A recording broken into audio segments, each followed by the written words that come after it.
Good morning, everybody, and welcome back to the HerStory Global Summit. This is Gertrude Mache here in beautiful Melbourne, Australia. And today I am excited to present our speakers for day 2. Yesterday we had a very, very interesting day with women who came in from different parts of the world. Some came in online, some were here in person. And the first presenter for today is coming in from Melbourne, an amazing young woman who I met in Melbourne when I first came. Melissa David is an actress, she's a playwright, she's a poet, and she's going to start our day with music and poetry, and she will share her story with you as well. So Melissa, thank you so much for coming and being with us yesterday. Summit 2024. Hello, everybody, and welcome to the HerStory Summit 2024. It gives me great pleasure to introduce a very good friend of mine.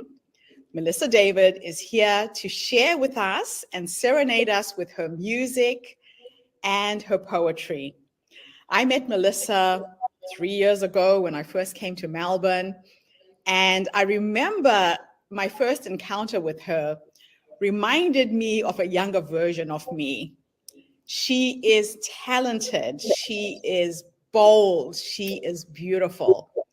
And it's such an honor for her to be with us today to show how you can come to the HerStory Circle and express your story in whatever way you want. So if you dance, come and dance. If you sing, come and sing. If you paint a picture, come and paint a picture. So Melissa, it gives me great pleasure to introduce you to our community today. Really excited that you're with us. And I am hoping that when we do this again live, you will be with us. The stage is yours. Yay! Thank you. Hello, everyone. It's so good to be here. I think this is a beautiful community, and I love you so much. So today I'm going to start with a song, I'm going to do a little speech, and then I will read a piece of poetry, which scares me, because I don't do that, so that's new. Cool. Song first? Yeah, song first, let's go.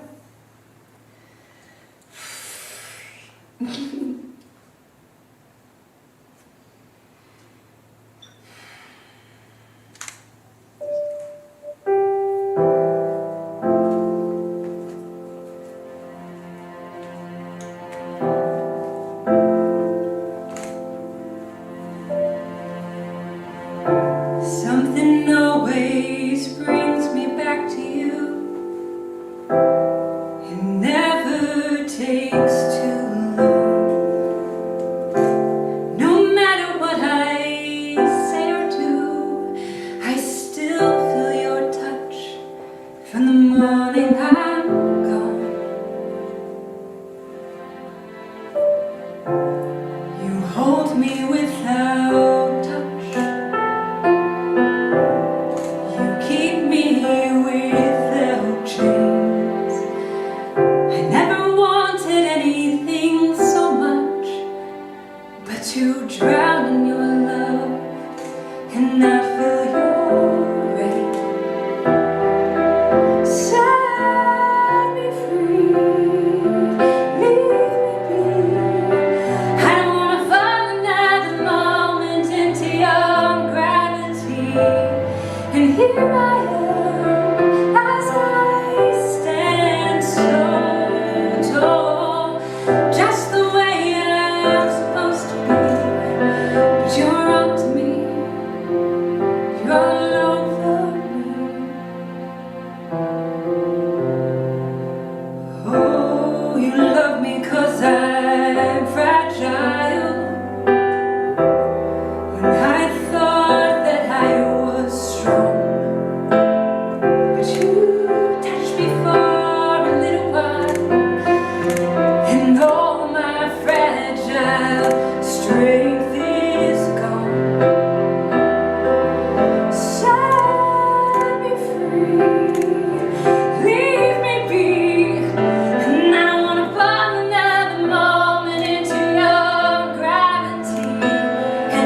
Just double check, because usually it's on automatic play.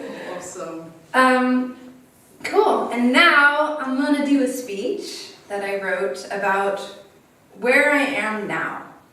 I would say in the past, I got a lot of followers, and I was really young, and I was high up in the corporate world, and I was preaching this practice of asking for the raise and asking for your seat at the table, and for men to invite women into the circle of that upper tier to actually make the decisions. Because a lot of time in companies, there are women that have been sitting just outside the door, and they've been there for 20 years, and they know everything about that company, and they just need to be invited in. In general, I did a lot of preaching, and I realized that I was just a quick dopamine fix for people. So people would read my posts, they'd like it, and they'd feel good for a second, but the lasting impact of actually what I was saying wasn't what I wanted it to be.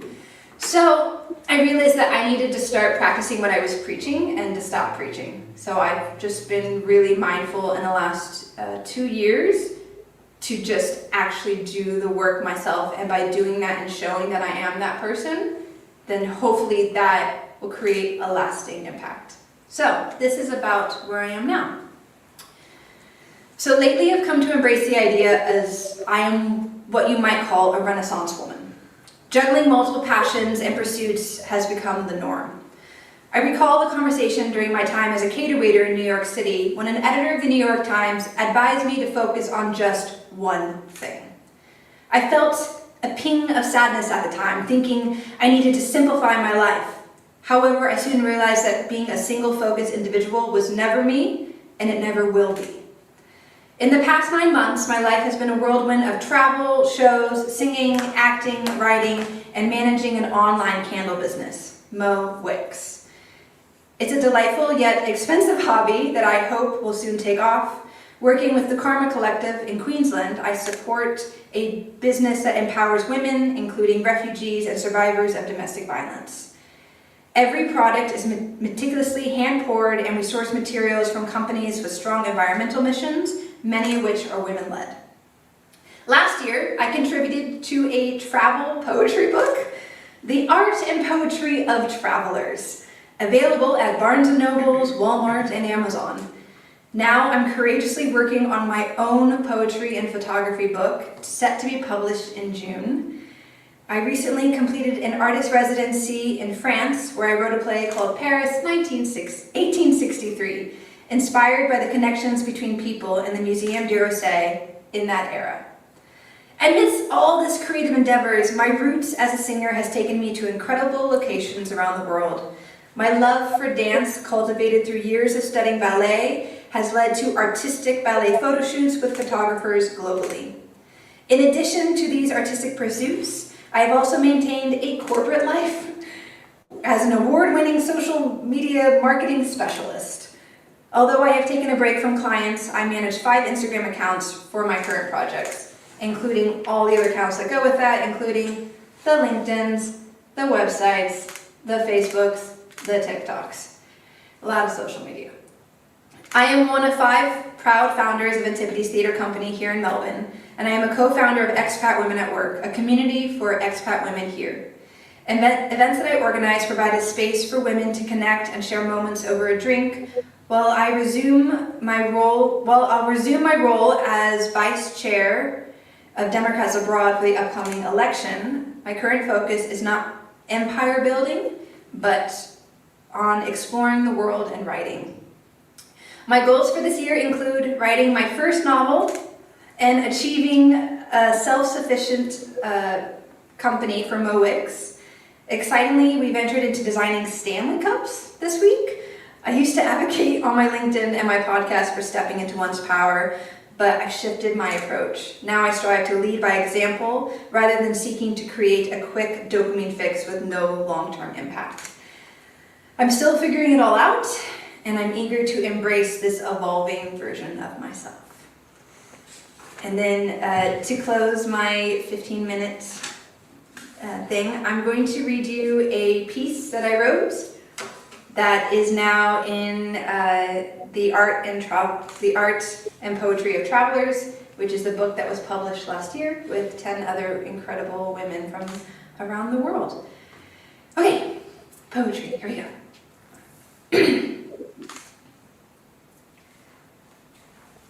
I'm hungry now, I realize. As a child, I wasn't fed and filled the hunger with visions of feast I one day eat. But the lack of substance made me grow accustomed to it. I don't need that much, I'd say. Years later, I was tortured with tastes of sweet being held over me. If I'm a good girl, a good wife, they will give me another taste. Years of control of my intake of food to the point where I didn't care for these sweets.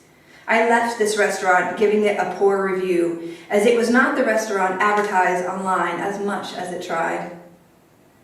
Finally, some food, some self-indulgence of what others sees as basic necessity of life. Fattened and self-reliant, I learned what it's like to walk around not famished. I can feed other people now. I can see like no other when someone else is hungry.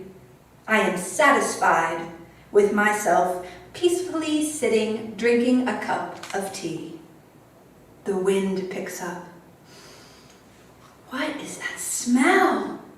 Do you smell that? I ask the breeze. As soon as it blows through my nostrils, it is gone. Never mind then. I gather a feast for my friends in my new estate, built by yours truly. Gas oven, Moroccan countertops with a sink large enough to wash a turkey or a fat baby. Mid-meal, I head to the kitchen to grab another bottle of wine as my friends laugh, bellies full from the indoor-outdoor dining room. A whiff of the smell again stops me mid-cork pop. I swivel quickly this time to locate the source. There it is, in the oven, right in my kitchen where it has been the entire time. I slowly walk up to it, afraid that it might disappear again. I lower myself to the level of the glass and press my fingertips to it slowly. It's warm. Another whiff, I'm frozen. The oven light flashes.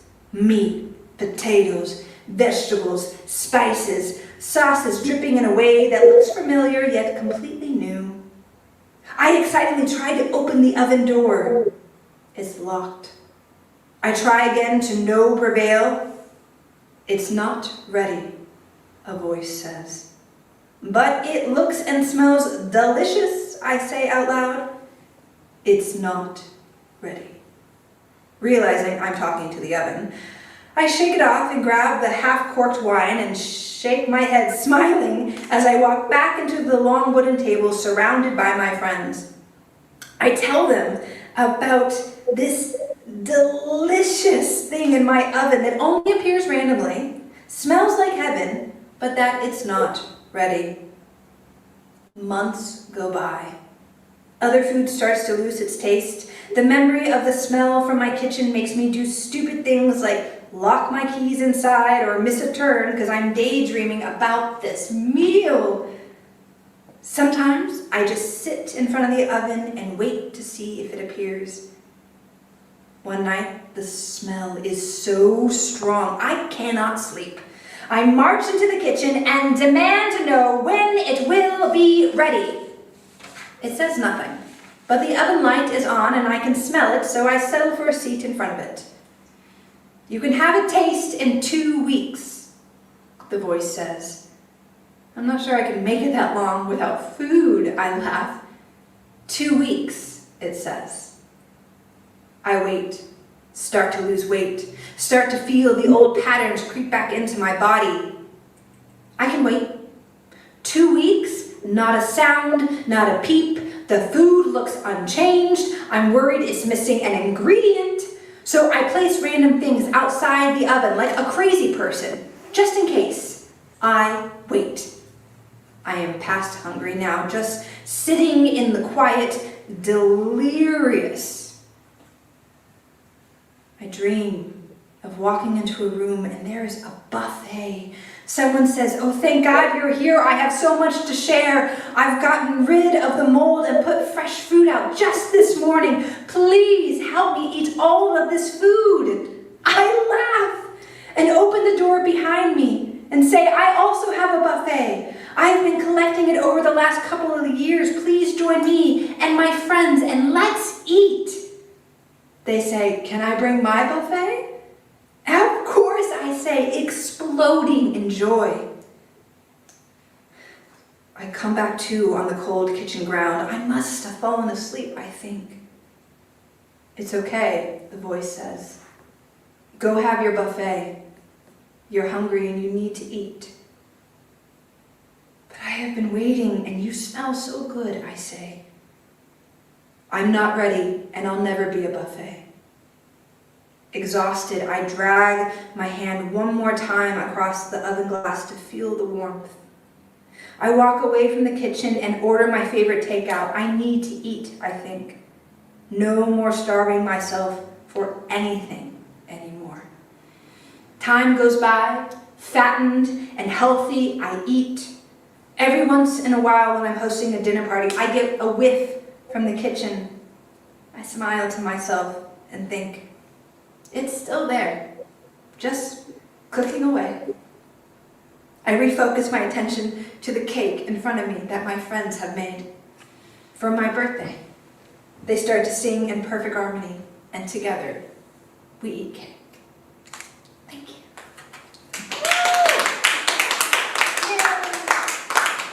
Beautiful. Stay there. Oh, stay there. You're going to talk to me now? Yes, we're going to ask you questions. I wasn't ready for questions. Thank you so much, Melissa. Amazing presentation, beautiful poem. Thank you for gracing us with your presence today. Oh, thanks. That song was just so nice. Yeah. So, questions from the audience, anyone? Comments, questions? We'll let this beautiful song go. I have one. So, your poem, what inspired you to talk about or express yourself in that way? I think that food and women, we have a lot of different relationships to it, and so it was written from a personal point of view, but then when I reread it, I realized that it could be translated into so many different relationships and moments of when we're waiting for this thing that we think is going to be perfect, and we kind of starve ourselves of the things around us, that we need to be living in the moment instead of be living in this place where we can see this perfect meal. And so for each person, it means something different, right? That can be love, that can be career, that can be anything. Our mind, our perfect self. What is the thing in the oven that's just cooking away that we need to accept that it's always there, but we also just need to let it go and eat. And then also there's some just very basic things of it, of like, my mother was a model, and she was a nutritionist, which means I grew up in a house with no food. Not because she was like starving us, just because she was a model and she just didn't eat. So I grew up in a world of like having to control what I eat. And so a relationship with food has been difficult for me in my life. And when I get stressed, I don't eat. And I find that women punish themselves in that way a lot when it comes to food. And so this is also, even on the very surface of it, like, don't starve yourself for perfection. Like, eat. Like, order the cheeseburger. Like, who cares? And so on that level, it's that. And then on a deeper level, it's career, it's old love, it's things that we wait for and we hold out for, and we don't feed ourselves because we're trying to feed this thing that doesn't want to be fed. Yeah. Thank you. Yeah.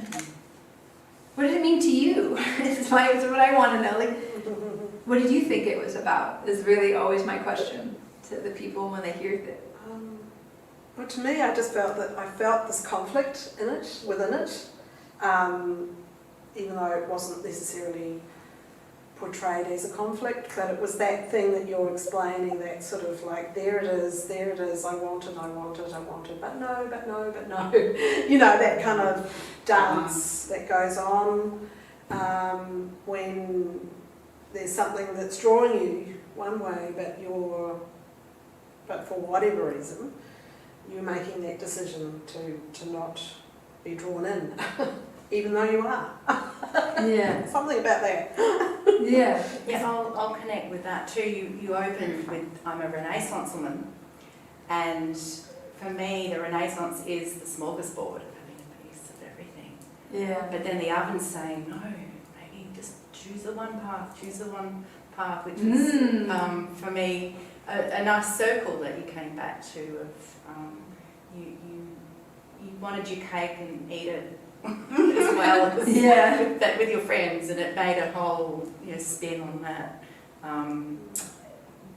I also found the conflict of, but I'm a Renaissance woman, I can have my cake and eat it all. So and thanks for sharing that, and in a poem it becomes very layered. So I think it's speaking to you in a way that is what you're resisting. Yeah, which is really intriguing and fascinating. And as soon as you walked in the room there, I'm like, wow, who is this woman? She's like, thank you. But I was meant to go home and feed my dog, and I was like, no, the dog can wait. Yeah, so thank you. It's really awesome to have the thespian matching this thespian. Yeah. Cool. So thank you so much. This has been a real treat. Thank you. All right, that was Melissa. We're going to start with our first live presenter, who's the keynote speaker for today. Thank you for your patience. Sarah. So, our next speaker is Sarah Williams, Dr. Sarah Williams. Sarah is an amazing woman who has worked in the development world. When I first interviewed her, I realized why my virtual assistant found her through LinkedIn. We're always looking for women who work in empowering others. She has been to Africa. She has worked with First Nations women here in Australia. And Sarah's going to open our event as the keynote speaker. So Sarah, please take the stage. We would love to hear your story today. Where would you like me to stand? There's the mic in front of the lectern. I will bring that up. Thank you. Salam, shalom, kia ora, woman Jika. Does anyone have any greetings from your language this morning? Mangwanani, Anani, mangwanani, Mangwanani, mamuka sei. Mamuka Seri. That means good morning. How has been the night? How has been the night? And what did you have? Habari. Habari. Yeah. Is that similar? That's just hello. Hello, nice. I found out that the word woman Jika, has anyone ever seen that around now Melbourne? And Auntie Mandy Nicholson, who's a Jiri, a Wurundjeri dance group, shared with me that woman Jika means generally welcome, but she reclaims the Wurrung language of the Kulin Nation. She started to try to relearn language and see what archives are left of language, and found out that woman Jika also means to come with purpose. It has that deeper meaning. And so when we have an acknowledgement of country, or even a welcome of country, if it's an elder, what's really happening there is an invitation, not just hello, but to come with purpose. So I kind of think that's a great introduction for today. We're actually bringing us together as we come with purpose to hear women's stories, different stories from around the world.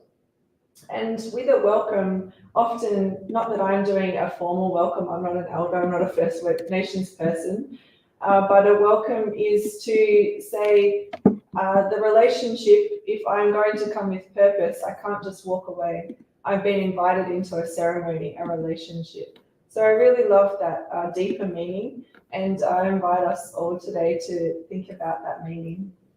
I'm having problems downloading this, Sarah. How did you send it? By email? No, Yeah. Microsoft is asking me to identify myself with the email that you sent. Oops. But when I try and get in, oh, that's so strange. I've never had that happen with a PowerPoint. It just downloads normally straight away. So let's see. It's given me a code. I haven't seen that before. No worries. Hopefully that one works. Here we are. There we are. Okay, so you'll have to tell me when to change the slides, okay? Yes. All right, just hold on a sec, Sarah. Thank you. I'll just go back on I'm gonna camera. stand to the side a little bit. Am I still in view of the camera? Okay. Fantastic, thank you. So I'm a community development worker, youth worker, and I often have this like plan A, B, C, D, or F, sometimes even plan Z. So I'm quite happy just to go with the flow and weave in and out of life, hey? And the fact that we're just downloading a presentation. So as we see this quote on the screen, has anyone ever come across this quote before? It says, if you are here to help me, you're part of the problem. If you're here because you understand that your emancipation is inextricably tied up with mine, then we can get on with it. So I was wondering if you wanted to turn to the person next to you and say, your emancipation or your freedom is tied up in mine.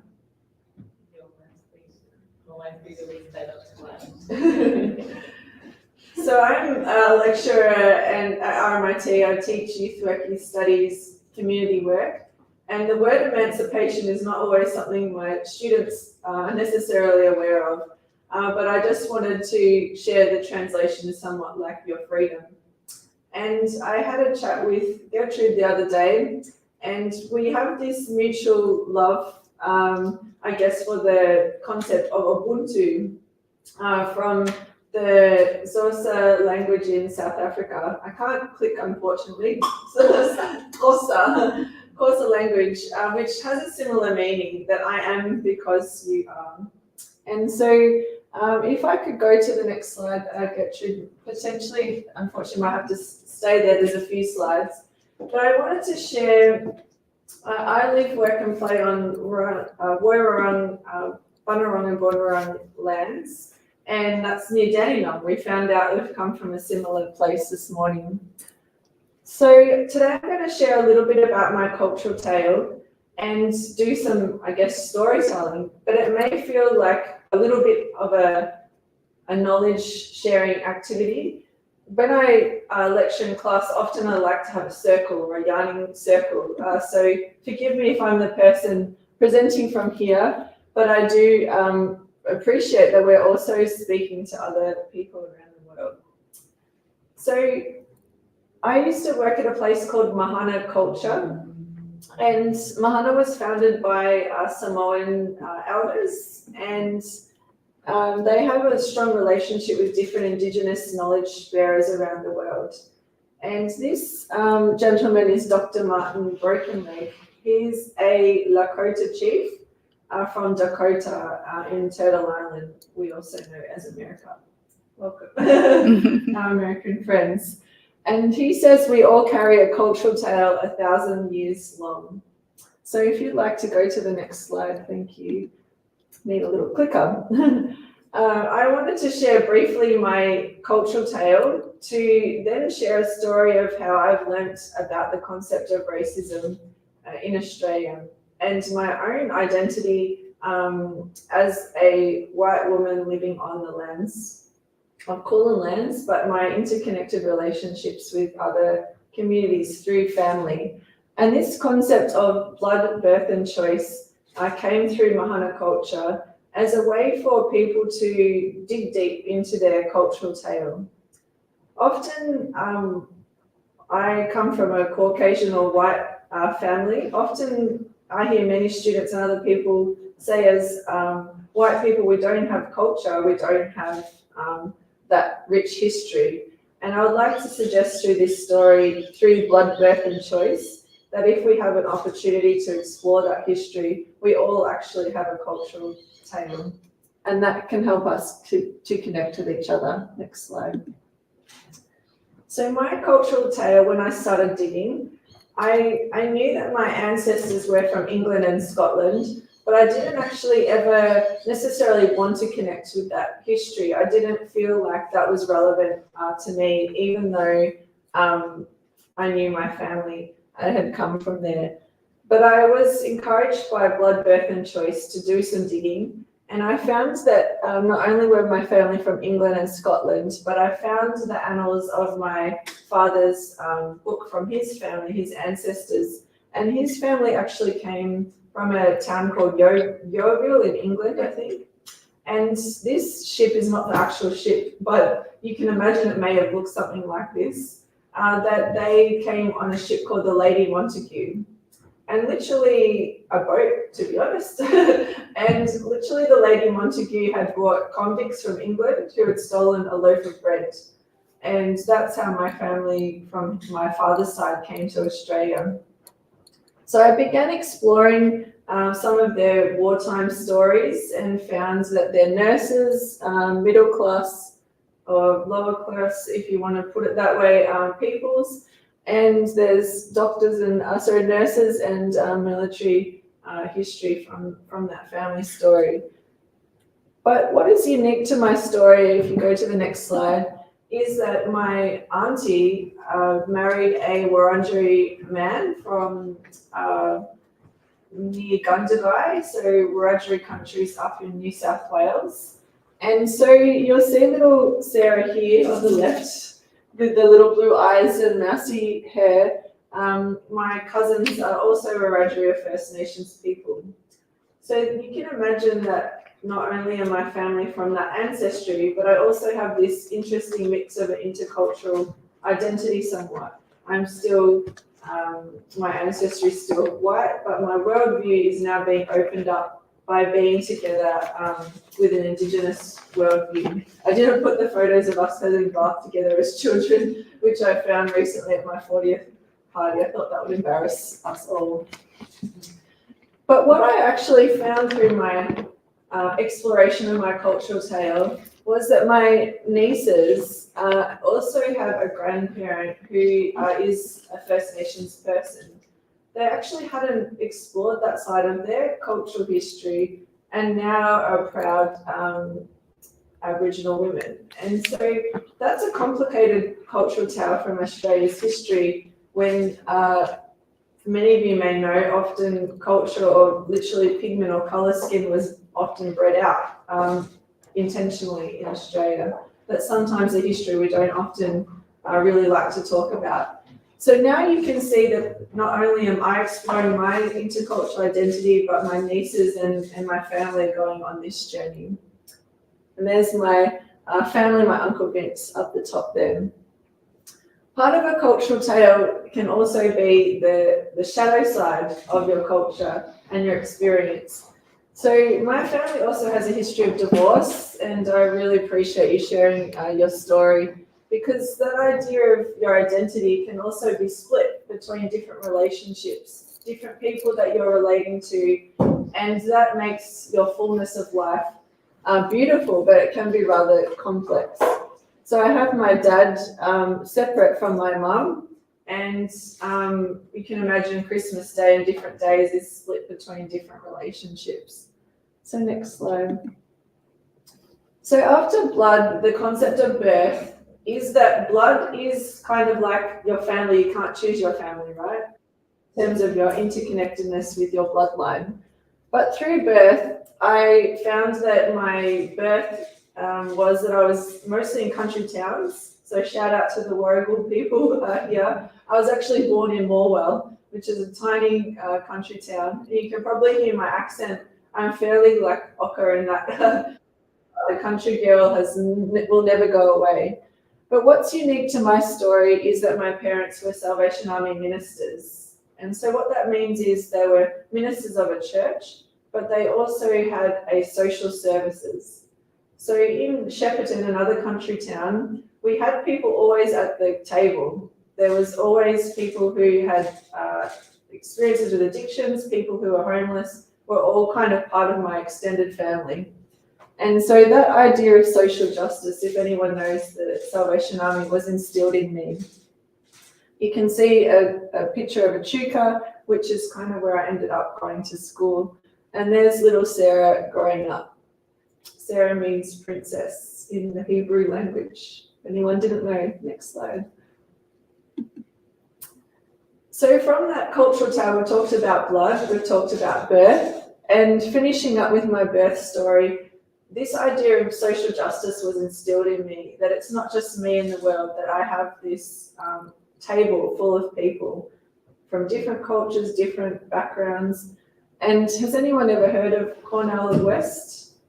P.S. is going for the presidency in Turtle Island. Not sure if he'll ever get there, but this idea that justice is what love looks like in public really became inherent to who I am. That your private life, when you're in public, it's a measure of your relationships, the interconnectedness with people in your life, and that's how you might show up in the world. So that is similar to the concept of Ubuntu, a person is a person through other people. So my heroes were Kathy Freeman. I wrote to Kathy just before she went to the Commonwealth Games because I discovered that our birthdays were on the same day, and she wrote back, and that kind of really excited me, the idea that our heroes, people in our lives, this all makes up our culture and our cultural tale. Next slide. So finishing off with choice, we have our bloodline that's chosen for us. Sometimes our places that we live are chosen for us. I lived in something like 16 houses as a child of a minister's, because every year we had to move for every 4 years. And so I made a choice to move to Dandenong when I became a youth worker, because Dandenong in Melbourne, now Melbourne, has about 235 different languages spoken. Has anyone been to Dandenong Market before? Yes. Yes, you've enjoyed Afghan food, you've enjoyed food from around the world. So there's some pictures, right?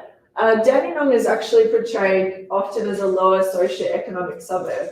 Has anyone ever seen the pictures of the sneakers hanging over the line? Does anyone know what that is alluding to? No.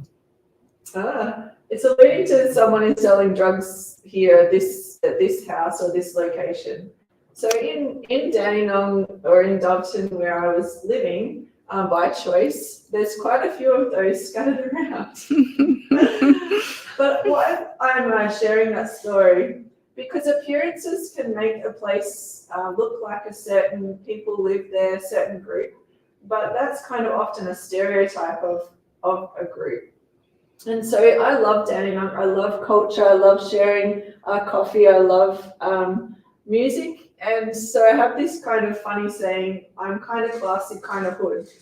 And when I do lectures, I'm using the words like I'm an OG youth worker, which means like original gangster youth worker. I've been around doing that for 20 something years. And so someone listened to one of my lectures the other day. I was like, oh, that's funny that you're using this language in a lecture, but you can't take the person out of who you are. So finishing up my cultural tale, I love music. You might have seen a picture of Daria earlier. Daria's kind of like from the 80s. She has the Doc Marten boots. She's kind of a bit what we call emo now. So I used to go to the big day out. I was in Rage Against the Machine mosh pit, getting caught up in that. But now I listen to reggae music, dancehall music, different forms of hip hop music. And I was inspired particularly by Tupac, who has a conscious kind of message in his hip hop. Other messages too. Next slide. So that led me to founding an organization called Footprints in 2007. Some of you may have been around at the time, but there was a young male named Liep Goyen who was murdered in Noble Park. And what ended up happening, he was a young South Sudanese male. The national newspapers had depicted that a South Sudanese gang had killed Liep, and as a result, the Federal Minister for Immigration made some statements that Africans are not integrating into Australia. So I know for some of you in the room, this feels like a personal story for you, as different stereotypes may have been portrayed. And I, in my PhD, have suggested that this has gone on as media and moral panics or political panics for over 20 years, which has been a unique experience for people of African descent in Australia. But I don't want to talk too much about that kind of side of things, what I call a deficit portrayal of people and communities. What I've found through hip hop, through spoken word, through performance, through going on camps together, was that for young people, particularly from South Sudanese backgrounds, I found some young rappers who had a story to share. So particularly through these events, some of the young people were rapping about, we're not criminals, we're not gangs, we're here because we are born to stand out, which was kind of a slogan that we kind of took on as part of that. So if you go to the next slide. So thanks for listening to my cultural tale. I hope that it helps you, maybe some of you have explored your cultural tale, and you can, when I meet you, from my Maori friends, talk about their mountain that's close to them. They talk about their family first, and this is a way of also saying welcome. But some of us do need to do a bit of digging to find out our cultural tale. And I think that when we do have something to share of our stories, that helps us to connect to other people. So I wanted to go into the last part of my yarn with you, my conversation, to share that we might need to have a bit of cultural courage for the next part of my story, as I'm going to talk a little bit about my exploration of systemic racism in Australia. So cultural courage requires us that we can never promise to have safety in a room. You might be like, oh, lots of groups say that we're going to promise a safe space.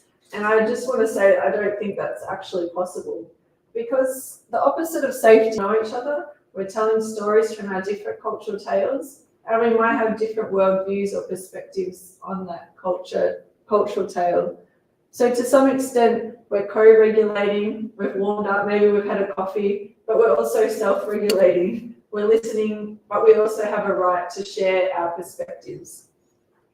There's an element of comfort and discomfort, of isolation and connection as we begin to share our stories. So if we go to the next slide. So I found as a young youth worker, I was coming up against young people who are artists, who had their tales, their stories, people like Liette, whose lives were taken too soon. And my PhD was dedicated to my good friend Urjok Nai, who also had a mysterious death. I won't go through how it happened or why, but it's something that's never been solved. It potentially has some police involvement, and it was something that never made national media at the time. So personally, I have a personal stake in this, as I've gone to about 10 funerals of young people from my community. And I just leave an open-ended question of how many funerals of young people have you gone to? It's quite unique that people are experiencing this kind of experiences in Australia. So I went to the US, to Seattle in 2015. So I was really wanting to explore this idea of race and racism. And this experience led me to Freedom Schools, which is run by Black Indigenous people of colour, by Black Americans from different backgrounds. And they had a few people of Caucasian background. So you can see up the front, there's me, and you can see the rest of the community there. As it was led by BIPOC facilitators, Black Indigenous people of colour, they said to me, what do you think the definition of racism is?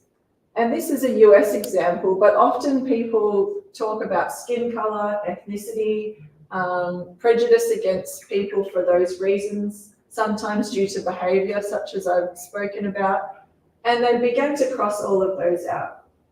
They said that racism is race prejudice plus power. I was like, oh, okay, so what does that mean? So one example they used was that we all stood in a long line. we step forward. If I had the opportunity to go to primary school, I step forward. Did you go to high school? I step forward. Have I been to university? I step forward. Do I have a job now as a result of university? I step forward. And you can see that who are the ones stepping forward? And who are the ones right out in the bush? Maybe they even had to step back. I don't often suggest that this is a great activity because it makes me become aware of my power and privilege in that regard. But for the people who are out in the bushes, it's not a very dignifying experience for them. But I just really found that a really pivotal time of understanding that race is race prejudice plus power. So if you go to the next slide, I'll start bringing this together and just wrapping up how it relates to my cultural tale. So I found through the Freedom Schools that the idea of racism is actually what we call a social construct. And what I mean by that is that there was a scientist, German scientist called Blumenbach, who collected about 80 craniums, people's skulls, and started classifying them, putting them into groups. This was about the 1870s, where he pretty much was the designer of race classifications.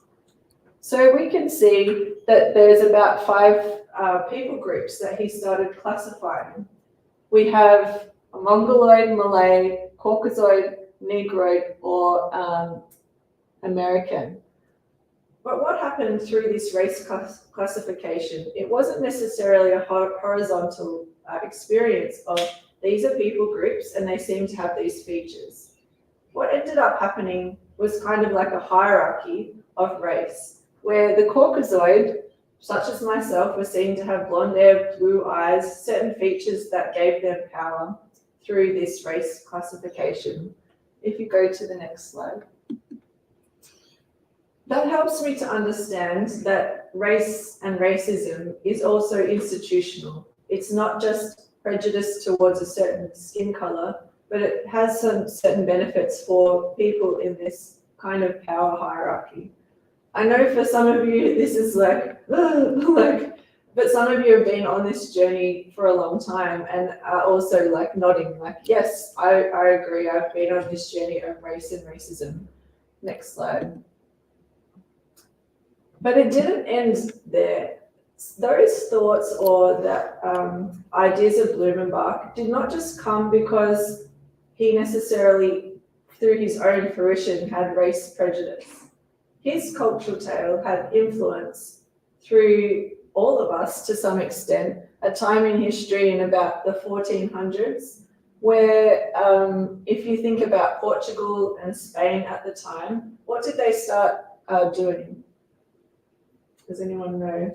Circumnavigating. But was that legal, or did they use this idea of power and prejudice to make it legal to circumnavigate the world and divide it into 2 parts, where Portugal and Spain therefore had quite a bit of influence? This is what we call, the next slide, the doctrine of discovery. So the doctrine of discovery made it legal to circumnavigate, but not only that, go to the next slide, there were 10 elements of the doctrine of discovery. I'm not going to go through them too much, but you'll start to see that even though my cultural tale comes from a Christian background, I can safely say that that is not perfect, that through this history, there's a terrible history of whiteness in this way as a dominance or power. The one that's important for today is this word terra nullius. Has anyone ever heard of terra nullius before? So that also became the legal statute from the doctrine of discovery for Australia, that we said that there are no humans here, that these people do not exist, and so that gave us the legal grounds to be here, whether or not we agree with that or not. So next slide. I had a chance to go to Zaragoza, Spain, and I started to see Christopher Columbus. People were still these large statues in Barcelona in particular. And I've started to just come full circle to understand my story and where I am in the world. That I can acknowledge my cultural tale, the many streaks from my family, but I can also acknowledge that side of me that I'm exploring through power and privilege. So I'll just go to the final slides. This is kind of a slide of my PhD, so I'm not going to go into it. But why it is relevant is that you can start to see that young people from South Sydney's backgrounds also started to get classified in groupings. So this idea that we like to put people in groups, we like to separate people through groupings, is actually quite relevant today. And it means that the doctrine of discovery hasn't been abolished, it hasn't been eradicated, that we're still doing it, we're just doing it in different forms. And so this idea of skin color is still very relevant to how we like to classify. So I'm going to put the next slide as a short film that just goes for 1 minute, that kind of just shares our story of the young people that have become my friends and family through hip hop. Oops, where is it? You just press next and it should play. Oh yeah, there you go. Nope, sorry. no, it's gone back. There was a I little can play see it. Yeah, let button me at the bottom. maybe minimize it. No worries. So Origin here, or IOG,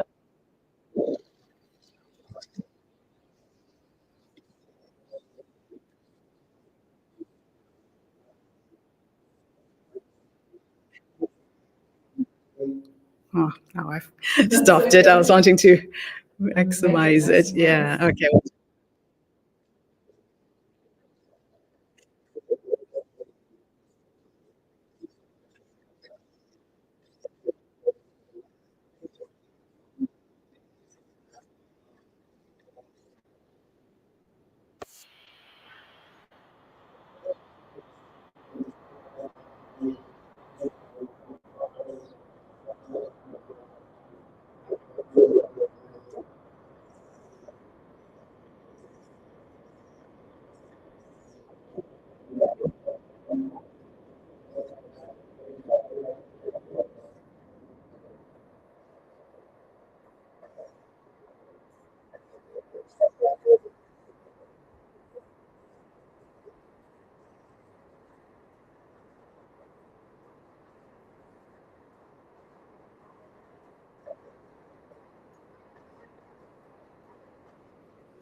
So finishing up, we came up with the idea that I'm too fabulous to fit in.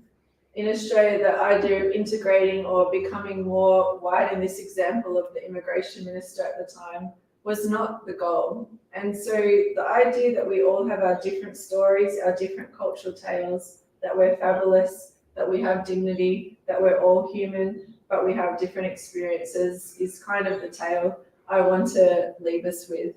And just return to that little Sarah who's going on this journey of that unconditional determination to understand myself, but also another and the other. So thank you. Thank you. Wow, thank you, Sarah. Let's open up the floor for questions with each presenter. Anybody got any questions, any comments? Okay, go ahead. Kind of half question, half comment, I guess, but I do find I've been around people who have never been challenged on their thinking, so it's like you don't know what you don't know. And I was at a event at a pub and just chatting to random people, and this one guy started talking about how he'd been robbed by a group of young Sudanese men, and then there was a security guard there who maybe was Sudanese, maybe wasn't, but he had dark skin, and he was like, "Oh, better watch out for him," like as a half joke. And I said, "There's good and bad people everywhere." Absolutely. And then he went, "Oh, yeah, of course, yeah." Like he then backtracked because he'd never been challenged before, and I've done it with I think doing that gentle challenging is the most effective. But yeah, it's so shocking when people say it so casually. So it's sort of been embedded now in the Australian psyche, hasn't it? Like those 20 years of this messaging, constant messaging, made people believe that this is the reality. But I work with young people who are in youth justice. Overrepresentation of black and brown bodies in prison systems is a worldwide experience. But if you're told you don't fit in, you don't belong constantly, can you imagine what's going on in your psyche? So I started looking at different types of hip hop, and there's conscious hip hop, as I spoke about earlier, but there's also this kind of hip hop called drill hip hop or trap. Some people may have heard of it. It's not too common in Australia, but it's emerging, and there's lots of young artists from Pacifica and African descent backgrounds using this type of hip hop to express themselves. So there's a group called 1-4 in Sydney, from Western Sydney, who have kind of made it popular. So check out the 1-4 documentary. But you start to hear the narratives of young people and why they're doing the things they do. I could talk forever, so I'll take your question. Thank you. To move on? No. So my question was, what hope is there for African youth in Australia? What have you been doing in the space? Where can youth find help and support? So it's a really good question. I'm not here to speak for African youth. It's kind of my story of how I got involved. But in terms of the narrative that I'm sharing today, there's already a lot of strengths, a lot of people doing amazing things. It's in law, it's in medicine, it's across the board. But we don't often portray those good news stories. We do like to portray those negative stories and make them fact. And so I think it's an exploration of finding voices that are already there and connecting. And I've been able to see that through different community connection. In our case, it was through hip hop. But there are various services, there's various people. But I would just like to suggest that unless even services have kind of come to understand some of the stories I've shared today of the why, it's very difficult for young people to enter and feel like they can be seen and heard.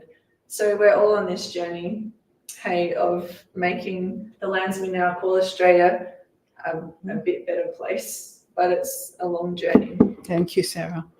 Thank you so much. Absolutely wonderful. All right, now I'd love to introduce our next speaker. And Caitlin, if you can come up. You're next, yeah. I'm just watching the live stream. So Camera died, so I'm just switching the cameras. Give me like 1 minute. Okay.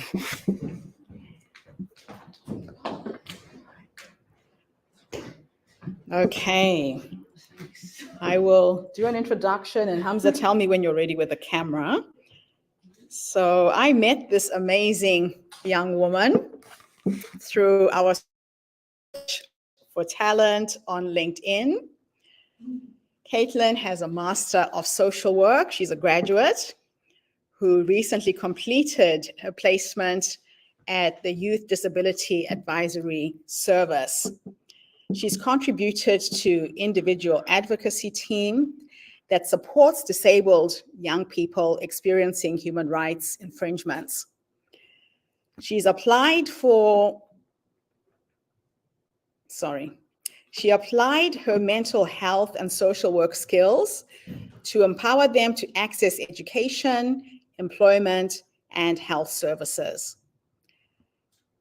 After graduating, she's also completing her Bachelor of Psychology Science at Declan University. Caitlin has a physical disability herself, and this motivates her to advocate for the rights and inclusion of disabled people in society. She's looking for a job, so if anybody out there is looking for a fantastic new hire, please reach out to Caitlin through me or through LinkedIn. Thank you so much for being here, Caitlin. Are we ready? Okay, thank you.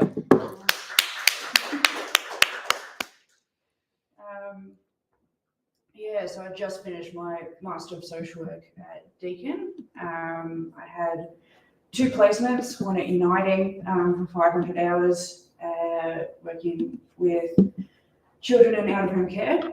And I did my final placement last year at Youth Disability Advocacy Service, and I did it remotely because most of the workers also have disability. So yeah, that was a very eye-opening experience. But I guess I'll start from the beginning, where I also grew up in Morwell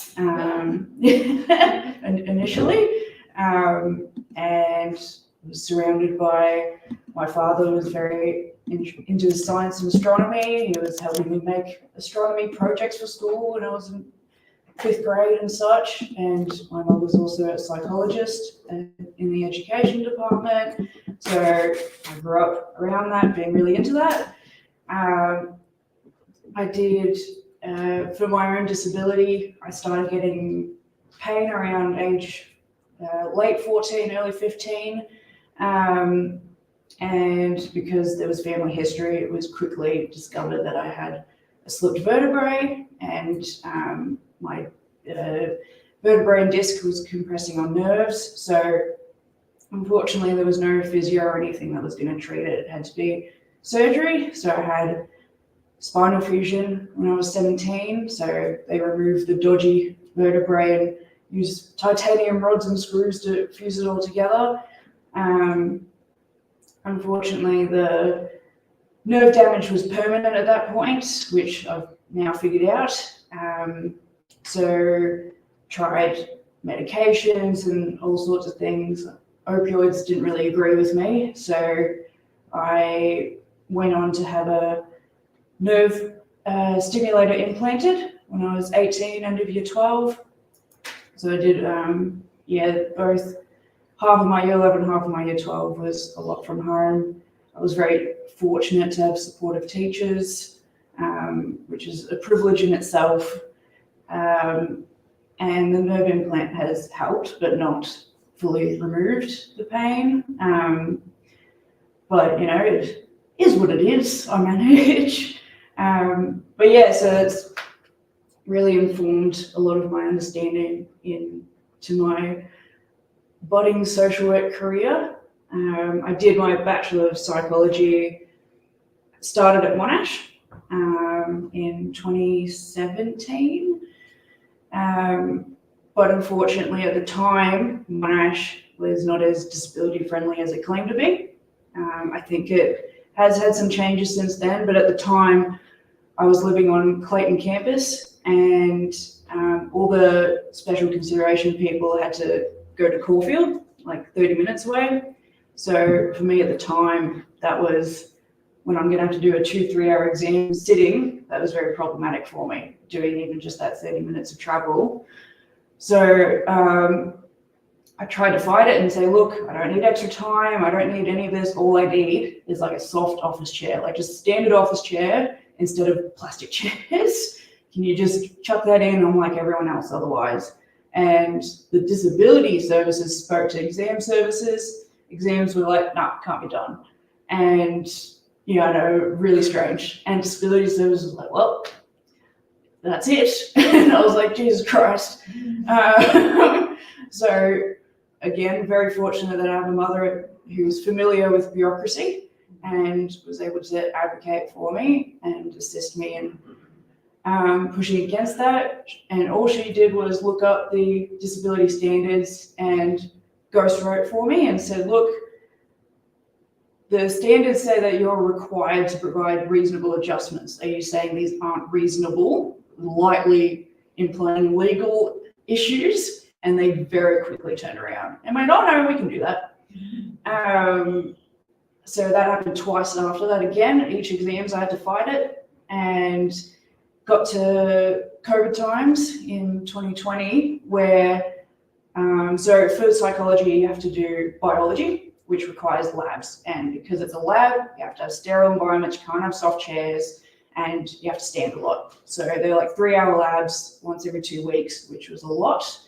During COVID, they made the labs online with, but I was going, some other events were happening at the time and I wasn't coping. So I said, look, I'm not going to be able to keep going for the year. I need to defer for a year or 6 months. If I defer, will I be able to do the labs online? Because you clearly can do it online. And the teacher was like, no, that wouldn't be fair to other students. And I was like, okay, but I'm at a disadvantage. So this would be equal as in the playing field, but they were just like, nah. So I was like, stuff this on my out. I'm just like, Monash.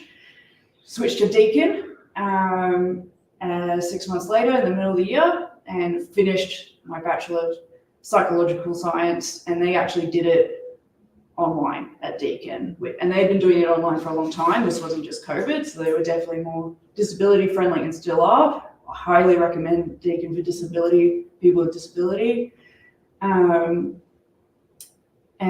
So yeah, and they were like offering things I hadn't even considered. They were offering foot rests for exams to lift my legs up because the chairs let push on the back, and extra time, speech to text software so I could lay down and write stuff and just speak.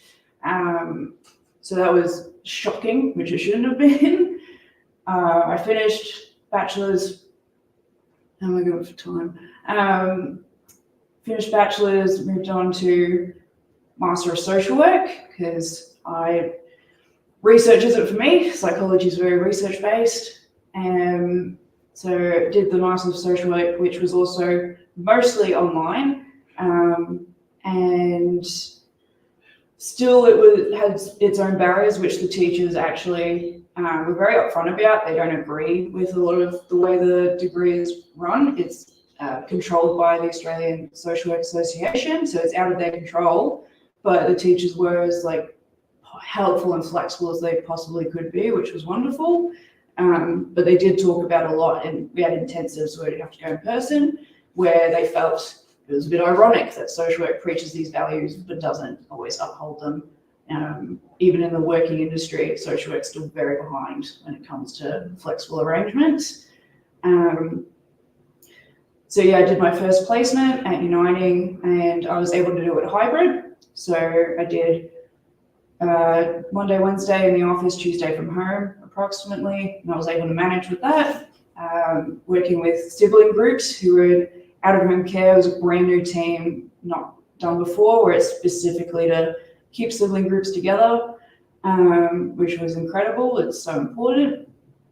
And then I did WIDAS Youth Disability Advocacy Service last year, and that brought up, initially I didn't want to do a disability placement. I was really against it. I had this preconceived idea of what disability work is, and realized I had a lot of internalized ableism within myself, and that I didn't understand disability as well as I thought I did, and it's so diverse in disability, and there's a lot of intersectional factors such as being queer, race, and a number of other things, your economic status.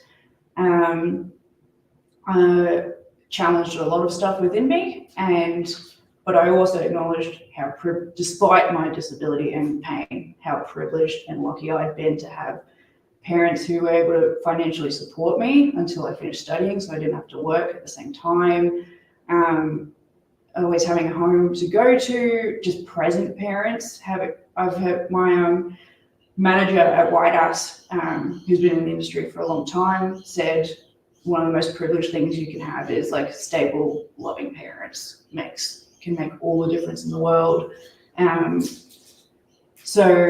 I fully, growing up in Morwell, there's a lot of poverty, and when I went to primary school there, I was surrounded by that. So if I had been stuck in a situation where my parents weren't present, and I had no doubt I would have gone down the road of like drug use, addiction, probably pregnancy, having chronic pain with no funds, no private health to get any surgery. It can take years on Medicare. So understanding that life is a lot of luck, and people in those disadvantaged situations it's not usually up to them. It's a lot of luck. And am I on 5 more minutes? All right, I lost track of time. I'll quickly go to my experience post-grad has been really disappointing. I've struggled really hard to get work because being a new grad, competing with experienced people, and my disability adjustments makes it extremely hard. If I didn't have disability, I would have had a full-time job a number of months ago, but they weren't willing to make adjustments. And it's, I think in the last 5 months probably applied for 200, 300 jobs, and nothing's stuck. So it's really feeling, it's hard to explain, but I really felt, I guess particularly in America, there's this whole stereotype of like Black people being really angry and people being very judgmental of that. And I was starting to feel that frustration, that anger of being shut down all the time, but also people being uncomfortable when I challenged those disability stuff. So I started to have a small insight into that frustration that a lot of people in minorities face. There just needs to be more attention given to disability. Oh, yep. Hey, thank you. Thank you so much, Caitlin. Thank you for sharing who you are with us today. So I have a question for you. Yep. My entrepreneurial hat always comes on. As soon as I see a problem, I see a business opportunity. You're obviously not going to be the only person with a disability experiencing this. Have you thought of maybe starting your own business? It's been suggested to me. To be honest, I guess I've got a bit of imposter syndrome because I'm a new graduate and I don't have much job experience. I don't know if I'm experienced enough that maybe I still need a bit more supervision for a year or two.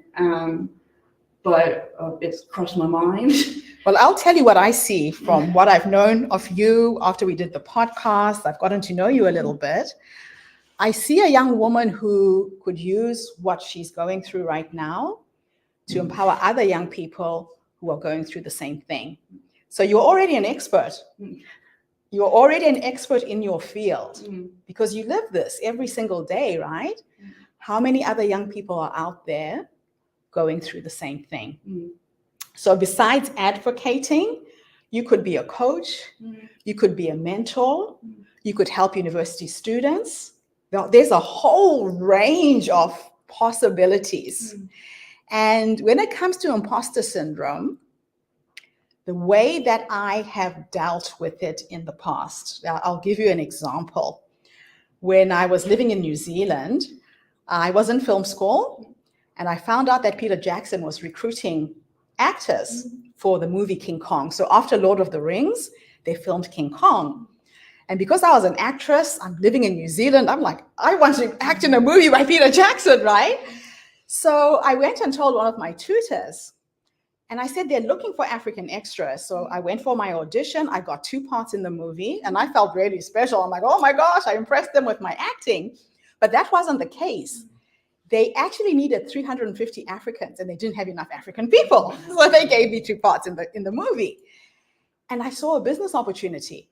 So I was volunteering for the refugee service. I was part of Wellington City Council's ethnic forum. So I knew a lot of brown people. So you will probably know a lot of people with disabilities from your experience, right? I went to those communities. I told them there was an opportunity to act in Peter Jackson's movie. One of my tutors at the college said, create a commercial, pretend you've got a casting agency. He said, use it as an exercise. I'll mark you on it. And I produced a short commercial. And I want to show you the possibility of removing the imposter syndrome and doing something totally out of the box, which yielded a result, right? So I didn't even know how much to charge Peter Jackson for this. I had no terms and conditions. I just created this commercial that ended up making me anywhere from $50,000 to $70,000 a week. I had 350 people in a database who took part in the movie King Kong. I recruited for Avatar. I acted in both movies.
Now, the reason why I wanted to show you this, Caitlin, is this, right?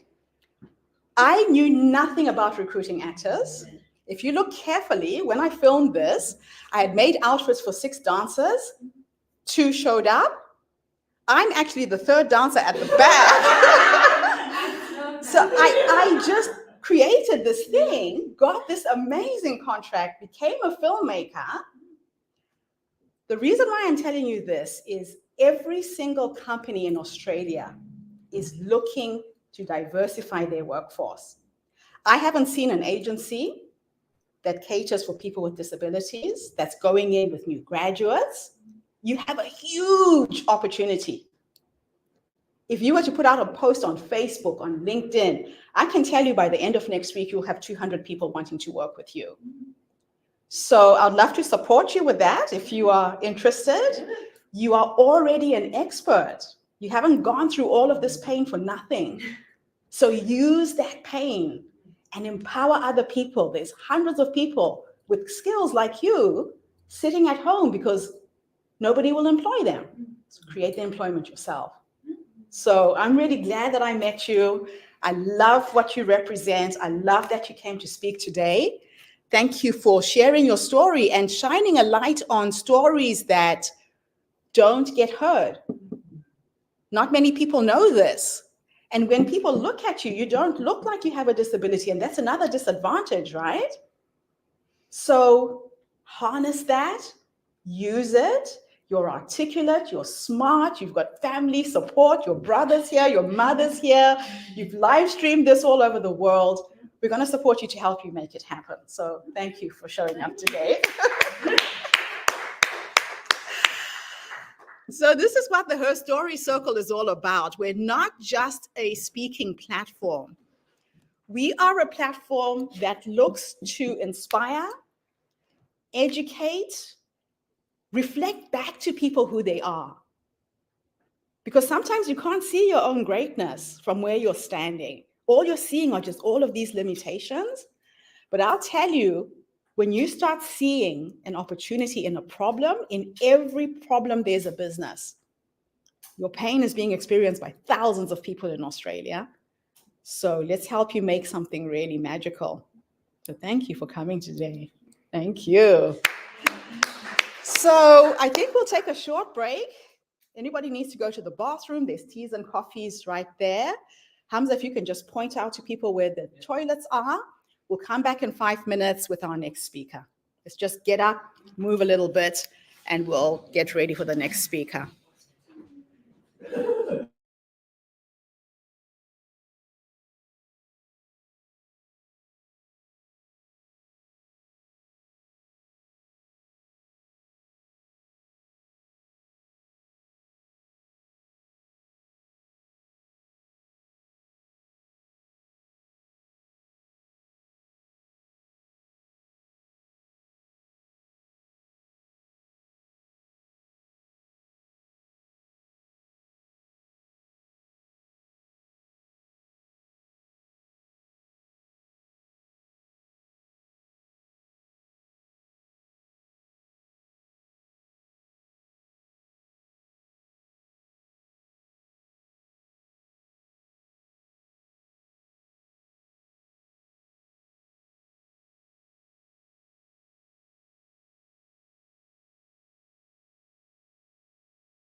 Okay, welcome back, everybody. We are going to get started with our next speaker.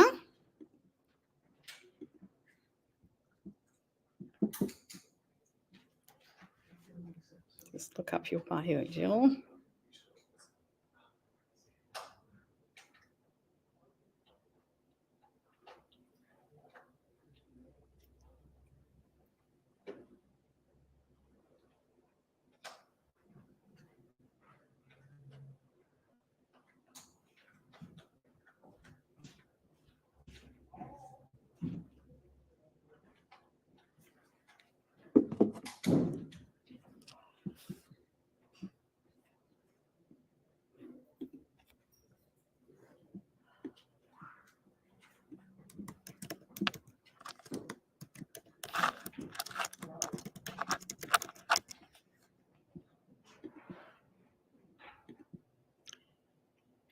Okay, our next speaker is Jill Clifford.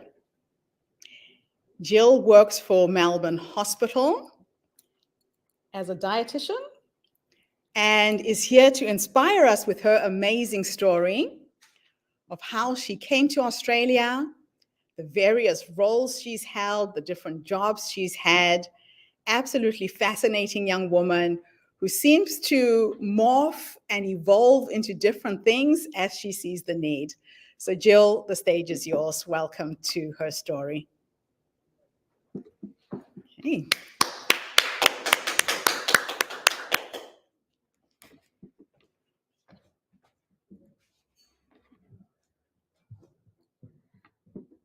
Good morning, everyone. Thank you, HerStory, for this great opportunity to be here today. We'd like to thank the nation that we're in today. And it's funny, I think, where we are standing here today, the suburb culture, and I read how the name came about. Is similar to the wheat, and that's how my story started when I arrived in Melbourne in July 1998. I came to Melbourne by chance. My life pretty much was shaped even before I arrived in Australia.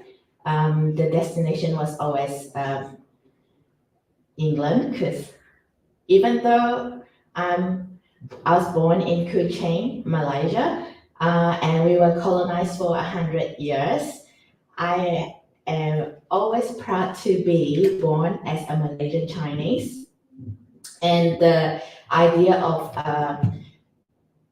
the history of us being colonized and oppressed never came into my mind, because I felt that I was brought up in a happy environment. I had a lot of opportunities. I had a structured lifestyle, and that enabled me to start my education.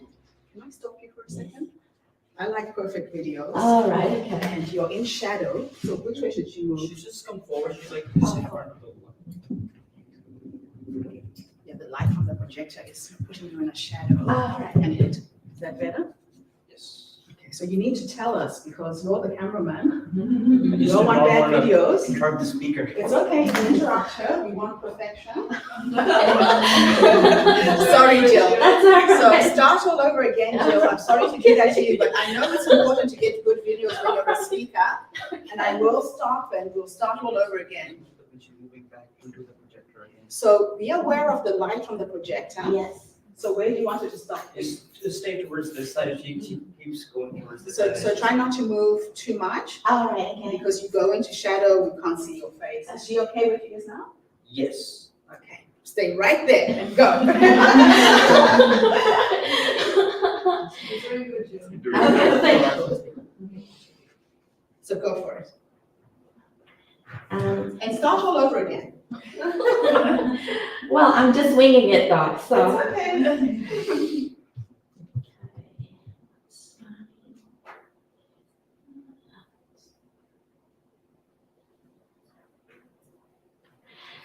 Good morning, everyone, and thank you, Gertrude, for the opportunity and for resloading my presentation today. My name is Jill, and I was born in Kuching, Malaysia. The funny thing is, today I've heard many wonderful and amazing stories from all of you that I've never met before, but I felt that you are all so close to my heart because I can connect with every single person that I've listened to your wonderful stories. So for example, how do you say a greeting in my language? I am Chinese, born in Malaysia, so I speak a lot of languages. And one greeting that I resonates very close is the Malay language. And I think it's important because we just started the Ramadan period, and I always start in a debate by saying Assalamualaikum warahmatullahi wabarakatuh. And that shocked a lot of people because I am a Chinese. How can a Chinese person greet another person in Arabic? But like that's how I feel that the greeting is very important based on who you meet and how you meet them. So I came to Melbourne in July 1998 during the peak of Asian economic crisis. At that time, I have just graduated with my diploma in architecture, and the destination was to UK to start in September 1998 because that's how the English university system start. However, because of the Asian economic crisis, I was unable to do a 1-year architecture program and then do my internship after. The UK system with the diploma graduates is another 3 years in UK. And I feel very close to United Kingdom because I was brought as a Chinese by both working parents, and I grew up with a lot of Catholic nuns. So English was my first, technically English was my second language, but I've spoken English since birth. So I feel very close to home to UK, and that's where I wanted to be. But because of the Asian economic crisis, my parents were not able to afford a 3 years education in UK, and therefore they chose Australia as the next alternative. So I finished my last paper in June 1998, sit for my TOEFL test, and flew to Melbourne the following week. So everything was all up in like hush hush, and I had to start my third year of architecture program in University of Melbourne, which is the final year of final semester of the program because of the nature that I studied in July. And for me, university is an eye-opening experience that I did not anticipate because I did not do any research coming to Australia. And I have met a lot of amazing students from both my countries and from other countries as well, because in Malaysia we are generally 3 main races, Malay, English, and Chinese, and indigenous people. And in my personal experience from a sheltered upbringing, I feel that I have a happy childhood growing up and coming to Australia. So I did not experience what people would categorize as being oppressed or unable to get into Malaysian university because of a quota system. So I was able to graduate with my first degree in architecture, and then I have to do an internship. That's when it was difficult to get a job in Australia at that time because of the way the system is structured, that you need to become a permanent resident before you can get a job in architecture as a full-time employee. Unlike in many other countries where you actually do the job interview and get a job, and then the company will ease you in getting a residency that allows you to stay in the country that you're in. But I've always wanted to work in the country that I graduated from, and therefore I had to go back to Malaysia and do a 6 months internship and then come back to Australia and do my second degree. But because I was paid after high school, straight after high school, I did a 3-month stint in an architectural firm before I started my college. It's just an irony that I had to do an internship without payment because of the Asian economic crisis. So that's when my love for architecture started to become realistic, because it's, do you do a degree that you are passionate about and then get a job and contribute to the society, or you do a degree because of your love but you still need to survive? And because of that experiences, I had changed into my master's program in urban planning and eventually graduate with a master's from RMIT in social planning and urban design. And I really enjoyed my time in Melbourne, and that's why I wanted to work as an urban strategic planner in Melbourne, because I love to design buildings, and buildings is my passion, and I love to draw buildings. But because it was, the government has made it quite difficult for me to get a job in the Melbourne CBD, even though I have worked as a strategic planner while I was at university.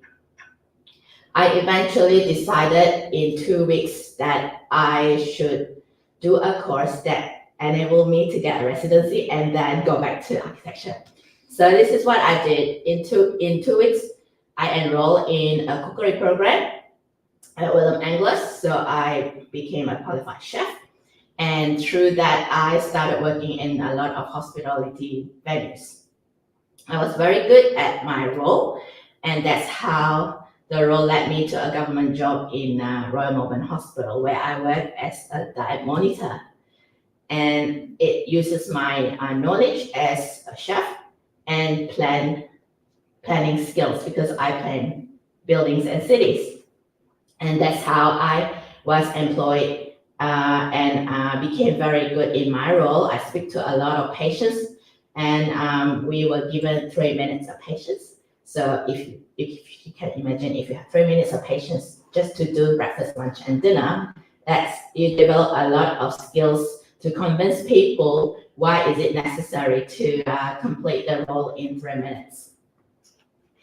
And during I worked throughout COVID, and it was during COVID that opened my eyes that life is not just going to work and go home.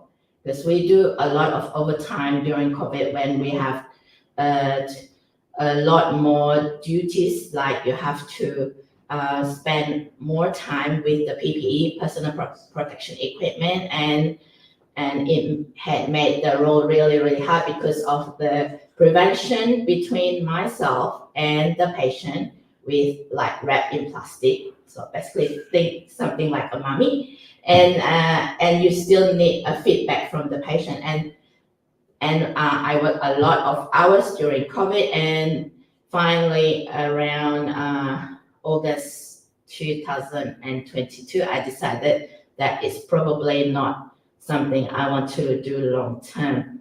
And it's funny because in 2019, when I eventually get to go back to Malaysia, or by using up my long service leave, my ex-high school science and math teacher, she finally located me, because I've used my married name on Facebook, so it took her a while to locate me on social media. And I was exposed to the world of urban sketching. So urban sketching is a non-for-profit organization where people will just gather, like-minded individuals will just gather in a spot, and they will just sketch a place, tell the story of what's happening at the place. So it depicts the time, the location, and the situation that's in, and you tell the story through the world of art. And I started sketching I started my first urban sketching in Kuching, where I was born, on the 3rd of March 2019. and I really enjoyed it coming back to Melbourne. I joined the Melbourne chapter, the Urban Sketches Melbourne, and then I did two more with the Melbourne Urban Sketches, and ever since then, I have sketched with almost 15 chapters around the world. And through urban sketching, that's when I started being exposed to another non-for-profit organization called Sisterworks, where I was able to spend time and meet more amazing women from around the world who are from disadvantaged background because of their status, refugee status, women seeking asylum, women of color, and women who are very difficult in employment. And one of the enterprise that employ women to start off after being educated is at the Crafted Culture in Richmond. And that's on the open day, that's when I sketched the building and it was purchased, and that's how the whole new world of urban sketching towards employment started. And well, my story is still continuing because the sketching world has brought me a lot of opportunities to meet prominent people like lawyers, member of parliaments, and the mayor. And then when I dine in restaurants, the head chefs are fascinated with the drawing, and I get to have photographs with the head chefs. So it's like a web that all link back together just by my love of art. Yes. And I guess the time's limits. I don't really plan on my speeches. I just take life as I go, and wing it as I go. Thank you. What a fascinating story. There seems to be a theme running through the day of people getting frustrated, trying to find work, not quite fitting in, but creating opportunities for themselves. So the first question I have for you is this. You are trained in so many things. You got frustrated with so many things. What keeps you going? What makes you say, I'm going to try the next thing? I think because I have a desire to learn, and you can always observe new things when you are put in an environment. And therefore, that's why people call me a weed, because weed does not need much to survive in a new environment. It was actually a nickname given by my friend from university. She actually do the proper learning. She finished her year 12, go to UK and start first year, and then she met me while I was in my third year, and she had to start her first year at Melbourne Uni. So you're like a weed that just flourishes wherever you're put. Yes, and the irony was this saboteur is also used to be called a weed. So everything Oh, I love it. I love it. So if you were talking to someone else from a diverse background, living in Australia, has skills, has degrees, has qualifications, is not finding employment, give us 3 nuggets of wisdom on how they can navigate that space. I think people just like to know someone that is unique. So the most important thing is be yourself. You can't change who you were born, where you were born, but you can just make yourself different by being yourself. So use your point of difference. I love it. I love it. Thank you. Any other questions for Jill? Caitlin? I'm not sure.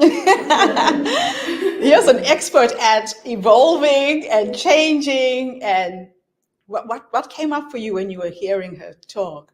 I guess I was just so impressed by switching to such a different career. That's very daunting, and a lot of people would struggle with that. So sometimes not being too stuck in this is what I qualified for, this is what I must do. There could be something else that you can do. And what I also pick up from you is that you have a passion for art. and you didn't have a real formal qualification for it, but you have a passion for it. And now this whole new world has opened up. Yeah, because when I met you, I saw you hanging out with the mayor, you hanging out with all these important people. I'm like, who am I dealing with here? This woman is just Yes, amazing. The funny thing was, it was a fundraising event for during the refugee week, right? And I was just assisting a friend who need to organize everything in 1 week. And she said, "Can you serve food?" I said, "Sure." "Can you serve alcohol?" "Sure." "But can you photograph the event?" I said, "Sure." And I'm like, okay, I'm bringing people in and I'm photographing the event. And then like 2 days left, she said, "We like your artwork. Do you mind putting it on a silent auction?" I was like, okay, but who is the target market? You just don't paint something expecting people to give you donation just because they need something for a silent auction. And that started me thinking who is the target audience and what I can connect with my art with the theme of Refugee Week. And I guess I see it as a beginner's luck when 2 of the artwork was purchased on the same evening. It's crazy. That's so beautiful. Awesome, awesome, awesome. An inspiring story. Thank you for coming and sharing with us today. I love it. Oh, wow. We're learning so much today with our speakers. And what I do love is that you can be creative in how you put yourself out there. It doesn't have to be difficult. It doesn't have to be hard, but the lesson I've learned is have fun while you're doing it as well. So thank you. So, Love, you are our next speaker.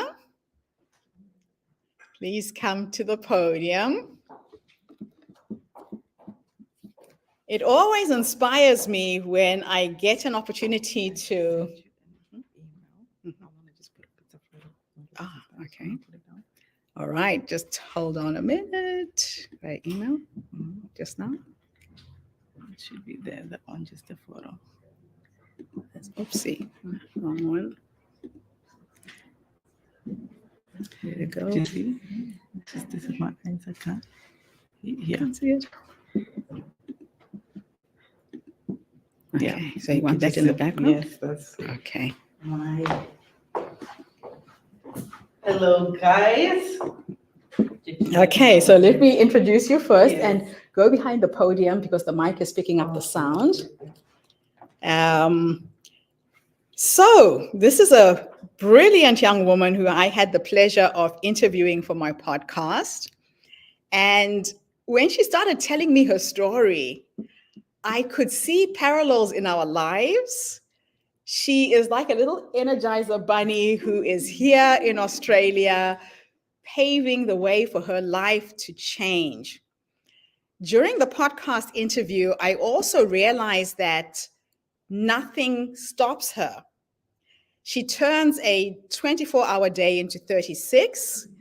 She has 2 full-time jobs, and I hope you share that story so that other people can see the possibility. But she has a vision to create a property investing business in Australia, and she is well on her way to doing that. So, Love, thank you for being here. Thank you for sharing your story. When you're ready for me to share the picture, just let me know. But the stage is yours. So hello everybody, my name is Love Mukunga. I am one of 11 kids, so my mom had 11 of us. We all, thank God, we're all alive, we're all here in Australia, all based in Melbourne. So I'll give you a little bit of a background of how can I came about. Well, I don't know how I came about, but I was born in Kenya in 2001. During the time when my mom and dad were immigrating from Congo to Kenya. So I'm originally Congolese.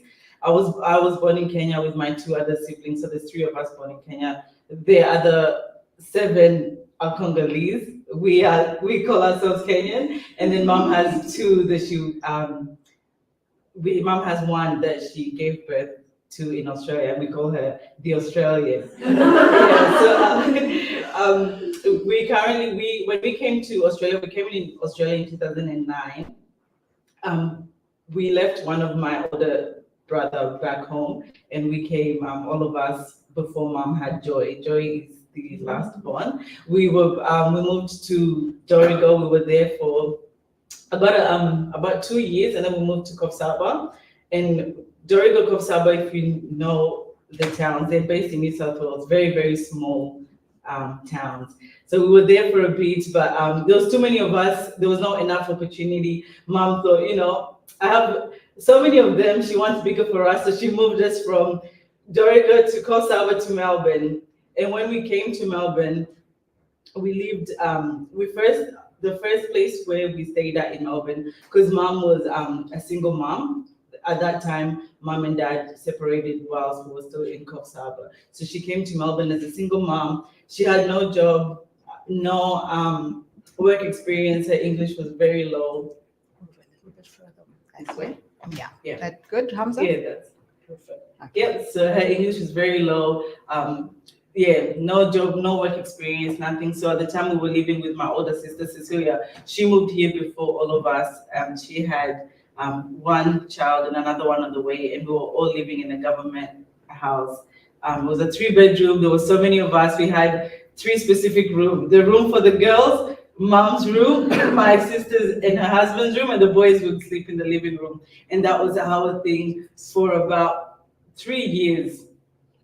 From then on, we were lucky enough to get another government housing separate from my sisters, and we stayed there. It was another 3-bedroom too. It was very basic, mom's room, boys' room, and the girls' room. And we stayed there for about 2 years. And she worked so hard within those 2 years, and she was able to build a house, a 5-bedroom house in Melton, and that was our first ever personal space, I call it. That's when we were all able to stretch our arms.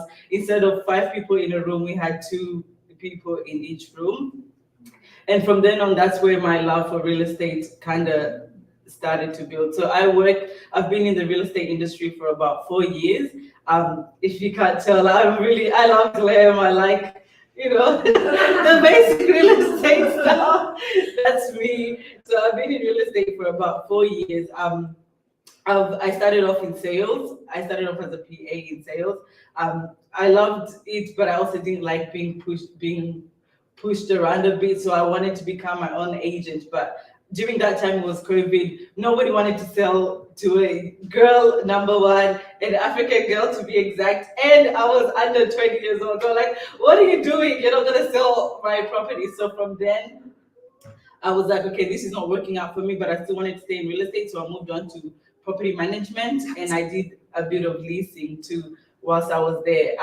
And with real estate, my goal, even till now, my goal is to just learn and accumulate as much as possible.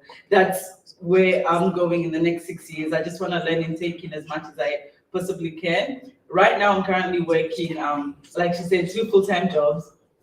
I work night shift. I came from night shift to here. I got ready in the changing rooms. I do my night shifts, and I do real estate during the day. And a lot of people might be like, that's super crazy, but trust me, it's not that bad. If you really want something, it's very much possible. And my life is like this because my biggest inspiration, and I'll put it, I sent you the photo, if you can please put it up before. I'm not really emotional, but I will get a little bit emotional with this. It's my little sister. That's Joy. She's the youngest one. She's not that small anymore. She's actually in year 7. She started year 7 now.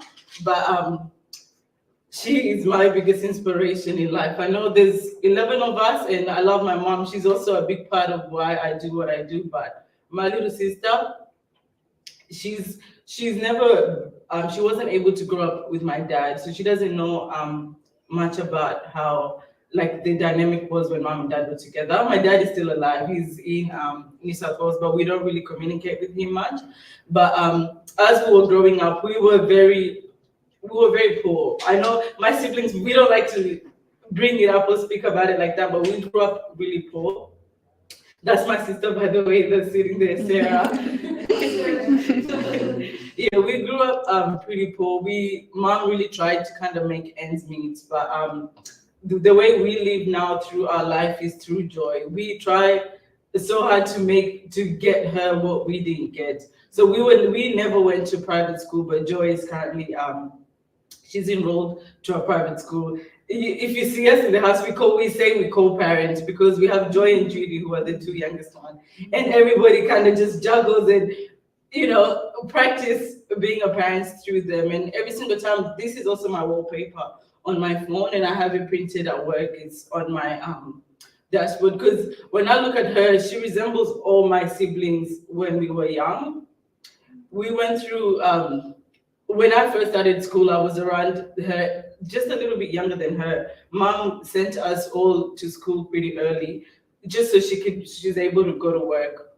And when we were young, we moved around a lot to so many different schools because in Kenya at the time, when they were building new schools, they had a discount because they wanted to bring kids in. So every single time Mom would find out they're building a new school here, she would kind of send us there so she could kind of get that discount. So she was able to, because she didn't have babysitters or anything like that, so she's able to kind of have the time and the chance to go and work every single day.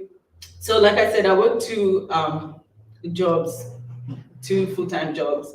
The real estate one Monday to Friday, and the night shift one Wednesday to Sunday. And I have Joy both photos of her at both of my jobs. And the reason why is because, like I said, she is definitely my inspiration, but a lot of like us Africans, we were immigrants twice, I say. When I first moved to Dorigo, I really struggled fitting in. Oh, your family's here. Yeah. Oh. Yeah, when we moved to Dorigo, sorry guys. When we moved to Dorigo, I really struggled fitting in because unlike a lot of my other siblings, where I was at, we were all kind of separated. We're not used to being separated. We all kind of were in the same classes throughout all of our high school school life in Africa. And when we were in Dorigo, that was my first time ever feeling completely alone. I didn't know the language. I didn't know the language. I looked very different. Dorigo it's a very small town. It had about 100 people, one high school, one primary school. Yeah, so it was very difficult, very hard for us to kind of engage. And at the time, I remember my first ever time when I felt like I want to change my life forever was I was playing in the playground with a few kids. Kids are very innocent. We all know that. But one of the girls made a comment. They were playing on a tree, up a tree, and they told me, they were like, "Love, you stay down there, and you'll be the watchman. You keep the boys away because." And I'm trying to say it in the nicest way possible. To them, they felt like because I was darker, I was black, so it was easier I was like the watchman, you know what I mean? And everybody else would play at the top. And that's what for a couple of terms, that was kind of my go-to until I met another girl. Her name was Sophia. She was Chinese. We didn't know English whatsoever, but that was our way of communicating. We decided to one day ditch them and go on with our and from then on I realized like I never want to ever feel low like to that extent ever again in my life. And from then on I continue that was like my motto, and I never wanted anybody else to feel like that in their life, because I was brought up with such close. I have 8 sisters out of the 11 siblings. So there's 8 of us girls. I was brought up with a group of girls, and my sisters are very supportive. We're all very, very close.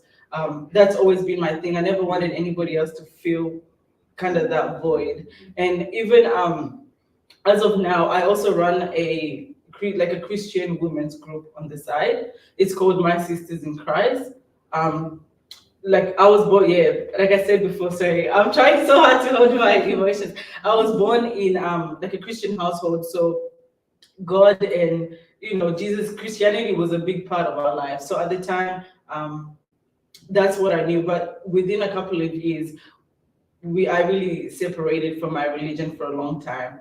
And last year is when I decided I want to take just the same way I take my career serious, I want to take that aspect of my life serious too. So I decided it's good to kind of create a safe space. Yes, we're called My Sister in Christ, but we're very open to any religion, anybody from anywhere, just to kind of build that community.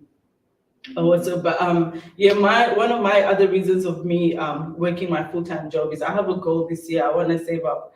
I'm not going to say the amount until I get it. Say it. Say it. I want to save up 100K grand this year. And I realized living in Australia, we have so much opportunities. Once you have 2 or 3 things on your resumes, you can tweak it in a way to favor you. And I learned that at a pretty early age, and that's how I was able to move from, when I started real estate, I was getting paid $30,000 a year, which was completely nothing because it wouldn't even cover my rent. But I was able to talk myself to get income that I was even, I sometimes when I look at it, I'm like, oh my gosh, and to the point of where I'm at right now. My goal of saving the 100K is my first thing, and I want to speak it out because I know it's going to happen. I broke my mom's car last year. I got into a car accident with my mom's car, and I crashed her first car because my mom's born an orphan, so that was her very, very first inherit under her name, and I love Mukunga. I was the one who broke it. So that's my first thing. My first goal is to get mom a brand new car. And the other thing is I want to start my own investment. Either I want to, put my name down in Australia and also try and build something back home where I came from, and not just something that will, not something that will only benefit me. I want to build something that will also help other people, when time comes. Like my goal is, for as much as I know real estate, there's not much females in real estate, that's number one. And there's not much female investors in real estate, that's number 2. And in Australia and even back home, worldwide, real estate is majority a male-dominated industry. One thing I want to do in the next couple of years is take as much as I know, take it back home and try and also teach the women back home about real estate more.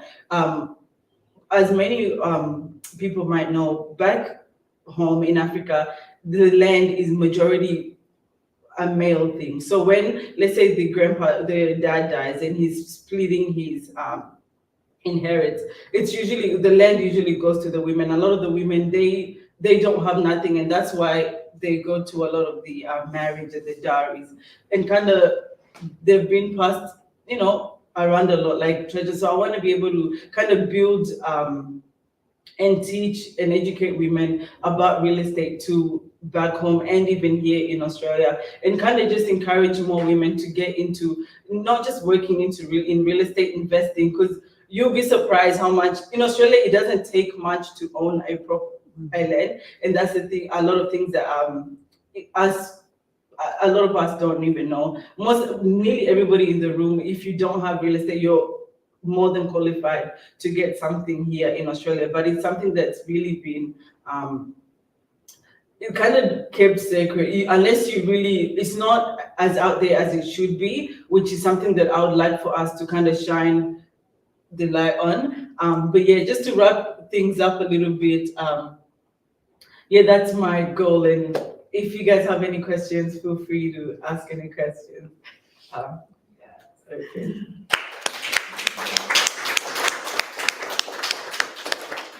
Absolutely inspiring story.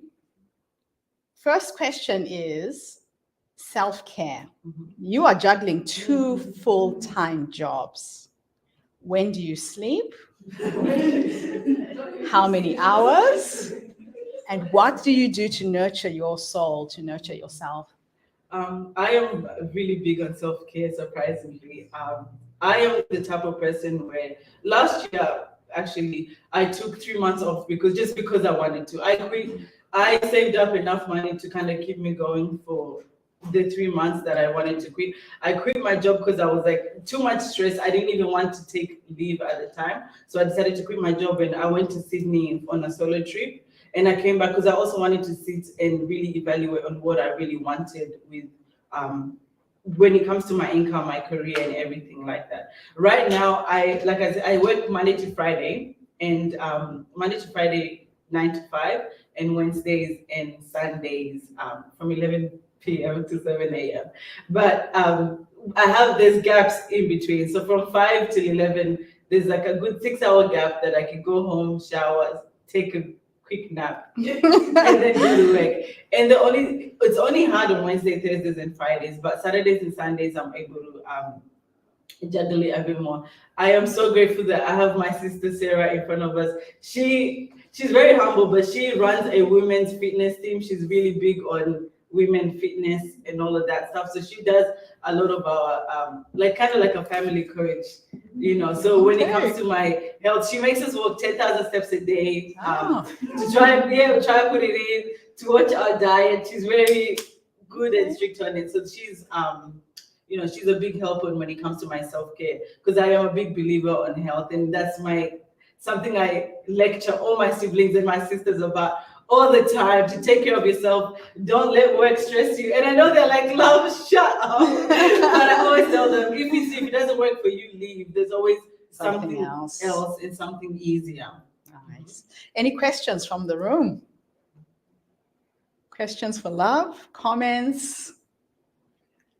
Well, comment. I just think it's really inspiring that at such a young age you've established yourself, and also during difficult times with COVID in the mix of all of that, and you clearly have a very bright and prosperous future being ahead of yourself. And what I would like to share, just to inspire you, is my story, how I got into real estate. I built a 5.9 million property investing business in New Zealand, which unfortunately I mentioned I've lost. But the way I bought my first house, it was 3 months after I arrived. Now I have 3 children. The youngest was 2.5. The oldest was 12. I had a full-time job as a systems analyst, working from 9 to 5. And I moved into a new house and I got my first job. And I thought, the house was being sold 3 months after I moved in. And one of the things I believe is that God will never put me in a place that is not mine. I used to talk to the house. I would touch her walls and tell her she was mine. When I cleaned my kitchen floor, I would go on my knees, the way my mother made me clean the kitchen, with a rag, not a mop. And I would polish every single tile. I talked to my house for 3 months before I made a decision to try and buy it. And there was no rational reason how I could afford it. I didn't have money. I was trying to make money for my husband to come from Zimbabwe. So it was hard. But I met a real estate agent who is still my best friend. We've been friends for 24 years. She's the woman who got me the house to rent. And I just called her. I said, Trudy, they're selling the house. This house is mine. I declared it. So you know when you are hesitating to say the money, we create through our words. The minute it's out of your mouth, it's in the ether, it's already here. So she came home one day. I had bought a car on hire purchase. I was owing $15,000 for this car. She said to me, Gertrude, I will teach you one trick. You need to trust me, but I'll show you how to buy this house. She said, do you have any debt? I said, I have no debt. She says, this is what you're going to do. You're going to go to the bank, get a personal loan, pay off that car, make it freehold. Take the car back to the car dealer where you bought it. So I had the car for 3 months. It was almost new. She said, sell it back to them. You will make a loss, but I'll show you how to buy this house. Now, I trust a random stranger I had met 3 months before, sold my car, took the car back to the car dealer. I got $10,000. I made a $5,000 loss on that car. She came home that afternoon. I had my $10,000 check. My husband had just come from Zimbabwe. And she showed me how to sign a sale and purchase agreement with a condition to it. And I said to the owner, who lived in Australia, here's $10,000. Please give me 6 months to make another $10,000 so I qualify for a mortgage. If I defaulted, he would keep the $10,000. The owner said yes. Now, can you imagine how motivated you are not to lose $10,000? I started thinking of how to make extra money. So I've got 3 kids. I'm alone. I work from 9 to 5. My kids would come home from school, do their homework, eat, go to bed. And I noticed that in New Zealand, there's no domestic servants. In Zimbabwe, we have somebody who looks after the children, who does the laundry, who does the garden. I thought, I've been a servant. I've done this work. And I put an advert in the local newspaper that goes into all the households. I said, I will pick up your laundry, iron it, and bring it back. Everybody had washing machines, but who's ironing the clothes? My phone started ringing off the hook. People asking me to pick up their laundry. I went to all the laundry marts. I got the price list. I dropped my prices by $1. I bought baskets in Kmart. I printed a spreadsheet, and people would write 2 sheets, 2 shirts, 2 this, and I had the prices, but mine were cheaper. So I would just rock up at somebody's place with my basket. They would tick and tell me how many shirts, how many trousers, how many whatever. I'd come home through the spreadsheets, tally it all up. I would iron until 2 or 3 o'clock in the morning every day, and I made $10,000 in 3 months. Bought my first house in the right street at the right time. That first property went up in value by $100,000 in 1 year. And this lady became my mentor. She showed me how to pull out the equity to buy the second property, the third, the fourth, the fifth. My mortgage was paid off in 2017. And by 2015, that property business was worth $5.9 million, which unfortunately I have lost because of my divorce. The moral of the story is, if I could have done what I did with no money, no skills, nothing, I'm going to do it again with your help here in Australia, with one arm tied behind my back this time. So don't ever be scared to dream big. I've done it. I've lost it. I'm going to do it again. But what you're doing is just absolutely amazing. But remember to take care of yourself. I ended up collapsing with heart failure. Your health is your wealth. If you get sick, you're not going to be any use to your little sister, your sisters who are in the room. Your mom needs you. So don't overdo it. Yeah. Okay. Well, thank you. Thank you so much, love. Oh, wow. All right, who's next? Did I have you scheduled next? No? Okay. So we have somebody who's coming in online. I will quickly tell her to go on. What's the time? Oh, I thought my slot was at 12:10. Okay, a little bit later. So we will go to a video this time before we have our next speaker, who is going to Zoom in from, I think, Queensland. So this was another amazing young lady who came yesterday. A beautiful start to our.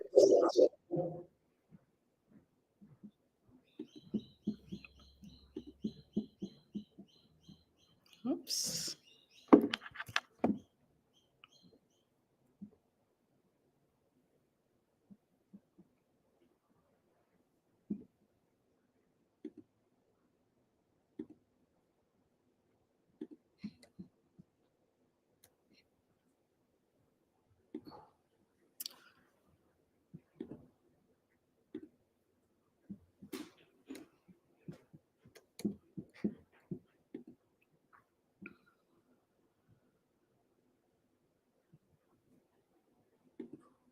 Move on to our next speaker, who is actually from next door to where I'm from. An amazing young woman who reminded me of my mother when she told me about her mom. She is a serial entrepreneur, a woman who came from Botswana, created an amazing life for herself here as an entrepreneur. Sometimes they say that if you are struggling to get a job, to fit into a place, you have to create a space for yourself. And this is exactly what she's done. She not only coaches and mentors other women of African descent to go into business in Australia. She's a woman of faith. Absolutely honored to have you on our stage, Patience. The stage is yours.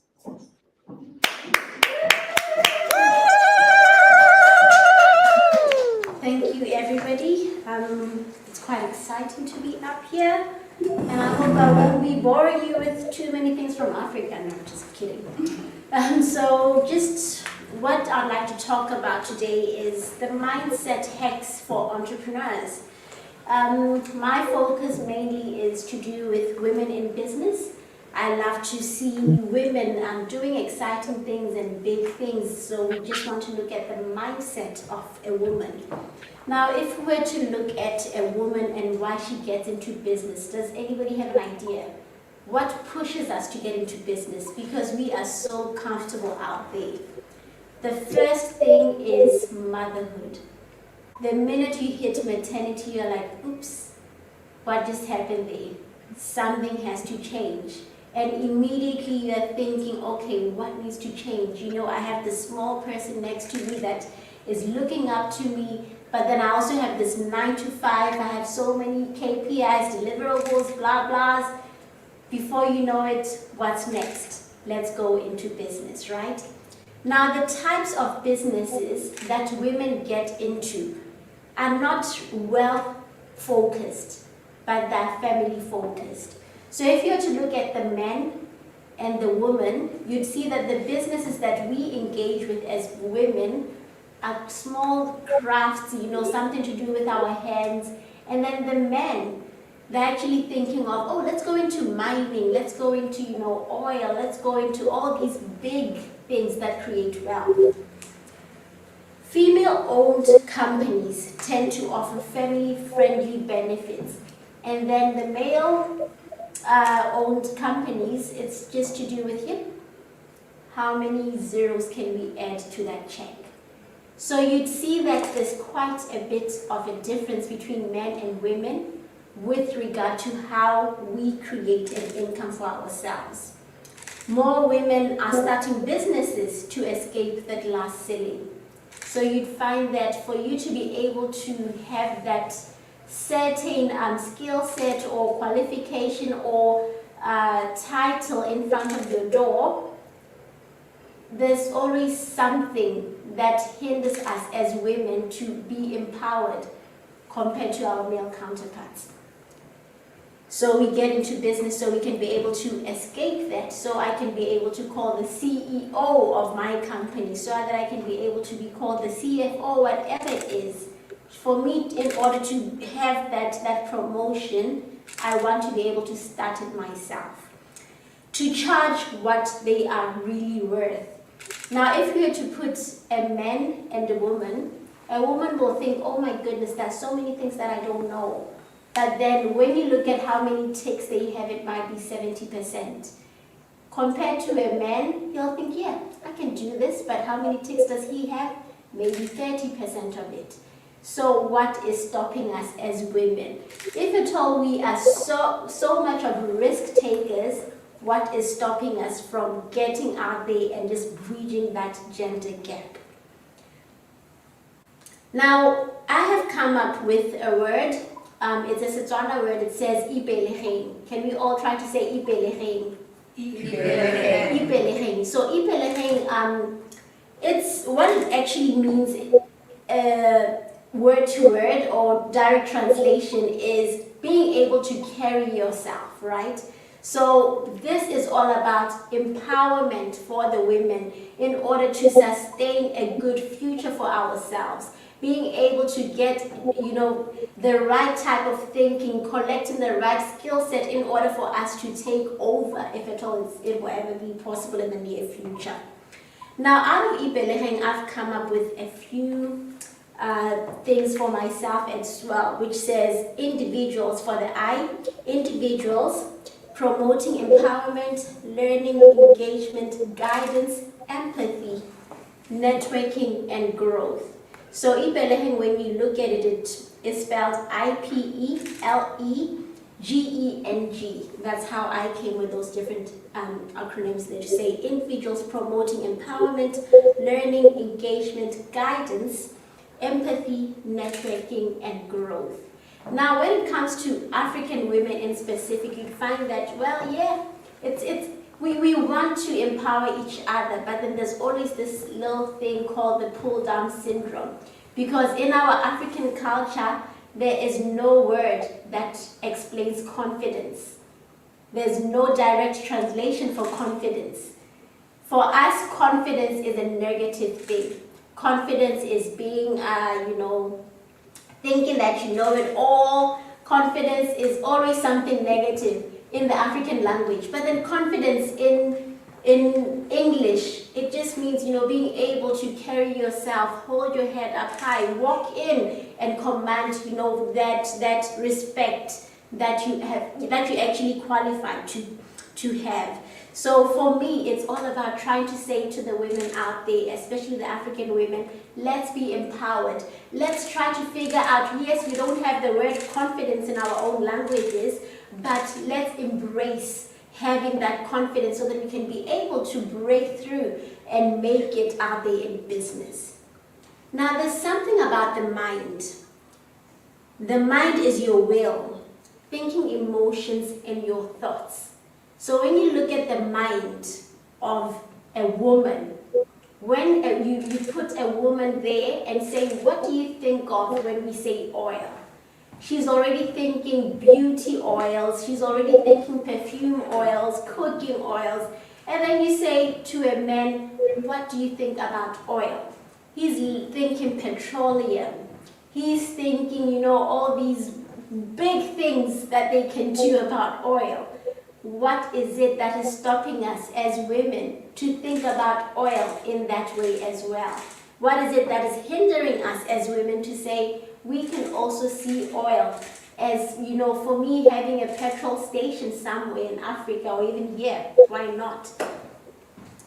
Now, hack number 1, have 100% confidence in yourself and in your business. No matter what you do, no matter how small or big it is, it's important to be confident in it. That way you are able to sell anything and everything to everybody. For as long as you are confident, even in the weakest product ever, you can have the biggest turnover that you never even thought would exist. You can sell toilet paper and just redesign it in a certain way and sell it for $20, just a toilet roll. But are you confident in that toilet roll that you're selling? You may, draw giraffes on it and just say, this is what I'm selling. For as long as you are loving what you're doing, you are loving your creation, you will be able to do quite a lot with it. Hack number 2, do the hardest thing first. So it is always important to try to figure out, okay, with all of these things that I need to do, what is the hardest thing out there? The hardest thing is usually the thing you should be going after. Chances are nobody else is. Everybody else is looking for the smallest things, the quickest things to do, the smallest, givings that you can be able to receive within a quick turnover. It is essential that you get used to the uncomfortable feeling of not knowing what you're doing. Once you realize that you don't know what you're doing, then that is the time you're actually going to give yourself the time to learn the different systems, to learn about what you can be able to encompass and be able to do what to be able to sustain yourself so that you can have that brighter future you've been looking at. Hack number 3, think big with small steps. There's nothing wrong with thinking big, but then taking small steps in order for you to achieve those goals that you have. Big occasions require small day-to-day decisions. It starts just with waking up in the morning and saying, today I'm just going to attend one meeting. Out of that one meeting, you don't know, you might be able to open a lot of opportunities, not just for yourself, but for those who are looking up to you as well. At times, we have to do the work that has to be done. the small things. Don't try to focus on everything that is out there that is enormous, that you think, oh well, by taking this enormous step, then that means I'll be able to sell this amount because it's big. But even the small things can get you to that big outcome. Hack number 4, don't be afraid to talk about it. I've entered a room where people have said, you know what, this is the information that I've managed to pay for, and it's mine, it's going to belong to me, it's me, I don't want to share. But then the minute you share with someone else, they come in with their opinion or what they have learned, and that way there's what? An exchange. There's a transaction there that is saying, well, I have learned from where you've learned from. I'm also going to give you what I have learned, so let's exchange. From there, by the time you get back home or to your office, you are able to say, well, that was quite a wealth of knowledge that I've been able to gain from 30 different people today who have taught me different things. So don't be afraid to talk about it. There's never any silly idea. There's never any silly opinion. Everything is always brilliant for as long as you have the focus. Helping and sharing is content marketing, which is how you build a business nowadays. Build an audience, then determine what they need from you. Create content, find your audience, build your business. So you will never know who is relevant at a certain point in time. You will never know who you're exchanging information with to actually show you where you are, where you could be if you were to do something different to the way you've been doing it. The integrity of the word is the basis of faith. So sometimes just hearing what other people are doing and having faith in what those people are doing, you should also be able to redevelop your own line of practice and become better. Hack number 5, the path of unpredictability. So we all want the straight line that takes us somewhere, but sometimes in order for you to make it, you should be able to go through some loops, some corners, some circles, all sorts of things. That unpredictable line will actually get you to learn. It exposes you to a great wealth of information. It's difficult to walk away from a paycheck. That's why we play it safe. Sometimes I say, well, when I'm so frustrated, I just go onto Indeed or Seek and start looking for work because I'm just thinking, what am I doing? This thing as a business person is not working for me. I might as well just go where I know that I'll be working from 9 to 5. I'll be able to shut down, get my paycheck at the end of the week, but then is it really solving anything? Being predictable, is it going to help me create the wealth that I require? Become comfortable being uncomfortable. To accomplish this, it takes emotional intelligence. Hack number 6, create a mission worth spending your life on. Every person needs a mission in life. Every person needs their own individual mission, their own family mission, their own business mission. So create a mission worth spending your life on. That way you are self-motivated.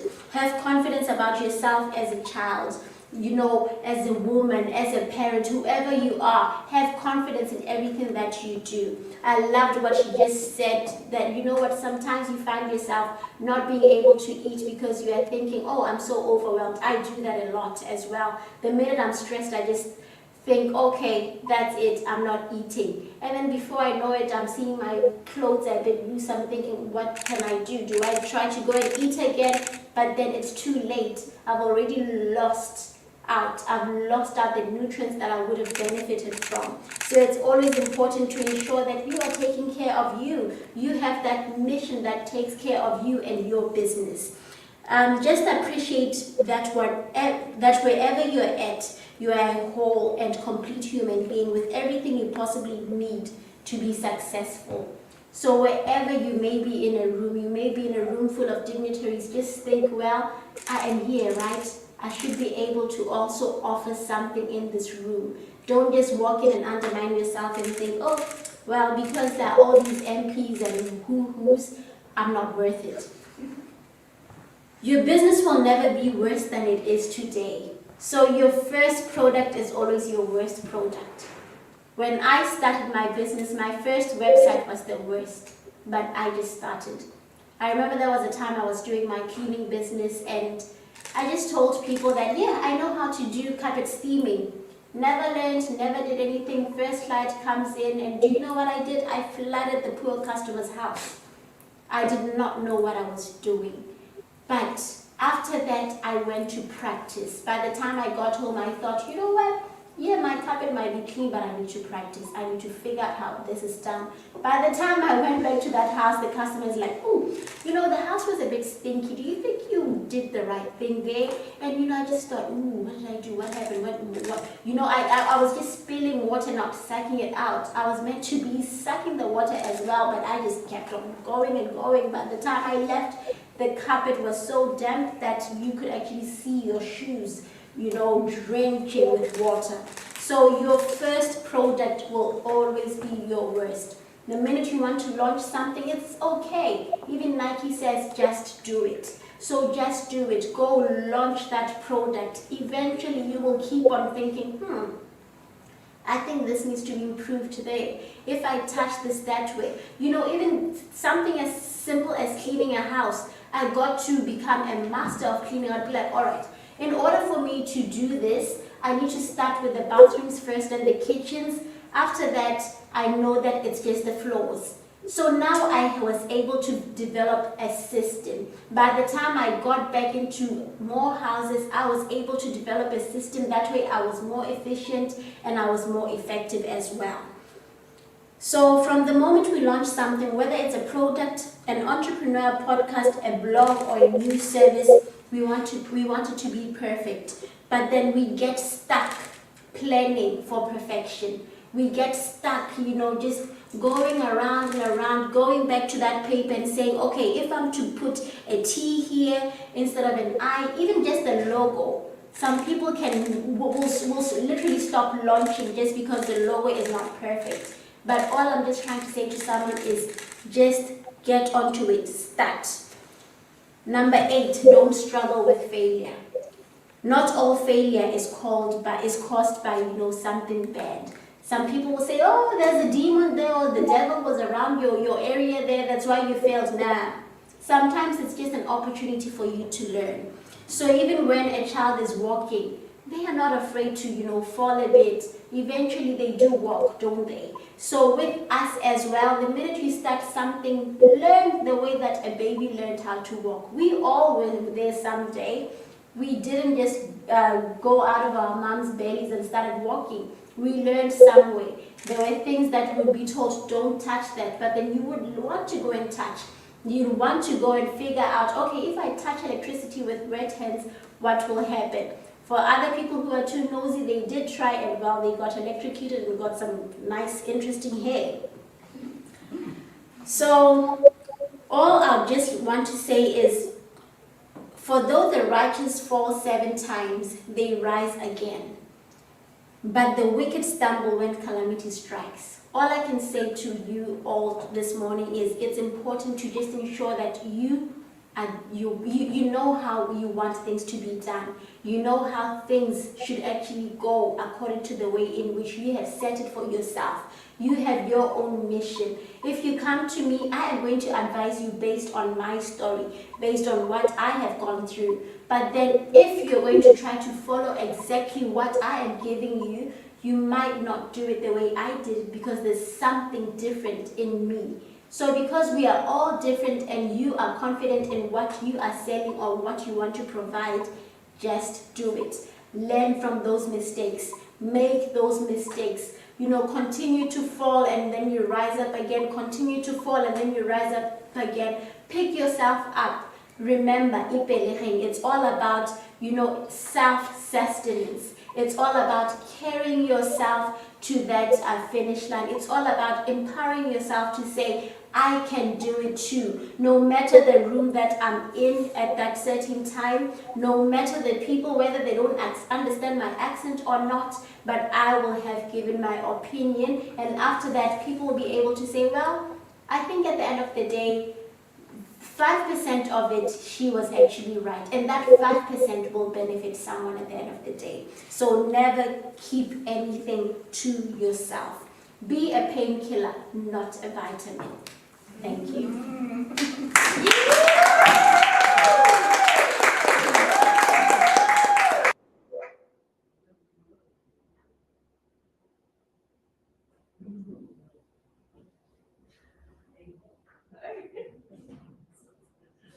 This is Faith, by the way. Oh, And that's Faith. Judy. Oh, Nice to meet you.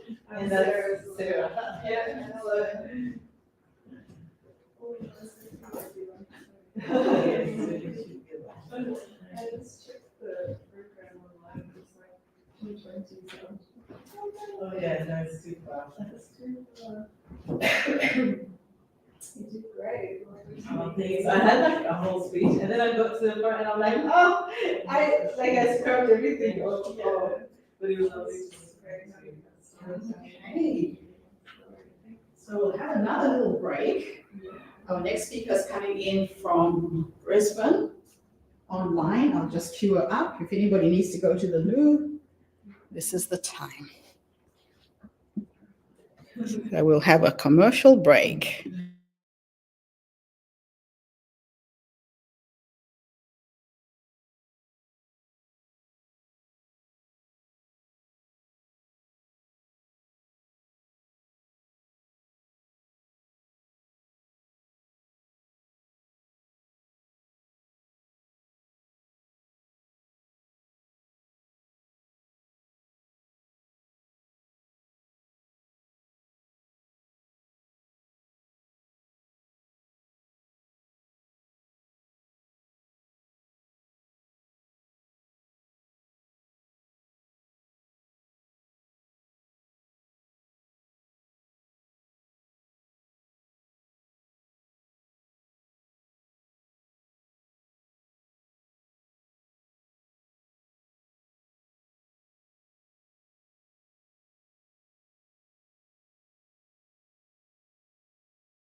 Oops.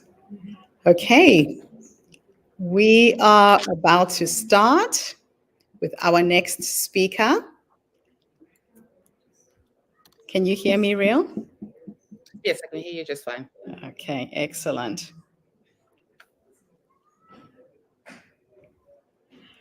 All right, it gives me great pleasure to introduce our next speaker.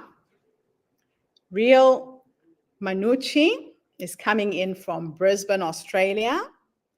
She is a brand and creative strategist, marketing and communications officer, and a social media and digital producer. Real, it's an absolute pleasure to have you with us today. The stage is yours. Thank you for being with us. All right. Hello, everybody. My name is Real Manucci, and I'm Zimbabwean. And I'm based in Brisbane, Australia. Thank you for joining us today on HerStory Summit. I'm a brand and creative strategist with over 17 years of experience in advertising industry and marketing, and also in the new media space. I'm an entrepreneur and advocate for authentic storytelling and meaningful connections. And my journey has been quite an interesting one. My journey began with a profound belief in transformative power of creativity, which led to the start of my organization, Reveal Studios, a consultancy firm that specializes in creativity, digital product sales, and marketing consultancy services as well. And my experience extends beyond the boundaries of traditional branding. As I've been in the industry for a long time, I've pretty much had the opportunity to pick apart and learn from the best and learn what to and what not to do as well. As I venture more into the digital space, my digital strategies and community engagement and innovative marketing approaches keep on expanding and diversifying. As you know, life changes, so do our business practice change as well as the economies do as well. I take a holistic approach to branding and creative strategy. So you can call me the brand doctor. Sometimes when people ask me, what exactly do you do? What's a creative strategist? What's a brand creative strategist? And I'll be like, just imagine a doctor, but more for brands.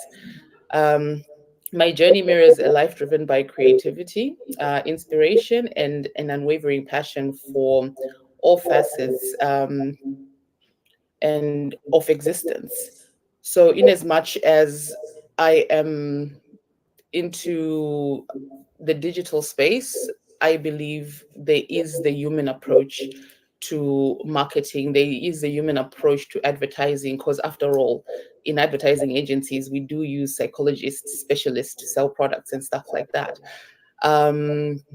And with the new ages now, with the birth, because I've seen the progression from when it was the advertising agencies and there were only a few in spaces and they cornered the market, and pretty much they mostly serviced large businesses, whereas smaller businesses did not have the same opportunities or the same budgets to be able to work with well-established advertising agencies. Then came the birth of digital agencies, which is pretty awesome because that helps even smaller businesses to be able to get more of the help and into the businesses they need.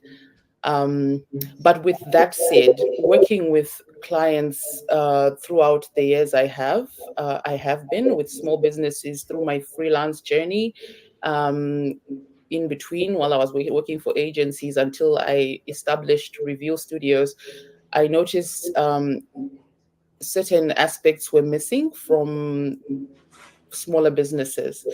And sometimes it's for different various reasons. It would be enthusiasm of starting the business, and so many steps are missed when pursuing passions or pursuing businesses, which is the one core thing that we all already know from the beginning, which is a business plan. And this is crucial for the person who is doing the business, and it's also crucial for the people who you are going to be employing or engaging, or if you're going to employ someone like me to be able to work on your brand. you we need to know what it is that, your plan inherently. Otherwise, what mostly happens in those types of situations is that you end up having different types of communications on your brand because you never did set it up from the beginning. It seems like such like an annoying step, but it is a very crucial step. So because it also helps charter the way of how you are going to operate for the next insurmountable years, like 5 years or 10 years. This helps guide you and gives you steps towards you achieving your goals as a brand, as a business. Um, it's the same thing in life. In life, if we are not self-aware and we don't plan well, we plan to fail. And that crosses over to business. And I am a person who believes that how you basically run your life, your financial health, how you approach those situations and issues usually is how you are going to approach your business issues, unless if you have the money to get the amount of help you need. But it's always good to have these key things in place, which is your business plan, because they cover what you need in your path. So as when you do go to a web designer like myself, or you come to me and say, can you help me with my marketing strategy, you end up saving more because we are no longer, we are working within the frames of what your ideas is, and we are expanding and just picking at, just challenging where your ideas are going.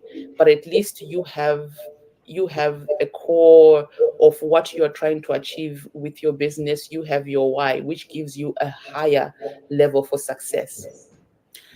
So I basically would like to say, inherently, businesses don't fail, but we fail to plan, because what we do put out from the beginning, if we fail to plan, if there's no plan, there's no trajectory, there's no direction, at the end of the day, is what comes out.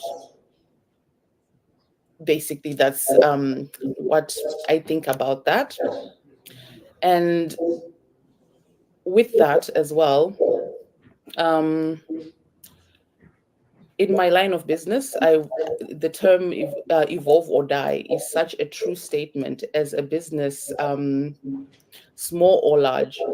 To stay relevant and competitive, we have to invest more in our digital footprint and the relationship between brands and customers has to be constantly evolving, being nurtured to a better to better serve our customers or target audience, to stay relevant. That's why I had to start with the setting the goals and the plan first, because from there is going to be more that you're going to be pulling from that plan going forward within your business, at whatever stage.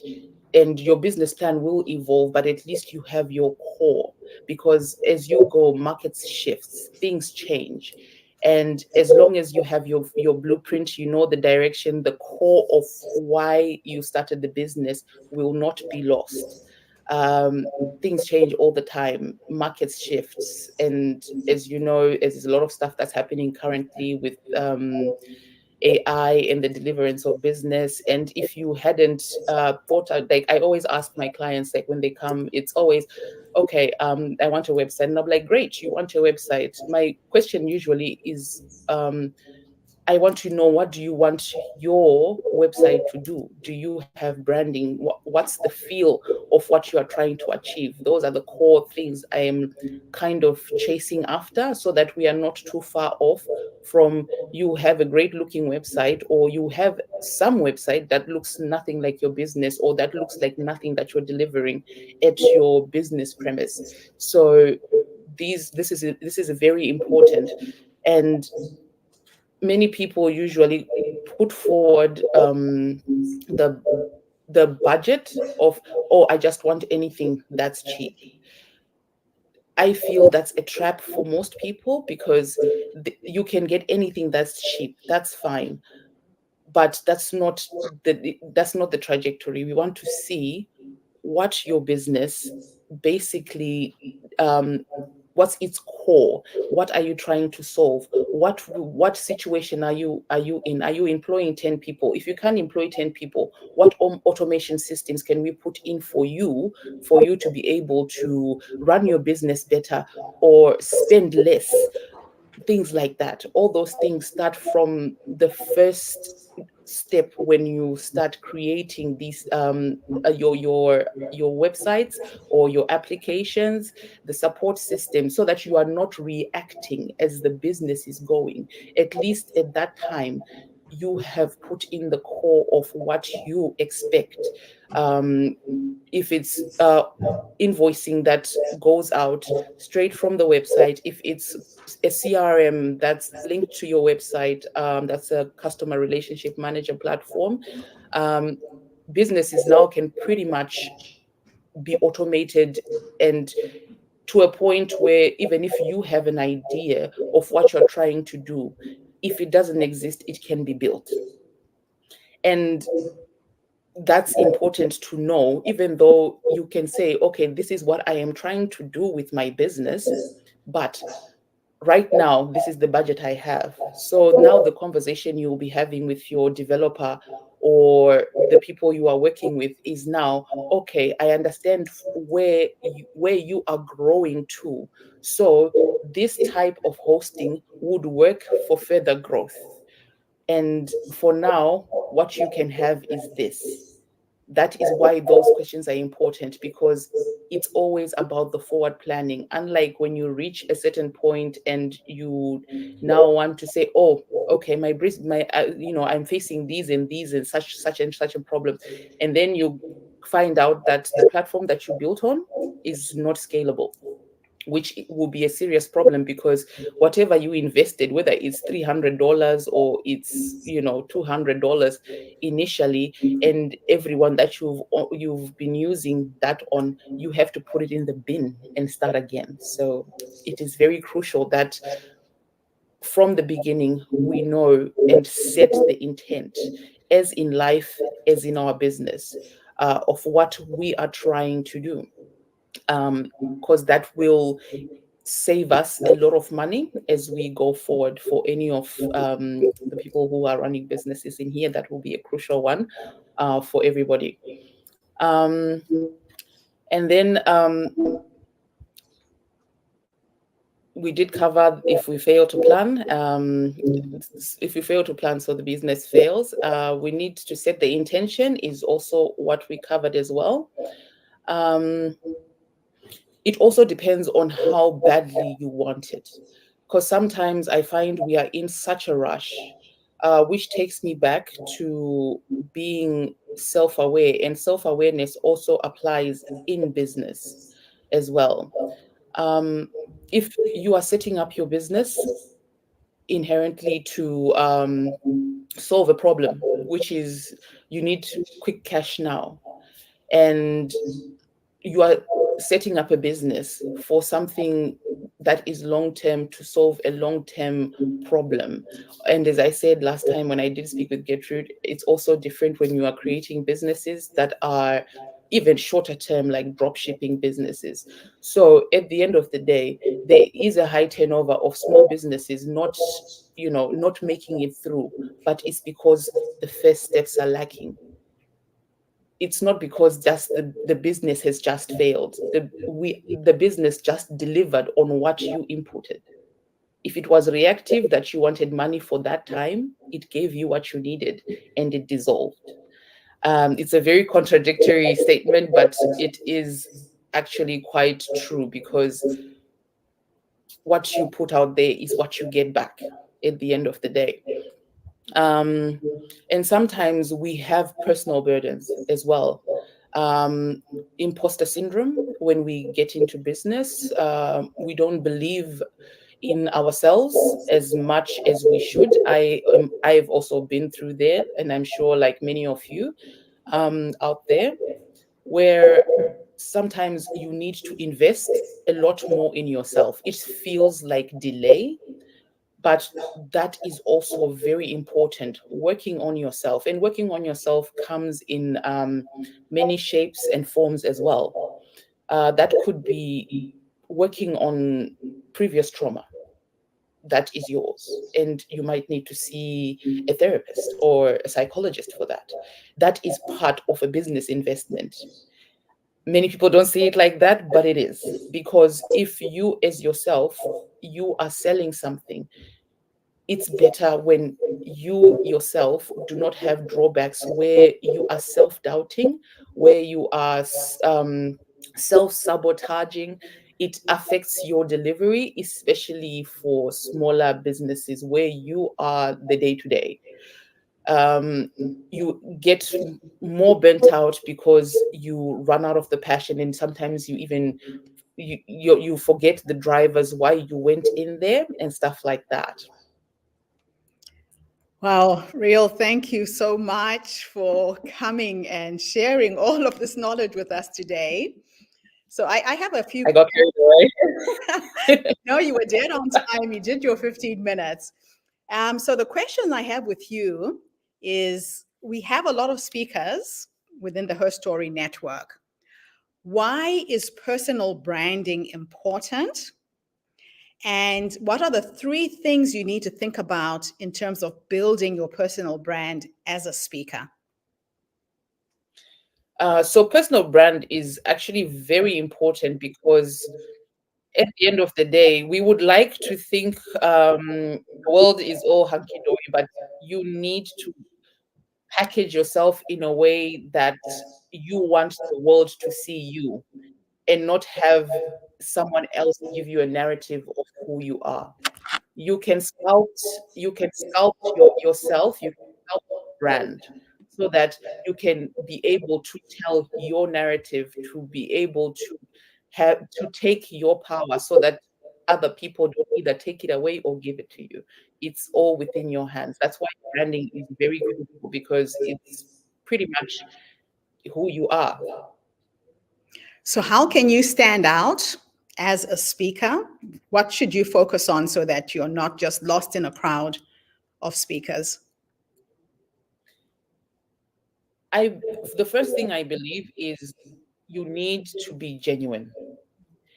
You need to be genuine in your cause of whatever it is that you are, because passion flows.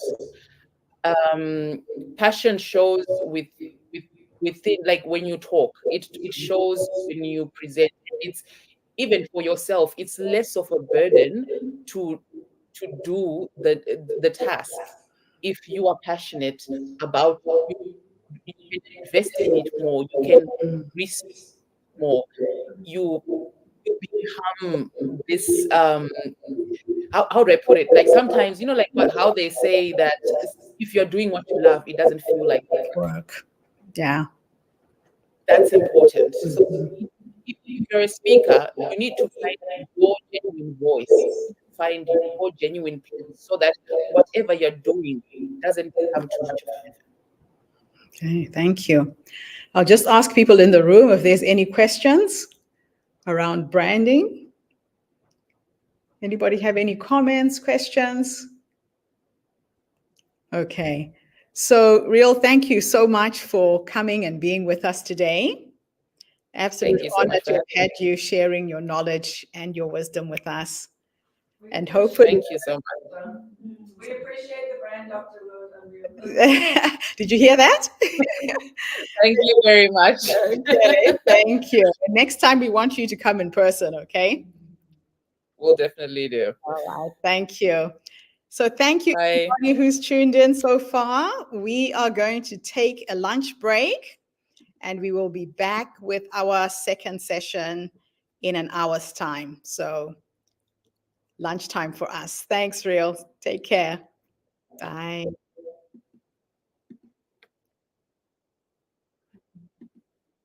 Oops, make sure I'm leaving the right one. Okay, so lunchtime.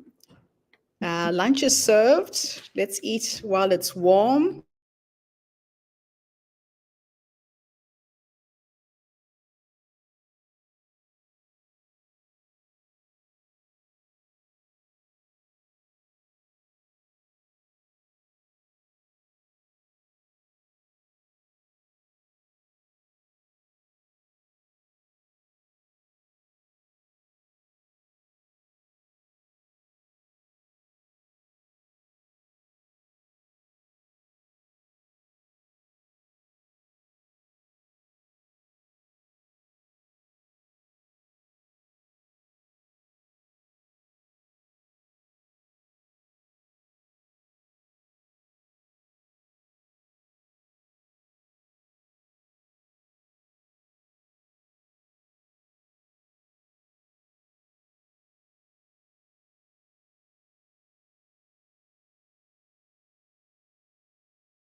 Hello and welcome back, everybody, to the HerStory Online Global Summit.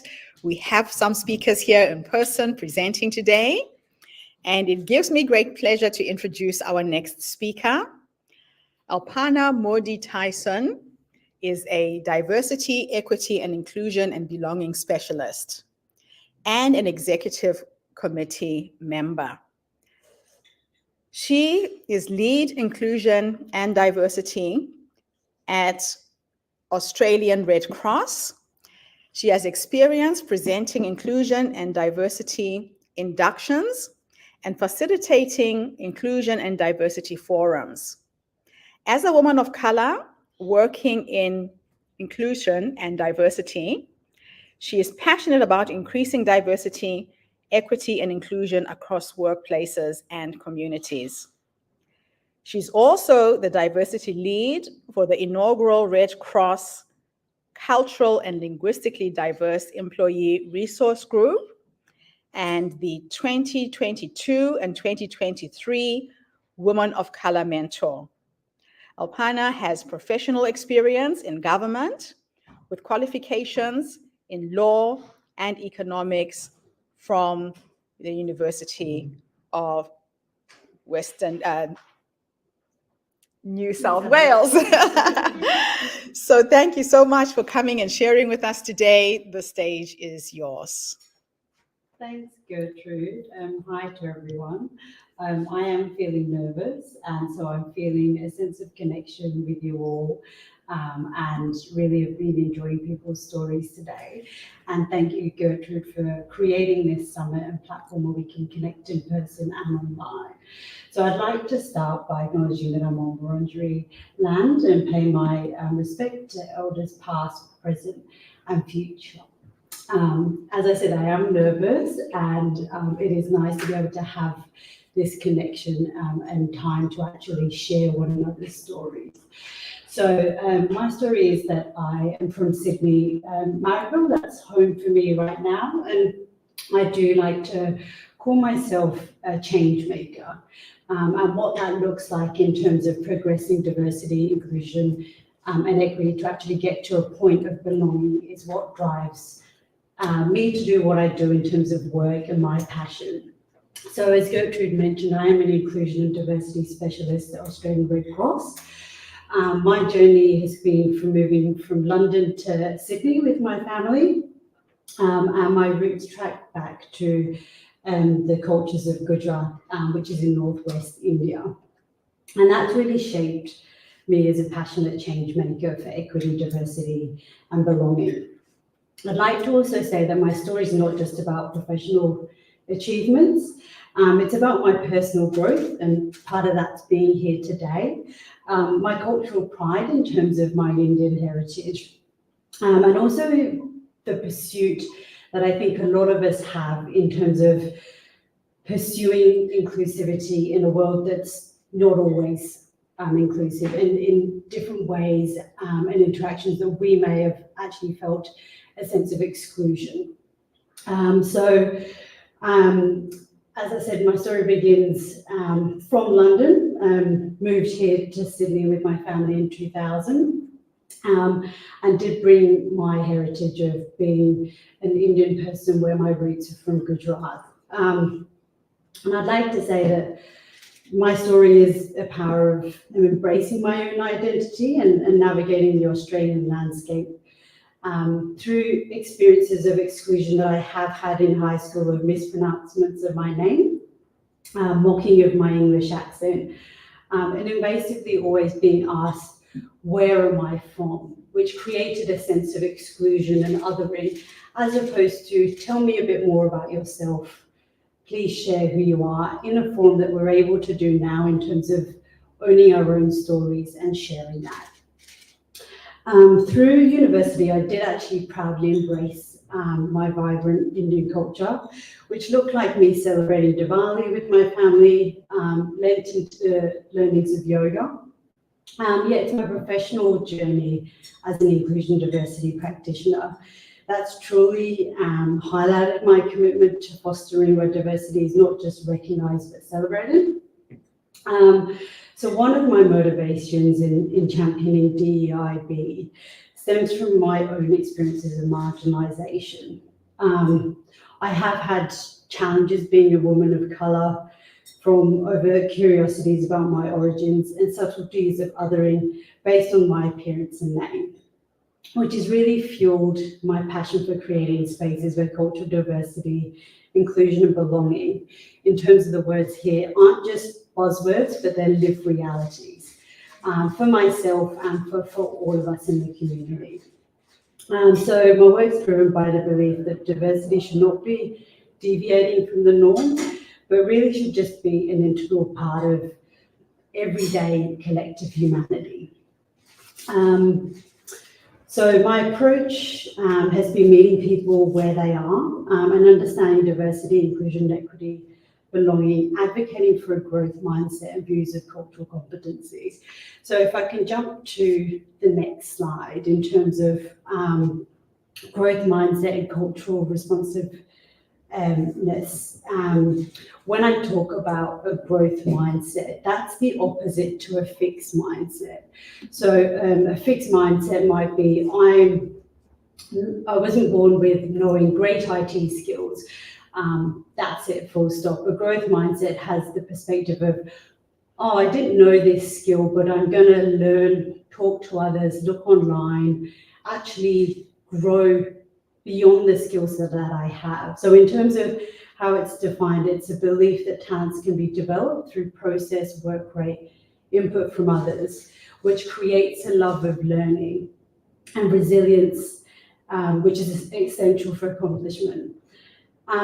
So that's really been something in terms of my approach to DEIB, and I think it does allow for things when in everyday examples, for someone not knowing how to pronounce my name, rather than them saying, well, I was born not to know how to pronounce Indian names, which is a very fixed mindset. A growth mindset would be like, well, let me ask you, let me ask my friends, let me ask Google, and that's a growth mindset. So an example that I have shared is when tennis players' names are pronounced. You know, I've heard a comedian say that no one's name is mispronounced, even though it might be a long European name. And I think if the same approach was taken with all cultural diverse names from that growth mindset, it would allow for an inclusive approach. So that's one approach in terms of my DEIB approach. The other one's cultural responsiveness. So the definition of that is that it does involve constant learning, self-exploration and reflection, and it draws on cultural awareness, cultural sensitivity, cultural safety and cultural competence.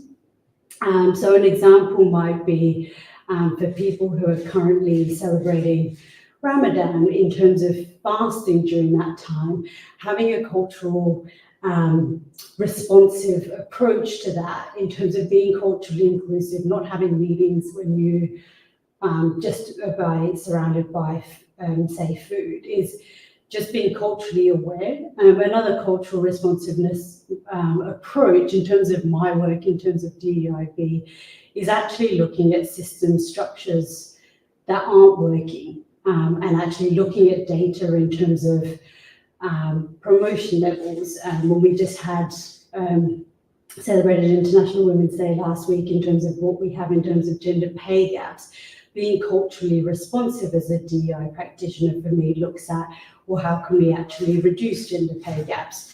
How can we actually be responsive to ensure that systems and structures are inclusive to all women of colour? So I'll jump to the third and last slide. In terms of intersectionality is something that is an important concept when I think about my work as DEIB. And it explains how overlapping identities, here are some as an example, race, gender, culture, and beyond, affect how we are perceived and how we navigate the world. So in terms of my experience, I'm not just a woman, and I'm not solely a person of colour, and nor am I just an immigrant. It's a mix of those things and a tale of who I am in terms of embodying those identities simultaneously. So that's in terms of my intersectional experience. And in terms of when I reflect on that and my story, it's really been a lantern in the fog, illuminating my understanding of unique experiences that stem from my combined identities. And in Australia, my heritage and gender and my colour intersect in ways that are really linked to my narrative. And these intersections have often meant navigating spaces where I'm simultaneously a part of and also part away from the dominant culture. And in my professional realm of D&I, I've had to confront and challenge the systemic structures that fail to accommodate experiences of those who live with intersections. And my career in terms of working as an I&D practitioner and specialist has really been a testament to finding these crossroads between challenges that barriers are often presented. So in terms of my intersectional identity, that's something that I've really honed in on in terms of work and initiatives that I'm proud of. So some of that does look like in terms of advancing DEIB and cultural competence and cultural awareness, and bringing my lived experience and also listening to people with lived experiences through the culturally and linguistically diverse network that Gertrude mentioned. So one of the initiatives that I'm really proud of is we've got a 2024 cultural and religious celebrations calendar. So it's a resource to inform all Australian Red Cross people in their inclusive practice. And the calendar provides visibility of cultural and religious dates, and it provides insights in terms of practices and protocols that can be observed.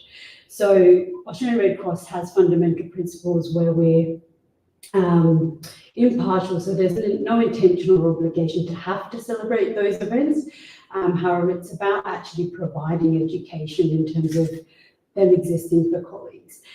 And last year, the Culturally and Linguistically Diverse Network did actually, the co-chairs acknowledged Ramadan and Eid al-Fitr, and I learned through people sharing their lived experience and their stories. So that's something in terms of working through the two growth of mindset and culturally responsive approaches and my intersectional identity that I've been able to bring to work, and is an initiative that I'm proud of.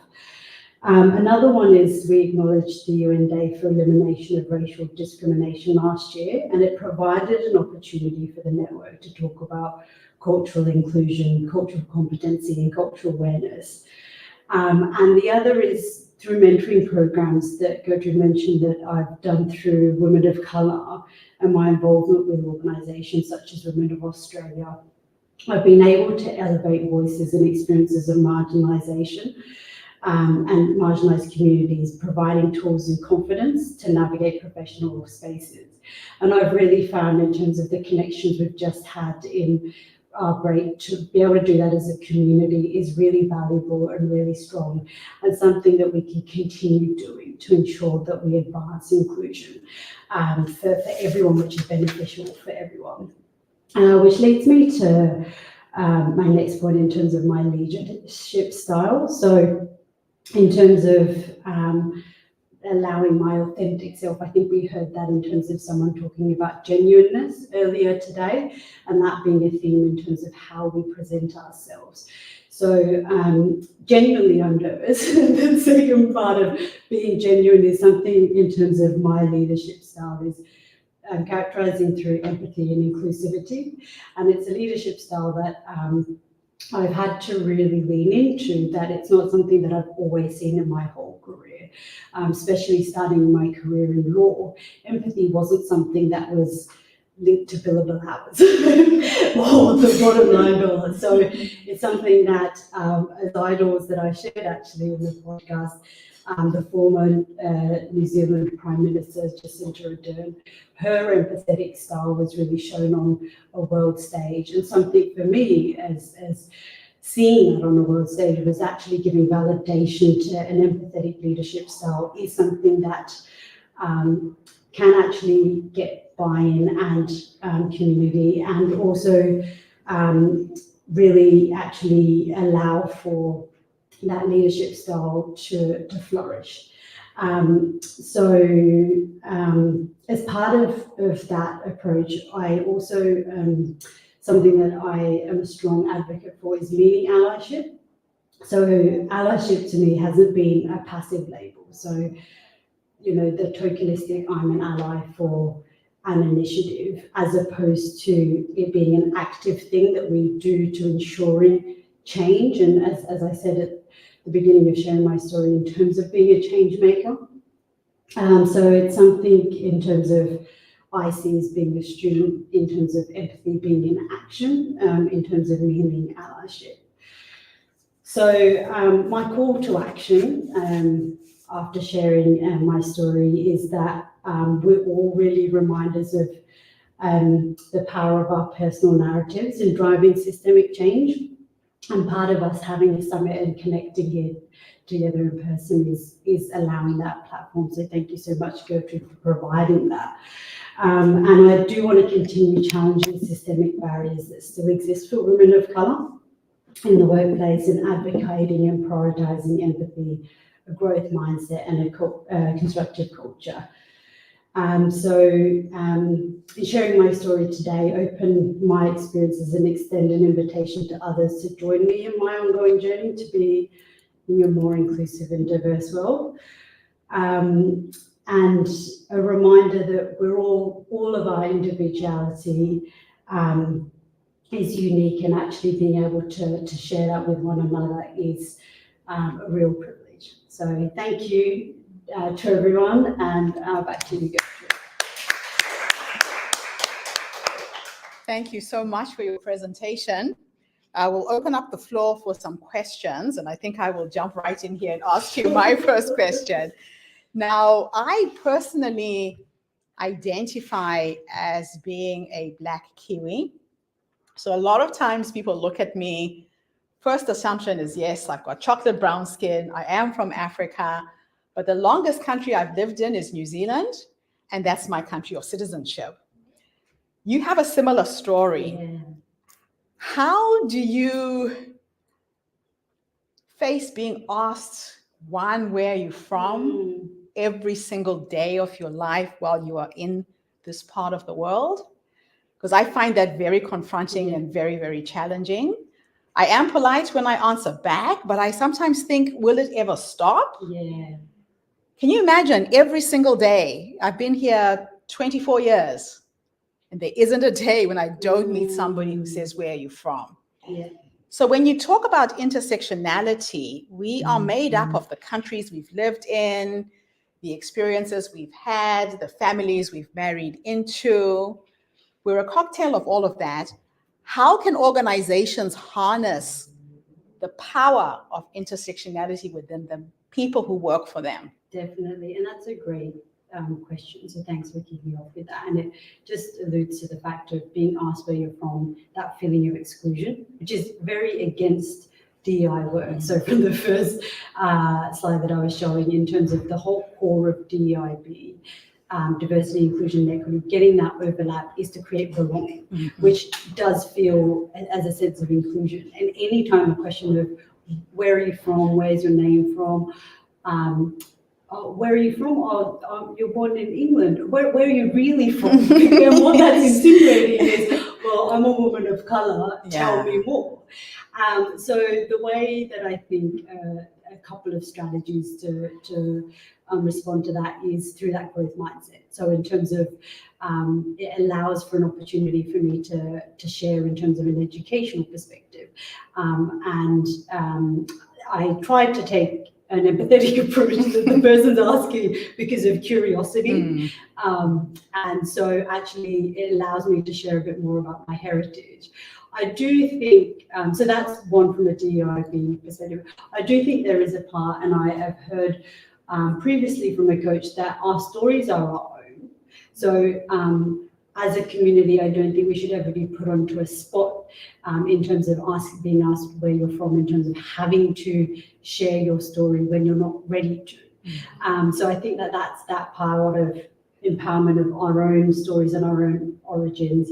And that's just in terms of perhaps allowing for a growth mindset approach, but also being part of a theme that's come up, Gertrude, that you talked to a previous speaker about, was self-care. So never feel that you have to go beyond your comfort zone because someone's asking you a question. So I think the three ways that I would respond to that is through growth mindset, self-care, and touching base in terms of what I need in that position, and also cultural responsiveness. So in terms of the culturally responsiveness, in terms of happy to share more about my Indian heritage, and part of a growth mindset in terms of learning more from one another. Also, sometimes I think cultural awareness, when we actually get to a world that's inclusive for all, would look like people not asking questions that create exclusion. And that's my ultimate aim. So thank you for asking that question. And I think those three strategies, if everyone used that in the world and workplace, we'd have a more empathetic world. So that's what gets me up every day to do the work that I do. Fantastic, thank you. Any questions from the audience? Yes. Thank you so much for sharing your story. It's beautiful to hear that. I join you as well in acknowledging the Rowan Boomerang and Wurundjeri land, and I pay my respects to elders past, present, and to future emerging leaders, and to acknowledge that it has never conceded the sovereignty of the land.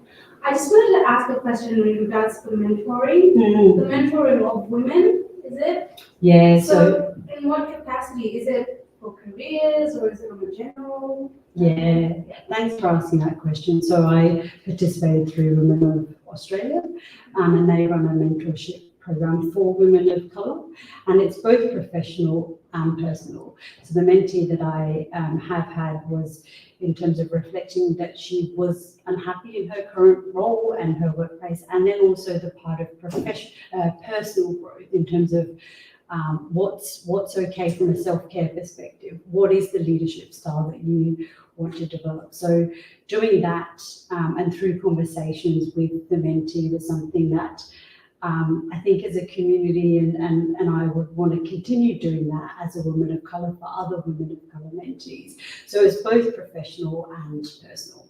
Oh, so that's from your organisation to people in the community? It was through Women of Colour Australia that they run a mentor-menteeship program, and it's across Australia from as far as I understand, and so it's done through virtual connections. Thank you, that's beautiful. Thank you. Thank you so much. All right, we'll move on to our next speaker. Okay, Olivia, you're next.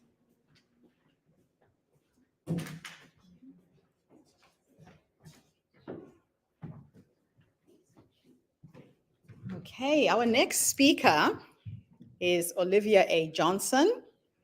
She is a human resources and business management professional, sexual and domestic violence and mental health advocate, Olive Solutions Consultancy, co-founder of Sisters Support, and a global ambassador for Heroines Pitch.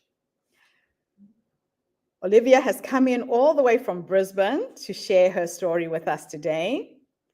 And it gives me great honor to learn from you. Your human resources background is very, very impressive. The stage is yours. Thank you, Gertrude. Good afternoon, everyone. Thank you for having me here. And I am a little bit nervous, so just, bear with me. We will get through it. So my name is Olivia Johnson, like Gertrude introduced, and I'm here to share my personal story with you. So just before I start, I just want to ask a question out there. So joking. Yep, one. Okay, that's great. Well, I've decided to take my fitness journey a little bit more seriously, and I've taken up jogging as well. And as I was jogging the other day, I was feeling like a professional athlete. I was really feeling myself, and I just tripped over thin air, like just flat on the ground. And I guess life has a funny way of teaching you a lesson in humility, because at that time I was thinking, well, I have a choice. I can stay down on the ground and cry for help and be dramatic, or I can get back up and keep jogging. I definitely chose the latter. I got back up real fast and kept jogging. And what I'm trying to say with this little experience as I introduce my topic is the essence of resilience is in how we respond to life's adversities. We have a choice to stay down or to get back up. All right, so, sorry. Of course, the latter option to get back up again may turn out to be a much harder choice initially. It does pay off. And even if it means just taking things a little slower and with a lot more caution. Our path in life may not be always smooth, but the determination to get to a better destination in the end will be a driving force for resiliency. I've titled my speech today, Embracing Resilience in Adversity. Today I share with you not just my personal story, but a journey. The valleys of trauma and abuse and up the mountains of recovery and resilience. I talk about resilience not as an abstract concept, but as a lived reality, my reality, woven through the fabric of my life's most challenging moments. My journey is marked by battles, childhood sexual abuse, teenage pregnancy, domestic violence, and the relentless yet rewarding path of single parenthood, including the unique experiences of raising a child on the autism spectrum. My story is one of many, yet it holds a universal truth. Resilience is born from the depths of our struggles, lighting our way through the darkest nights. Although this journey is mine, it's also for anyone who's felt alone in their struggle. It's a testament to the human spirit's unyielding capacity for hope, healing, and transformation. My journey begins in childhood, a time that should be filled with innocence and joy, but was instead marred by sexual abuse. From the age of 5 years old to about 9 years old, I was sexually abused. This early trauma cast long shadows over my sense of self-worth and trust in the world. It's a form of betrayal that leaves scars on the soul, scars that often go unseen and unspoken, scars that at such a young age are hard to process and to cry out for help. Such a malleable age where instead of developing the foundations of my character and who I would be, I was stunted by an act of betrayal. A betrayal not only to the body, but also the mind. Fraught with a sense of shame and guilt after years of grooming and abuse on an innocent child. Not knowing how to cry out for help, I was trapped in low self-esteem, depression, anxiety, insomnia, nightmares, and suicidal thoughts. That was all misunderstood by my family at the time. I had no choice but to carry on despite the trauma left untreated. I recall around the age of 11, seated on the steps of the house, I cried out to God and said, I'm tired of this. I don't want to carry this burden anymore. I made a decision that day to forgive my abuser, and I felt a weight lifted off my shoulders. The first seeds of resilience were sown that day, as I made a decision not to be bound by the past abuse, and attempt to live life even as young as I was then. You see, the essence of resilience is found not in avoiding the scars, but learning how to live with them, how to transform them into sources of strength and empathy. This early trauma left me grappling with a fractured sense of self, people-pleasing tendencies, and searching for love and acceptance in places where it was seldom found. This led me down a path that subsequently led to teenage pregnancy at the age of 19. My daughter's conception, an unexpected outcome that I will never forget and left me destroyed. But that traumatic story is for another time. I faced not only the stigma attached to it all, but also the daunting prospect of bringing a child into the world under less than ideal circumstances. Yet it was in this moment of vulnerability that the seeds of resilience continue to grow. Despite the fears, the uncertainty, and the judgment, I chose to embrace my new role. The pregnancy journey in itself was riddled with exclusion, bullying, and judgment from my fellow youth and elders alike from the church I attended at the time. The familiarity of depression and anxiety I thought I had surpassed came sweeping back. Yet in that moment, I felt I had no choice but to hold on to the support from my family and rise above societal expectations. I took 1 semester off uni after giving birth and went straight back into study and juggling single parenthood. I proudly graduated from the Queensland University of Technology in 2013 with my family and my beautiful 2-year-old at the time cheering me on at graduation. As I ventured into adulthood, my quest for love and acceptance led me into the arms of domestic violence. What started as a seemingly loving relationship soon unveiled itself as another battlefield where emotional and psychological scars accumulated. What appeared to be a loving relationship in reality was a cycle of power, control, coercion, manipulation, and relentless emotional torment. Emotional and psychological abuse, unlike physical abuse, leaves no visible marks. Its weapons are words, silence, and actions designed to erode self-esteem, to instill fear, and to cultivate dependence. The person I once was slowly eroded under a constant barrage of criticism, gaslighting, and isolation. I was made to feel unworthy and incapable of being loved by anyone else. And the worst part is I believed all those lies and started seeing myself through the distorted mirror held up by my abuser. I stand before you not just as a speaker, but as a survivor, a term that took me time to fully embrace because I had no visible wounds to show for it, only the wounds left on my mind and sense of self. My journey through the dark tunnel of domestic family violence has taught me invaluable lessons about resilience, self-worth, and the power of healing. The turning point for me came on a day that started like any other. Yet amidst the turmoil, a moment of clarity broke through the storm clouds. It was a simple yet profound realization. The only person who could change my situation was me. I realized that waiting for my abuser to change was a gamble I could no longer afford to make for the sake of my sanity and the safety of my kids. Making the decision to leave was the hardest and bravest thing I've ever done. It was breaking free from chains I didn't realize for so long I was bound by. It was an act of courage fueled by the desire for a better life, not just for me, but for my 4 children. This decision marked a turning point, revitalizing the seed of resilience sown so many years ago. A step towards healing, self-discovery, and self-empowerment. Through talking about my experiences, the hope is to illuminate the often invisible wounds left by emotional abuse, and more importantly, to highlight the strength that lies within each of us to overcome adversity and emerge stronger. In the aftermath of domestic family violence, I now found myself navigating the complex world of single parenthood again, except this time, instead of 1 child, it is 4. Each day brought its own set of challenges, from financial concerns to the emotional toll of raising children alone.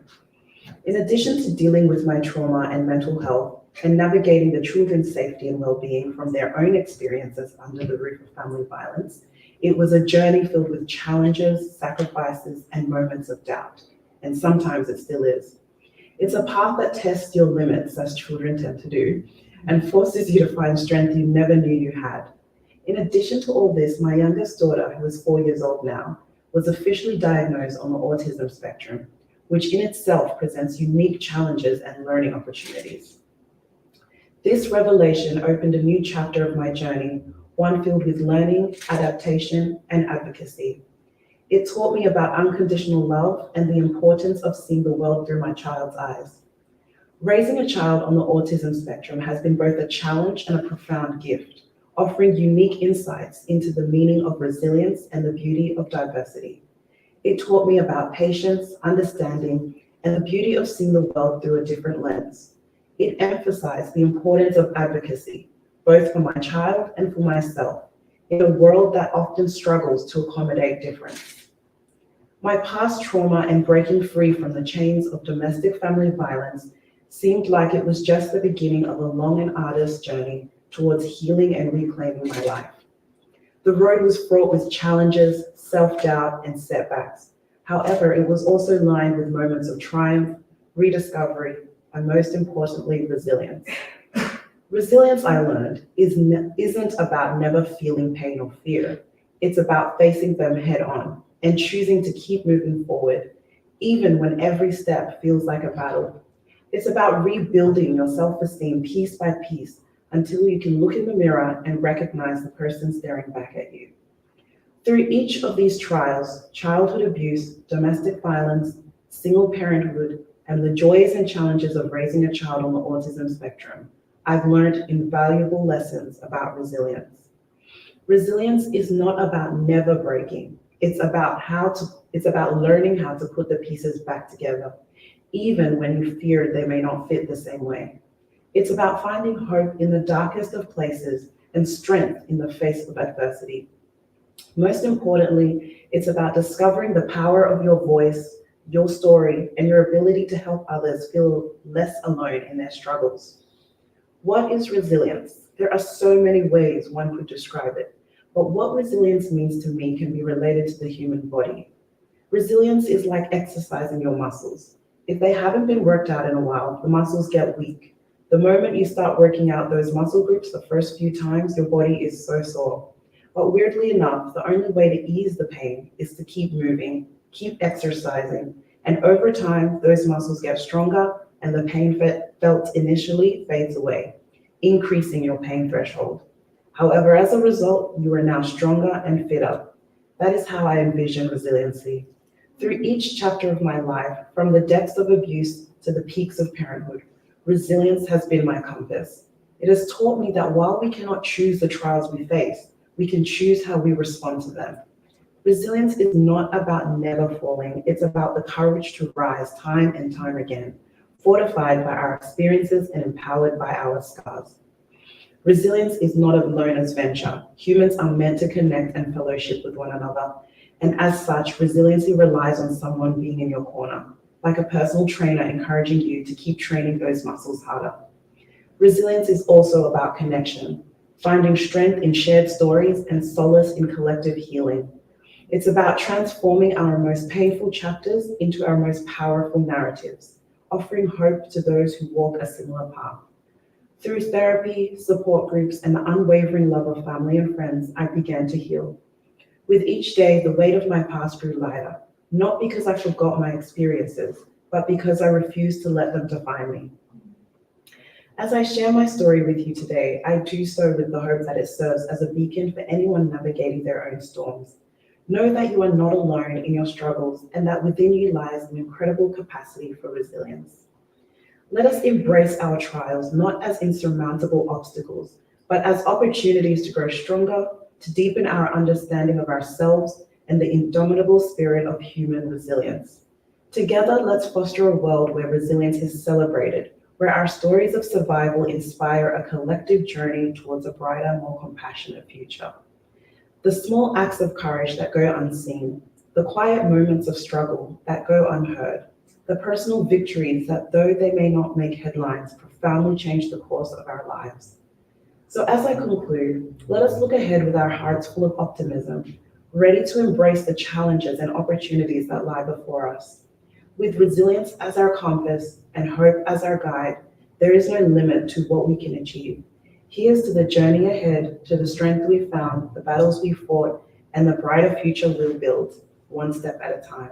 Although I haven't been able to share all my life's challenges in today's speech, I look forward to doing so in my coming memoir. Thank you. Wow, thank you so much. What an incredible story. Question time. And I start with the floor because I have a lot of questions. As you know, I always jump in first. Anybody got any questions or comments? I do. Yes. Thank you so much. That's a beautiful story. Now, I don't know about Brisbane, but I know about the system in Melbourne. I've recently learned all of it. Being a single mother, woman of color, career woman, and I'm sure much, much more, did you look up to the system for support in Brisbane? And did you get any kind of support? And if so, which? Or if not, what was the biggest challenge? Yeah, 100%. So one of the success factors I would say to overcoming the whole journey of domestic violence was the advocacy that I got from Brisbane Domestic Violence Services. They were the first kind of people that I reached out to, and they helped me put a lot in place, which helped the safety of me and my children. Along the journey, I did face some challenges because the system is complex in the way that although they want to help, it's the kind of help that like they can't give you everything you need at the time you need it. It's a very complex situation, I guess. So they did help me a lot because I don't think I would have had access to some of the help and assistance that I got without that kind of advocacy. So, yeah. Any other questions? My biggest question for you is, you know, you talk about resilience. You've had a lot of challenges in your life, but you keep bouncing back.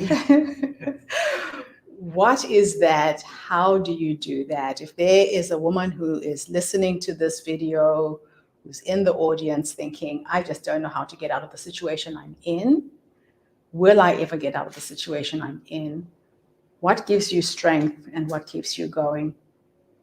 Yeah, that's a good one. I get my strength from a lot of sources, but I would have to definitely thank my mother for that strength because she's also gone through a lot of adversities in her own life and she's always got back up. And as we've been raised, she's always instilled a sense of independence in us, a sense of strength to always get back up despite whatever we may go through. So I do have my mother to thank for that. But also I think envisioning the end goal for a better life, a better future is the driving force predominantly behind why I keep getting up. Because I just don't want to accept what life throws at me as that's what I have to accept. I want to always strive and fight for a better future for myself and for my kids. So I think that is a part of what makes me resilient, aside from being stubborn naturally. I just use that as a strength and keep getting back up. But I think when you envision the end goal, which is to have a better life, that should be enough to keep you going. My last question is, you have a child who's on the spectrum. Now, a lot of women don't know how to trust their own intuition. When they sense that something isn't quite right with the child, they seek professional help. What advice would you give? Because you, I would say, were lucky. You were already working with autistic kids, but for somebody who doesn't even know what to look out for, what were the symptoms? Give us a little bit of advice in case there is a mom who's listening again to the video and thinking, I've just got this nagging feeling something isn't quite right. What were the symptoms of your child for a start? And how did you advocate for the child in terms of the healthcare system? So I think you pretty much captured it. It was this nagging feeling that something wasn't quite right. And lucky enough, she was my fourth child. So I had the other three kids to kind of, go by. But the thing that stuck out for me was that she was not responding to her name being called. And she was at the age where she should really kind of look up or point and do things that you would expect curious little children to do. And she wasn't doing that. So our first instinct was to get her ears checked. And when that came back normal or okay enough for her to hear, we were like, okay, so why is she not responding to her name? And then just the way she would play with objects and toys was not in the normal way we expected a child would play. She was also very much like she liked to be by herself a lot rather than with her siblings or at childcare with a group of friends. So I had noticed these things and I just said, okay, I think we need to get it checked out just in case. And so that's what sparked the journey to her getting a diagnosis. Okay, thank you. Thank you so much for being here. Oh, wow. All right, our next speaker. Which one of you two would like to start?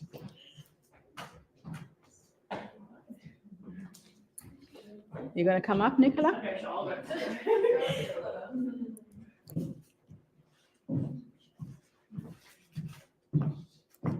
What an inspiring day we've had. Stories from women from all over the world, different experiences. And now we have our next speaker. Nicola, I don't know how to pronounce your surname. Say it for me. Diomedes. Diomedes, okay. I hate mispronouncing people's names. So Nicola is a team leader in education and experiences at a company that I used to work for called, well, I was with Diversity Atlas, and you were working with Cultural Infusion. I'll just read her bio quickly. She's an enthusiastic graduate of international studies and languages, and her hope is to contribute to a meaningful societal change. Through her studies, she's developed a strong intercultural understanding, critical thinking, and interpersonal skills. She's been a dedicated student of French for 9 years and prides herself with her ability to effectively communicate. Since graduating, she secured employment working in the intercultural space, and she's driven by an eagerness to learn and is excited to grow her skills and experience. Welcome, Nicola, the stage is yours. Thank you, Gertrude. I haven't heard that for a while. I heard that a few years ago. So thank you, everyone. My name is Nicola, and I also would just like to acknowledge that we're meeting from Wurundjeri and Boomerang lands today, and I'd like to respectfully acknowledge the traditional custodians. So today I thought I would kind of just share my career journey so far and how it's led me to where I am now. And I guess a big part of that for me has sort of been navigating my purpose, I guess. And, you know, as a kid, you always get asked, you know, what do you want to be when you grow up? And that's quite a challenging question. And it takes a lot of people quite a long time to sort of get to that point, I guess. And for me, I think my journey did actually start in school. So my parents actually originally sent me to a private school. They, you know, it was something that they really wanted to do. It was quite a sacrifice for them to do that, but they wanted to send me to that school for as long as they could afford. And yeah, going to that school, it was a very high pressure environment. I remember being in year 7 and it was really intense. We were doing 9 exams from year 7. We had to be really selective about the types of subjects that we chose. There was a big push for maths and science, a lot of talk about ATAR, and it was all really quite scary actually. And for me, I think I had the added pressure as well of, you know, wanting to do well at school because I knew how much it meant for my parents. So yeah, I ended up staying there until year 8, and then I had to move schools at that point because my parents got to the point where they really just couldn't do it anymore. And moving to a new school, I definitely experienced a bit of a culture shock. It was a much more sort of relaxed, more nurturing environment. You know, there were no exams till year 10. I just felt like I could breathe. And I think, you know, it was the previous school that I was at did kind of make me highly anxious about grades and schooling and trying to work out what it was that I wanted to do.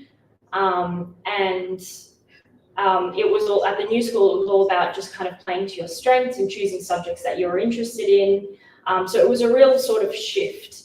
And I still remember kind of one defining moment in school that I still think about now and can still pinpoint. And I remember it was in religion class and it was in about year 9 or 10. And normally I considered religion a little bit of a bludge subject. I did my homework in religion class. I was at a Catholic school, so it was a compulsory subject, and yeah, I didn't take it all that seriously. But in this one class, we were learning about global religions, and my interest sort of sparked. And we were actually learning about Islam, and specifically we were looking at the Quran, and we were learning about the symbolism and meaning of the hijab. And we learnt that it was designed to combat objectification of women. And when I kind of heard that, it was just this new perspective for me that I had never heard of before. And I thought about what my previous interpretation was, which was that it was oppressive to women. And I realized that I was, up until that point, seeing that through a Western lens of feminism. So it was just a really eye-opening experience for me. And it forced me to sort of challenge my own unconscious bias and think about the type of media that I'm exposed to. It gave me the ability to sort of critically think and build empathy in that moment as well. And I definitely think that was my first experience of intercultural understanding and what that actually means. And I still think about that example now because since I've been working in this space, for me, what intercultural understanding means is about learning about others, but then also reflecting and learning about yourself at the same time in order to make meaningful connections with people and build relationships that are built on mutual respect and understanding. So when it came to year 11 and we had to start choosing more serious subjects, I was desperate to find something similar to that experience. And I just wanted to learn more. And I was even open to taking religion if it meant that I was going to, learn about different perspectives. And I ended up coming across a subject called global politics, and I read the study design, and it wasn't guaranteed to run, but I ended up taking that class. And it was all about global issues and learning diverse perspectives. And then I really started to grow my confidence, and I was finding myself getting in, heated conversations with family and friends at the time. And I realized that it was something that I was really passionate about. And then looking back, I'm really thankful for the high school that I moved to, because I always wonder if I'd stayed at the private school that I was at, whether I would have been pushed into a maths or science field, and whether I would have eventually found myself where I am now. But yeah, I was just, I'm grateful that I had the opportunity to explore that area, and I was encouraged to find something that I was genuinely interested in. So from that subject that I took, I ended up researching degrees where I could continue to sort of engage in, this intercultural understanding concept. And I ended up finding international studies at RMIT, and that's where I completed my undergraduate degree. And I was a little bit intimidated enrolling in that course because I wasn't necessarily interested in politics, and I had a feeling that a lot of the students taking that course would be. I was just more interested in the cultural aspect. But it was an incredible degree. Like, I took subjects like intercultural communication, post-colonial cultural studies, race and racism. And I finally learnt the concept of intercultural understanding, which I hadn't heard that term until the degree. And then when I learnt about it, it took me back to that example from religion class. And I started thinking about the ways that this could help overcome the key barriers that actually drive racism in today's society, like fear and ignorance, and the importance of openness and curiosity as a starting point. So I started kind of actively researching, and my big global research project that we had to do at the end of the degree, I wanted to focus on intercultural communication. And then through international studies, I actually found cultural infusion, and I reached out for an internship. And then a couple of days later, I had an interview with the CEO, Peter. And it was kind of surreal at that point finding an organization like Cultural Infusion, because I had never heard of them, but it was exactly what I was interested in. And I didn't actually think a company existed whose sole vision was around intercultural understanding. And I thought my only hope would be to work for an intergovernmental organization like UNESCO. So yeah, I started my internship, and my journey with Cultural Infusion started. And just to give you a bit of background on what we do, basically the vision is to promote intercultural understanding and contribute to global harmony and well-being. So it started with the Education and Experiences program in 2002, and we work with diverse cultural presenters to deliver educational experiences that share culture through the arts. And the programs are delivered Australia-wide and connected to one of the general capabilities now of the Australian curriculum, which is intercultural understanding. And then another area of the business, Diversity Atlas, which Gertrude mentioned, is the data analytics digital platform, which can map cultural and demographic diversity of organisations to act on diversity, equity and inclusion strategies. So during my internship, I grew under the mentorship of Peter, and he really helped me understand culture and see it less through a narrow lens. I started to explore concepts like intersectionality and exploring personal identity.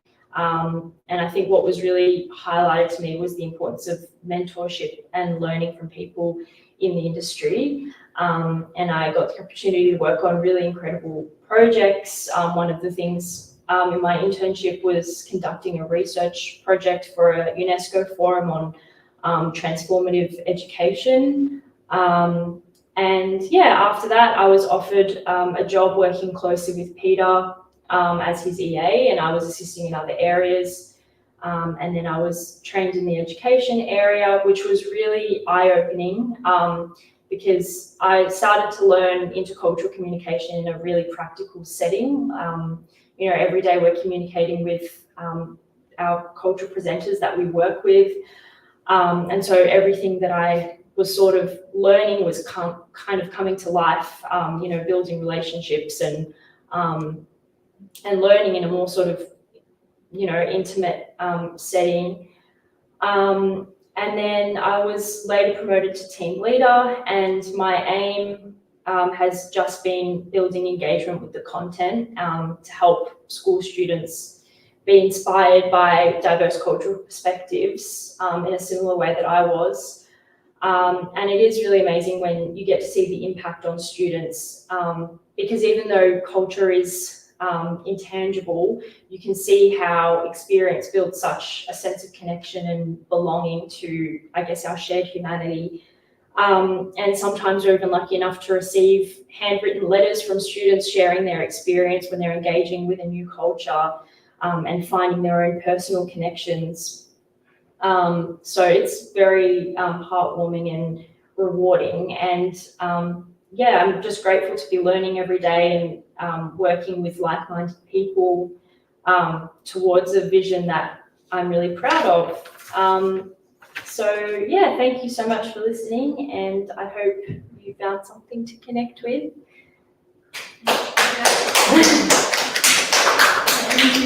Thank you. What an amazing journey you've been on. My first observation from your story is a similarity in stories with mine. Yeah. Having gone to an all-white Catholic school in Rhodesia before Zimbabwe had independence, being the only 2 Black kids in the school, and that feeling of isolation and being different. What I took out of it, because kids would spit at us, they would bully us, they would punch us on the playground. I had no friends, and I hid in books. And the biggest thing it gave me is that I became an author. I love words. So what did you take out of your experience? Because a lot of kids experience this when you're different, especially here in Australia. I guess, like, I don't know, for me, it was obviously, I've always been connected to my heritage, being Greek Cypriot, and our community. But yeah, I definitely feel like I felt a bit out of place at times, you know, at the first school that I was at. But I think the main thing was that I almost felt like I had to sort of fit into a bit of a mold of you know, what others at the school wanted to do. It was a very competitive, high pressure environment. And yeah, like I do remember, like I definitely had a lot of anxiety as a kid just from that experience, and feeling like I did have to sort of fit in with the rest. So it was definitely a relief after I sort of made that transition and started realizing where I sort of fit. Now, parents mean well when they send their children to these private schools. I know my parents thought they were doing the best thing for us, and they did. We got the best education. But in hindsight, what advice would you give parents, especially parents from immigrant families, who are thinking, this is the best education for my child, and they throw you in there and you sink or swim? What advice would you give to parents before they make decisions on schools they send their children to?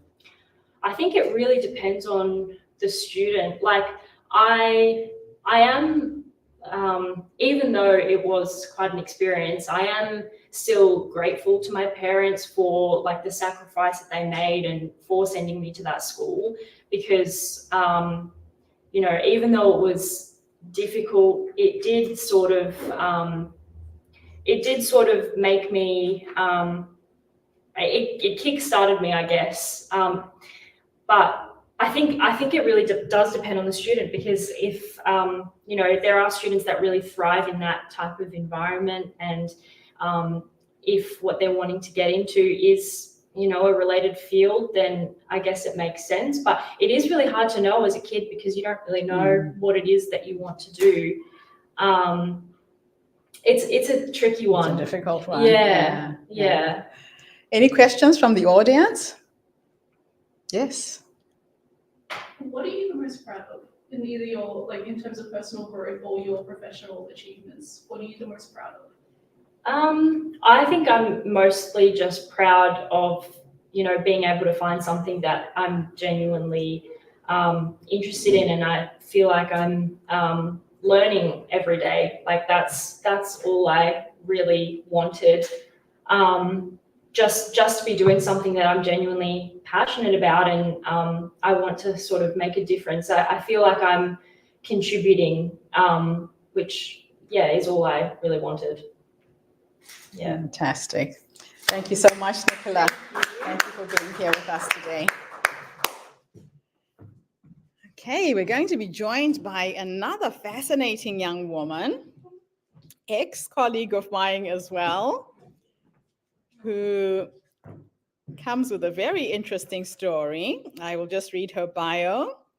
So Sandy Pan has a bachelor's degree in international studies with a language major from RMIT University, where she landed having transferred from a double bachelor's in health science and allied science with a traditional Chinese medicine major. She's now currently working as part of the Cultural Infusion team. She's passionate about intercultural understanding and communication, and the mediums used to facilitate these interactions. So Sandy, welcome to our stage. The stage is yours. Hi, I'm Sandy. Health and well-being has always been such a difficult space to navigate and to understand. For me personally, the idea of being healthy was so far removed from my own reality, just because of chronic ongoing conditions, both like physical and mental, to the point where I just really didn't understand it. Not until I studied at uni. For 3 years, I studied a double degree of health science and applied science, majoring in traditional Chinese medicine. I had grown up with these aspects of concepts that were rooted in Chinese medicine, but never really knew why they were important. I just did what I was told because somebody older than me said to. Like you look up to, you know, your parents or to an older sibling or to the wider community. And you just do it. It's almost kind of like a cultural fallacy. You do it because you're told it's healthy for you and you don't ever really question it. And up until that point, when I started studying at 17, I could accept and I could agree that being healthy was an important part of life, but I didn't understand how to do that. And while they are related, acceptance, agreement, and understanding are mutually exclusive concepts. So I'm just here today to share my experience with what works for me in explaining that how. I'm just going to preface this with, I'm not here to tell you what to do. I'm not here to tell you how to live your life or what you're doing wrong or what you've done wrong previously or at any point in your life. I'm not here to tell a room full of capable and independent industry professionals to take life advice from a 25-year-old who just started a career a year and a half ago.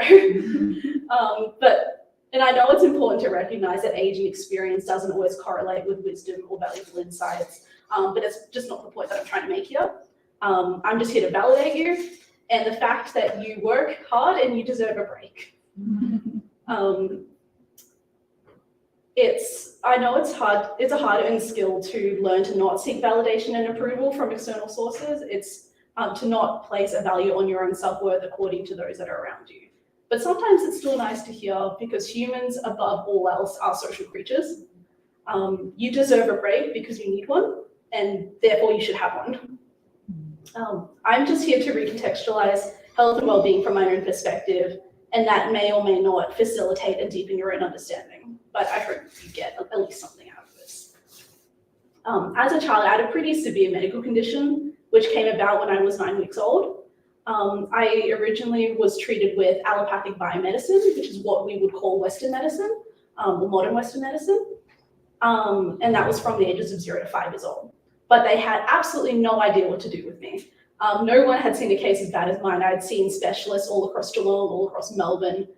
None of them knew what to do with me.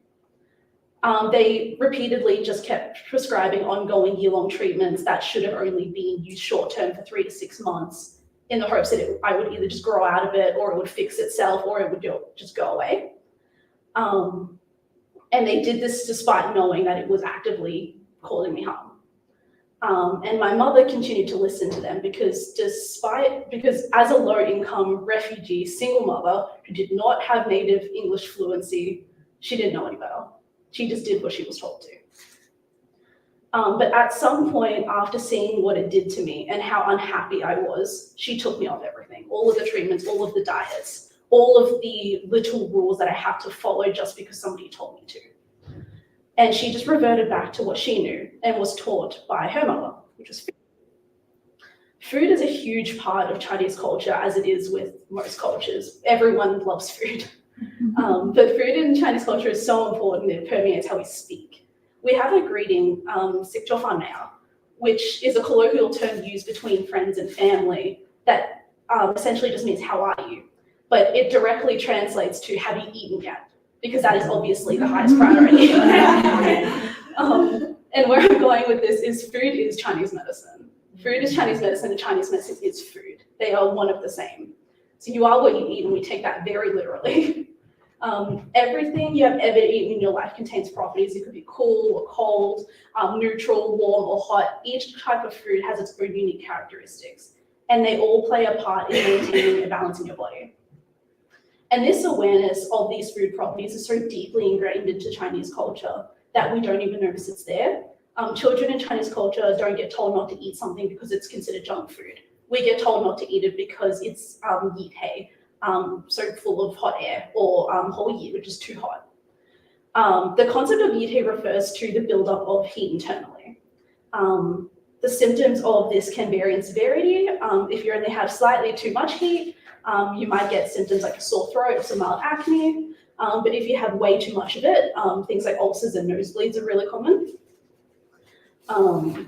The ease at which you can become yitei also varies from person to person and depends on your body's constitution. I know my body is quite susceptible to it, so I eat a lot of cold and cool foods to counteract it. And if I don't, and if I even slightly overheat, either at the gym or doing a sport or just being outside in the sun, I will get a nosebleed repeatedly. Yitei is brought upon by eating large amounts of fried and greasy foods such as potato chips, fried chicken, pizza. Hot spices and coffee can also contribute towards this as well. And according to allopathic biomedicine, if you eat too much of the foods that I just listed, which are acidic in nature, it can result in what's called acidosis, a malady that occurs when the body contains too much acid. And coincidentally, or not, depending on your perspective, the symptoms for acidosis are identical to the symptoms of eat hay. And the same rings true for their counterparts, alkalosis and lerm, which is cold. Foods that are considered cold or cooling in traditional Chinese medicine are considered alkaline in Western medicine. So despite the complete and utter difference between allopathic biomedicine and traditional Chinese medicine, I've always thought it was interesting how both forms have reached the exact same conclusion despite having completely different origins and completely different reasonings. And yet both systems agree and aim for the perfect balance between them. This pursuit of balance in everything is a fundamental principle of Chinese medicine used to understand, to diagnose, and to treat health conditions. It's called the yin-yang theory. The concept of yin and yang depicts contrasting qualities or expressions of qi. While yin represents form, yang embodies function. These two forms exist in all things in varying proportions. They're not opposing or conflicting, but rather interconnected and fluid. They combine rather than clash. Yin and yang is integral to traditional Chinese medicine's emphasis on the balance and flow of qi for good health. Qi is often translated as vital energy or life force, and it refers to the energy that flows throughout your body. When qi is abundant and flowing smoothly and completely unhindered, we experience vitality, good digestion, mental clarity, and emotional balance. However, life's challenges such as stress and poor diet can disrupt the smooth flow of qi. When qi becomes deficient or lacking, it can manifest in different ways. So things like fatigue, exhaustion, lack of focus and motivation, depression, body pains, and anxiety are all really common. It's also important to note that all of those symptoms are exactly the same as the symptoms for burnout. Burnout is a Western medicine syndrome conceptualized as resulting from chronic ongoing stress that has not been successfully managed, usually because we're unable to remove ourselves from the stressor. Burnout is a qi deficiency. So again, despite the difference between allopathic biomedicine and traditional Chinese medicine, we've reached the same conclusion. Burnout or qi deficiency is a lack of energy due to being overworked in either your personal or professional life or both. And this is to the point of causing you harm. It's vital to restore both your physical and emotional energy by giving importance to healthy sleep patterns, nutrition, physical activity, social interactions, and activities that foster balance and wellness. But that is so much easier said than done as women. What can restore qi and energy will differ from person to person, so figuring out what works for you is difficult, especially when you don't have the time and you don't have the energy and you have work to think about or children to take care of or family that might need your help. But taking care of yourself, even in the smallest ways, is still infinitely more beneficial than nothing at all. Getting takeout because you don't have the energy or the mental space to cook is better than not eating. Sitting down on the floor or in your car for 5 minutes to close your eyes because you don't have the time to take a nap or to sleep properly is still better than not resting at all. How I see Chinese medicine is how I live my life because it is one of the only things that has ever managed to help me understand. And because of these tiny, tiny efforts, they can help tip the scales back into balance. They add up.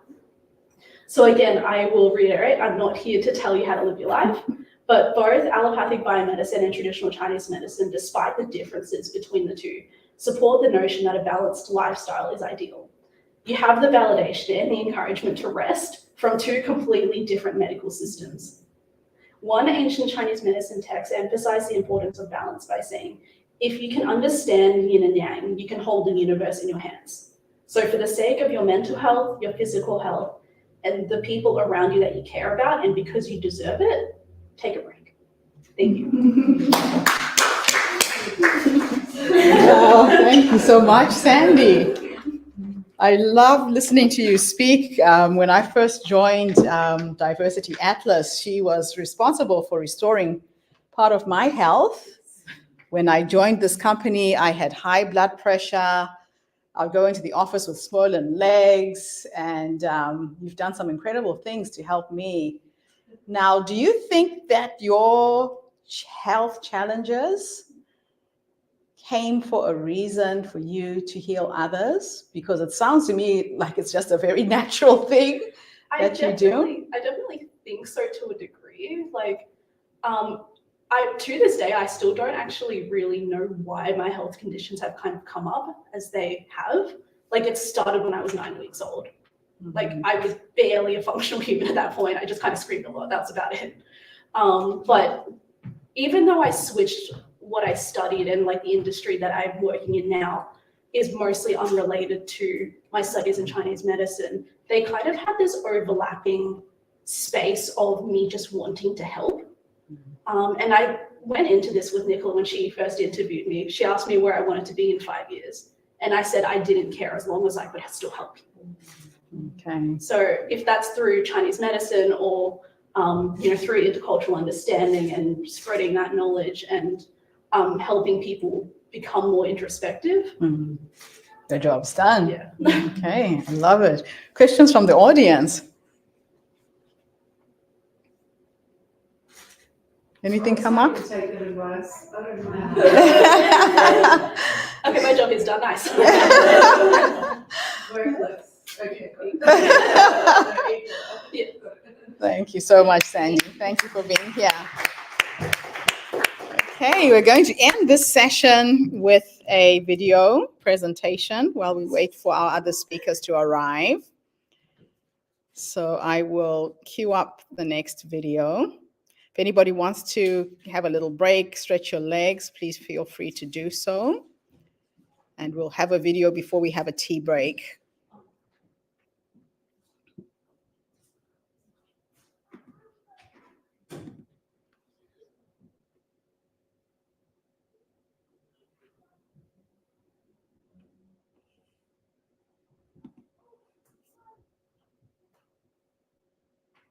It's been an interesting day.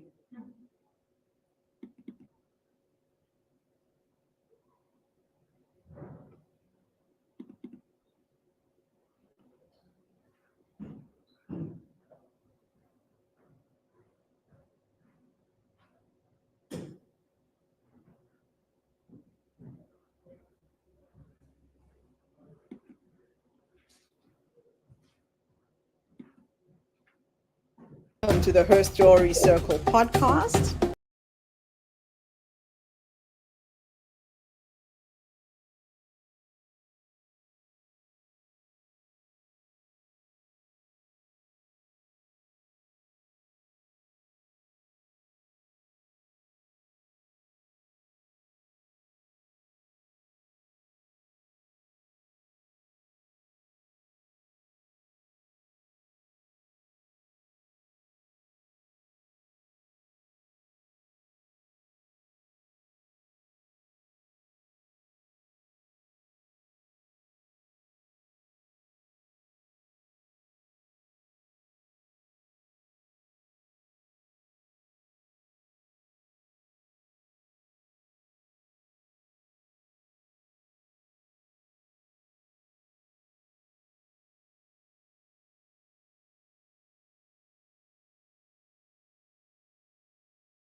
Hi.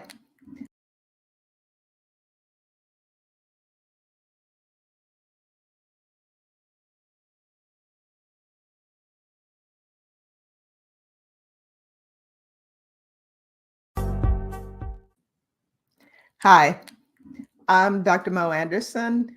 I'm a Hey, dentist. Mo. Yeah. Sorry, I made a mistake. I'm going to do that again. Sorry, I made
Welcome to the Her Story Circle.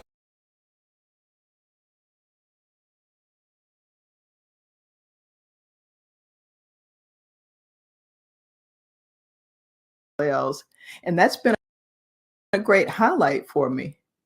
But before that, 10 years ago, you are, they see what you're doing, or they see me, and every day in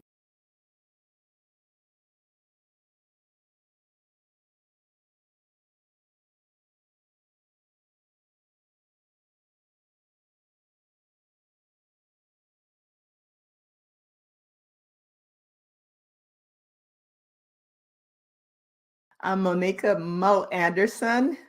I am a doctor of dental surgery, podcast host, author, and two-time cancer survivor. I'm in the Dallas-Fort Worth, Texas area, and I am a young 60 years old and very, very grateful for the 6 decades of life behind me and every day in front of me.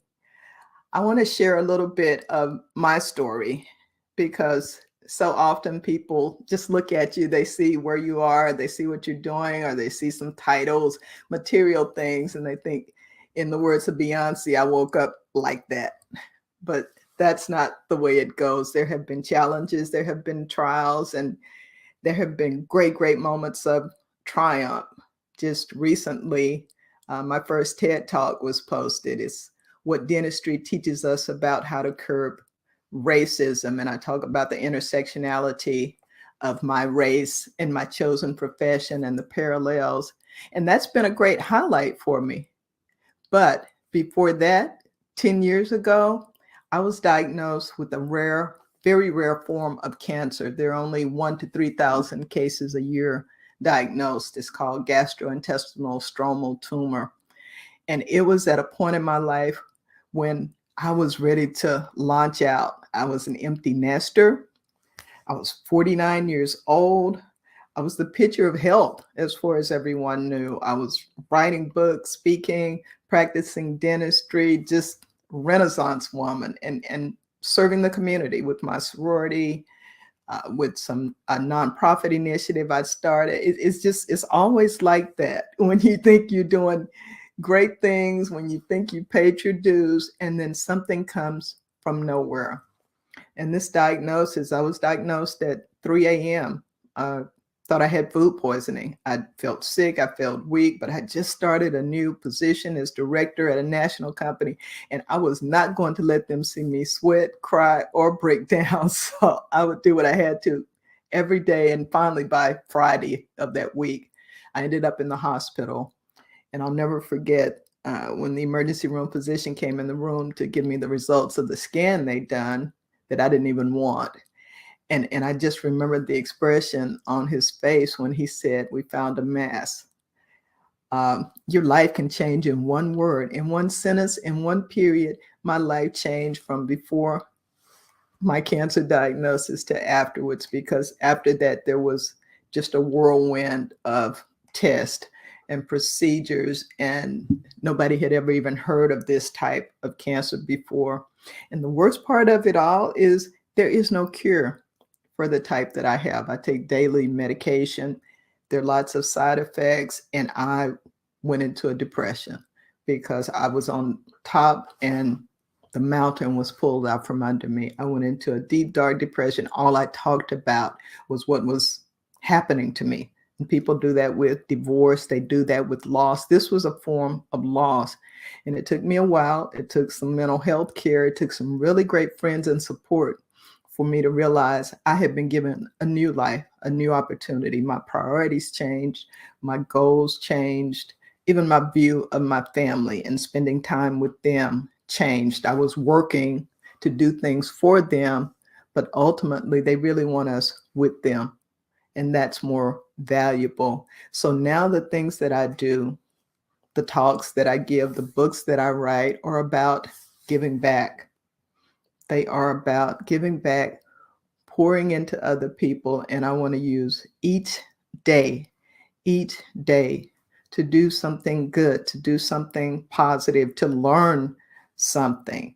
When we are hit with these unexpected circumstances, with these dark times. I have been through divorce. I've been through financial problems. I have faced the big C for 10 years now. My lifespan was expected to be 5 years, but guess what? I shall live and not die and declare the works of the Lord. I am still here, and I wake up fighting every day. I'm fighting that diagnosis. I'm fighting racism. I'm fighting sexism. I'm fighting regionalism. I'm fighting against people who misinterpret my dialect as a problem with my intellect. I have a Southern drawl, but I'm not stupid. And I know that when we are given these second opportunities, when we are given another chance, we are to take advantage of that. And we're to do something positive. It's really a test of resilience, of strength. And people are attracted to that. People will come. They want to hear your story. They want to see how you got back on your feet. So don't just stand back up. Stand back up, reach out, and pull up another woman. Help someone else. Show your family what it looks like to overcome. They need examples. They need role models. They need role models for kindness. They need role models for caring, self-care, for life balance. You know, I was busy showing mine how to grind, but I needed to show them how to sit down, how to take a vacation, how not to be the only one in the room talking, sucking all the air out of everything. I'm telling you, that diagnosis, I won't say it was the best thing that ever happened to me to be diagnosed with cancer, because it was not. There are a number of things that were better, but it was one of the greatest things that happened to me because it changed me in ways I didn't know I needed changing. It brought people into my life who, you know, that's when you find out who your friends are. When you are down, when you need help sitting up, standing up, when you need people to bring you food, that's when we find out when our friends are. And there is something in knowing who is loyal to you, who is going to support you, who is going to help you. So since I've been diagnosed in those 10 years, I had an option of just sitting around and letting people take care of me, or I could fight my way back to health. I went from being on a walker to being on a cane to running in a 5K. I was determined with every bit of my strength that I wasn't just going to do academic things, but health-wise, spiritually, I'm spending way more time in meditation, in prayer, and just all around. I've got a full 360-degree life. And that's what I would want for you, is to not shut down, not cut off other people, not give up on your dreams, on your hopes. Like me, the TED Talk. That was something I'd always wanted to do as a speaker. That is a TEDx talk is what I did. And that, you know, that is a really great milestone for a speaker. But what I would have talked about before this happened to me changed, because I wanted to talk about something significant. And race is important for us to be reminded that we are the human race. We are the human race, and we are stronger and better together. And every day, I'm just really excited. I think I was a little bored before this happened, but when I wake up in the morning now, it's like, oh my God, I get another chance. I get another day. I get another opportunity to connect with people. And being over 50, for me now being 60, I just turned 60. I can't even believe it myself. I mean, look at me. I'm being silly, but it's just time flies. What is the highest and best use of your time? Who are the people who share your values, who share your goals, who you can collaborate with to have a positive impact, so that your story is one that will be repeated, is one that will resonate, is one that it will inspire other people. No one will know if you don't share, if you don't go out, reach out and reach back. And that is really, that's the circle. That's the circle of life, that we just keep connecting more and more and more. And now I've got the talk, I've got a book to help you launch your self-publishing journey if you want to be a writer, because there's so many great stories out there. So many great stories that should be told that others need to hear. So I had all these people asking me, how do I write a book? How do I write a book? I must have had that conversation with about 100 people. And I decided, you know what, I need to write this down. How you write a book. Let me write this down. My other book, Success is a Side Effect, is on personal growth and personal development. The lessons I've learned being in corporate, being an entrepreneur, being in private practice. I want to pass those forward. What do you want to pass forward? Whether it's recipes, whether it's how to raise your child, whether it's how to start a business like Gertrude and go global with your story. What is it that you want to do? If you're feeling lost, if you're feeling distressed, depressed, I'm going to encourage you to go outside of yourself. And instead of thinking about how you can make $1, think about how you can make a difference. That has been the most joyful part of my life, is seeing that I've made a difference in other lives, is seeing that other people are successful. They got a position, they got a partner. I've hooked up a few people on relationships. That is really the imposter syndrome is just another way, it's just another form of analysis paralysis, just another limiting belief. And when I got sick, when I got divorced, when my kids were looking at me like I was the enemy, those things kind of linger in your mind.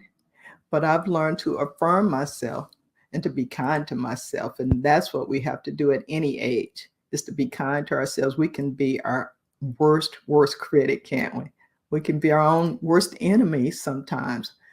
But the good you do matters. You are where you're supposed to be. There's no imposter syndrome about it. If you've been blessed to be in a position, to have certain things, to know certain things, you earned it. You earned it. You deserve it. And the only obligation you have is to pass it forward and to make sure it doesn't die with you. And I will not leave here. I will not leave here with one thing left inside of me. I'll be an empty vessel. That should be the goal, that we go to the great beyond, having said every kind word that needed to be said, hugged everybody that needed to be hugged, shared the knowledge that we've been fortunate to be given, and that we've loved as hard as we can love. I want to be totally empty. So I recommend that you get a plan. You've got a vision. I know you do. We all have a vision. State the vision and make it plain. A goal is a dream with a deadline. Write it down. Break it into manageable, bite-sized, practical little steps that you can do. And then slowly but surely take yourself forward. And if you're waiting for somebody to push you, if you're waiting for somebody to tell you to do it, if you're waiting for somebody to finance it, it is likely that it's not going to happen. Not at 20, 30, 40, 50, 60, until other people see you taking a step, until they see you trying, until they see your passion, until they know that you're clear on your direction. And then when you start to move, it is amazing how people gravitate to you, how opportunities and doors open up for you, because you have the courage that a lot of people have difficulty getting, the courage to try. That's it.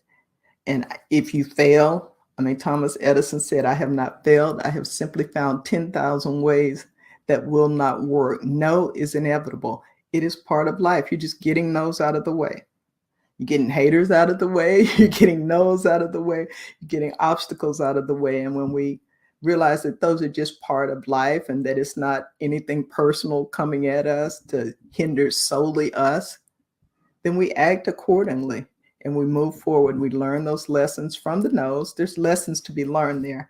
And then we move forward with grace and with kindness and with compassion. And you really don't have empathy until you've had some crap happen to you, right? That's when you can really not just sympathize, but empathize with other people. Wow. What an incredible story, Mo. Listening to you speak, I feel like I've met a sister from another mother. Yes, agreed. We have had very, very parallel lives, and It's incredible. I can feel the resilience in you. I can feel the life energy that pulses through your veins, even though you're so far away from me.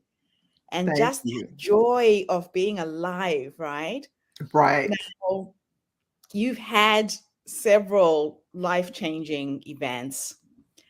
I want to take you back. Let's start with the C word, because that is a thing that scares a lot of women. Absolutely. Minute you're told you have cancer, you jump into fear. If there is a woman who is listening to this podcast right now, has just come from the doctors, sitting there thinking, what do I do now? Based on what you have learned from your experience, what would you have wanted somebody to have said to you when you got your diagnosis to help you stay positive? The first thing is that you need to get your people around you. You need your friends, your church family, your neighbors, people around you whom you can trust. I see a lot of people, they go into secret mode. I'm not going to tell anybody. I'm going to keep this to myself. But that support, that spiritual and physical support is essential, because you're going to feel weak emotionally by this diagnosis. It's just like a blow to your brain. So that's number one. Number two is education. Whatever your diagnosis is, whatever they say, you go on YouTube, you go on Google, you go on PubMed, and you get all the information that you can. I love physicians. I'm in healthcare. I'm a dentist, but healthcare providers don't know everything, and they're in a hurry when they're talking to you. Education, that knowledge is power. That's what I would tell them, is to learn more about it, learn about treatments, and then last, find a group, whether it's, I'm in a couple of Facebook groups for the type that I have, whether it's Facebook or a group in your area. Find a community of people who share your diagnosis so that you have that support as well. Those are three critical things I would recommend. Yeah, it's really quite imperative. In Africa, we have a saying that a problem shared is a problem halved. The minute you tell That's your beautiful. story, your problem to somebody else, they now carry it with you. It's not your burden to carry alone. Mhm. Even if they can't do anything for you, just in the listening, there's a lot of power that comes with the sharing of our story. So thank you for emphasizing on that, because keeping it to yourself is not going to help you. No. Now, you've bounced back several times. You've done some incredible things. You've run a marathon. You've survived 2 major cancer incidents. Where does that resilience come from? What is it that you do when you hit rock bottom that makes you get up and just keep going and keep going? You know, that's a great question. And I have seen research in the realm of psychology that says that some people are just wired like this. And you don't know until you go through a tragedy. But when you see those people who lose limbs, for example, and then they decide they're going to go into, Olympics for people with disability, or people who are, burned tragically and become models, or, lose everything, but still have their sense of humor and their joy. There is a component of that that's wired. But for me, and by wired, I mean genetically, that's your makeup, is that you just come back from things. But the other part for me is my faith. I am a Christian. I do believe that everything is working for my good and God's glory. And my faith really sustains me. Listening to gospel music, praying, meditating, and just believing there's a reason that things happen, that it's not random, that there's a reason for it, and that it's going to work together for good. Yeah, they do say that we go through our trials and tribulations so we can become teachers. Yes. There is no way you can have that level of empathy with somebody who's going through something similar unless you've walked through the fire and come out on the other side yourself. Now, let me take you through a little thought experiment. I'm going to teleport you into the future. Okay. Do I need to strap up? Seatbelt. We are going to go and visit you at 100 years old. Woo, You're praise sitting God. in your rocking chair, surrounded by your children, your grandchildren, your great grandchildren, your dogs, your cats, whoever is there with you at that moment. If you could teleport into the future and have a conversation with the future you, based on how you are living your life right now and based on how she is guiding you to that point, what would you say to this amazing woman? Wow. What a really, really great question. You know, I never really thought that far into the future, but I just hope I am surrounded by love, people who love me and people whom I love. And I hope that they can say that I've made a difference for them, that in some way I've made it easier for them. I want to leave so many legacies for my children in particular. My mind goes to family at that point, with not just, financial literacy, but their health, their relationships, their communication.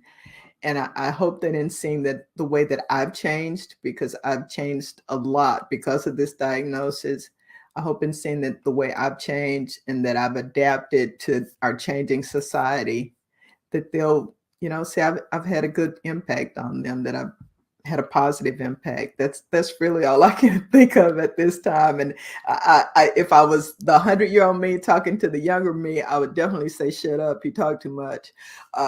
You need to listen more." Because the younger me, oh my goodness, she knew everything, and yeah, she's gone. The reason why I like to ask that question is that a lot of women don't realize that she's already in us. The future we are trying to become is already there. And sometimes I go into meditation and prayers in the morning and I tune into the energy of who I am becoming. And I ask her questions. I ask her, what is the next step? What am I supposed to do? And these knowings percolate through my dreams. Sometimes I could be talking to somebody about what I'm working on, and the next person gives me the next step. But we are constantly being guided because we already have it in us. But women forget that. And we forget to trust ourselves and trust our intuition, right? You're right. I'll be mindful of that. I like that. That's profound. So now you have these incredible books. My passion, as you know, through HerStory, is to write women's stories into history. That's what this podcast is all about. It's beautiful. I know that this will be my living legacy, that I will check out, having curated millions of women's stories across the globe. Why is it important for women to honor our stories? Why is it important for us to put it down on a piece of paper and share it? The first thing that comes to mind is that history is HIS, his story. And our stories have not been told. Women, people of color, many indigenous people in different areas. And if our story is not told, then our perspective is not captured. The lessons that we've learned, the accomplishments, the achievements, does not become his story. I think is just imperative that the contributions of women all over the world, so many amazing contributions and inventions, even when we couldn't have patents, when we were literally owned by males. There's so many untold stories that the onus is on us to tell our stories, to tell our sister stories as you're doing, and to share that and to pass it forward. And so that the 100-year-old us is not having to see the challenges and the failures replayed because the lesson was not learned, because the story was not told, and that we're doomed to repeat the history if we don't learn it. And we're seeing some of that now. So what you're doing is phenomenal, and it's going to make a huge difference in the lives of so many young women in particular to hear these stories. And it's inspiring to me to hear your story, to hear other women's stories. We have to capture it. We have to catalog it. We have to chronicle it, and we have to pass it forward. Yeah, I use that whole pun of history and her story. It's like we've got to do this. And they say that the richest places in the world are graveyards. Yes. Filled with people who had amazing life stories, just incredible life experiences, and they didn't have the courage to put it on a piece of paper and share it. Right. So don't go to your grave with your stories, ladies. Here is Dr. Mo. She has a book, she has a process, she has a way to help you capture the essence of who you are. Imagine your grandchildren and your great-grandchildren writing and reading about you.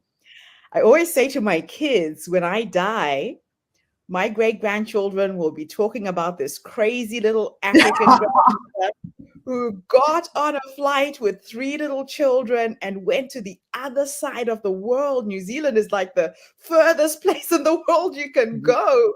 It She lived is. an incredible life. This is why I share my story, to inspire the next generation on what is possible when you live your life to the full.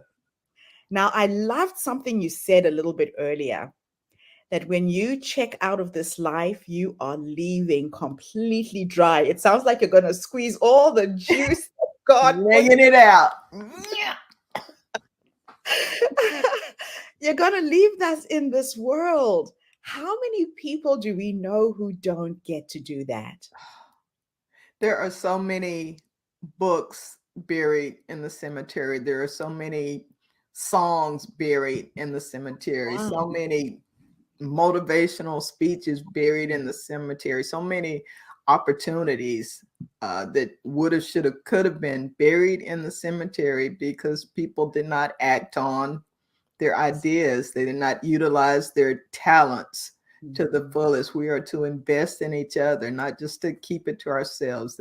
That's the whole purpose. That's why we're here, I believe. It's absolutely awesome. Well, I feel really honored to have met you, Mo. Like I said, you feel like a sister from another mother. We've had these weird parallel lives, and we are connecting using this virtual platform. And what's happened since COVID is the world is flat right now, ladies. The world is flat. You could be in America and you're talking to somebody in Melbourne, Australia, Japan, Spain. Let's utilize this technology to reach each other, to empower each other, and leave this planet a better place than we found it. Yes. That's what I'm trying to do for my kids, for my grandchildren, my great-grandchildren, just to leave the world a better place than we found it. And I loved your TED Talk, the focus on racism and race relations issues in America and in all the other parts of the world. We experience it here in Australia. We are a minority in Australia. Mm-hmm. I am actually developing an application called the Diversity Connector because of the need that I have seen in this community. Mm-hmm. Indigenous people, marginalized, African immigrants mostly come in as refugees.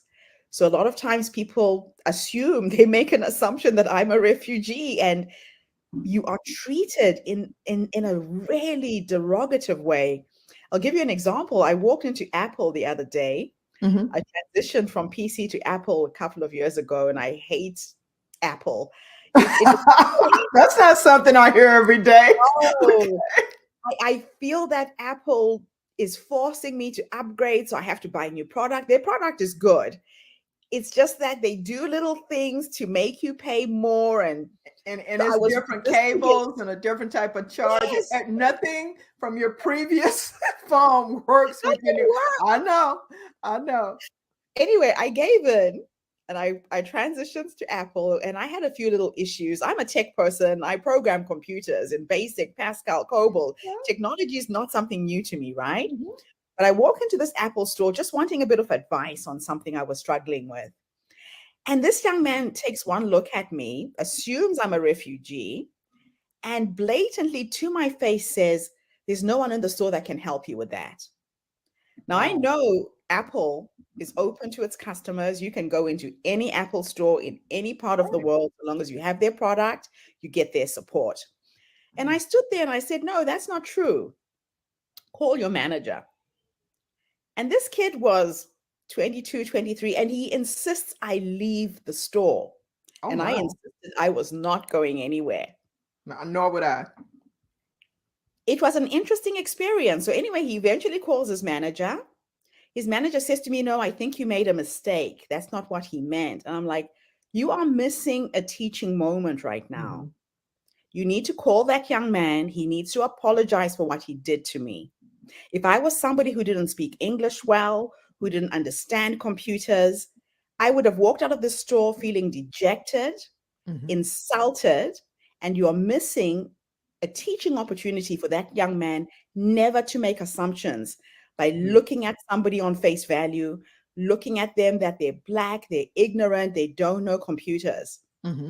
So your work is needed. Please keep on doing what you're doing. That's going to be another level that I need to stay connected to you on. Yes. Because DI, diversity, inclusion, and belonging, is one of my passions.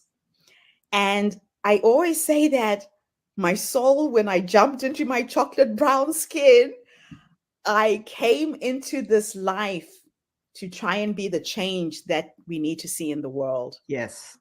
I've been a minority my whole life. You can imagine being in technology in 1986 when it was male dominated, white dominated, and it still is in most instances. Well, that was dentistry. I was the only one in the room so often, female, Black, from the South. There's a lot. There's a lot of work to still be done. So thank you so much for showing up for me today, just reinforcing that this work is not just being done by me, but there's other movers and shakers out there doing the work alongside me. And you're inspiring us all. You do so many things well. There are a lot of people who do a lot of stuff, but they're kind of masters of mediocrity. You do so many things well, and I applaud you for sharing your story, for helping others in so many different ways, and for giving me an opportunity to share my story as well. I'm very, very grateful. It's an absolute pleasure. My mother used to say I was ADHD. I just wasn't medicated. I've heard that as well, but or you get bored too easily. I'm like, I'm not bored. And these things need to be done. It has nothing to do with being bored. I would enjoy some boredom. Oh, I could talk to you forever. Thank you so much, Mo. You really have graced me this morning.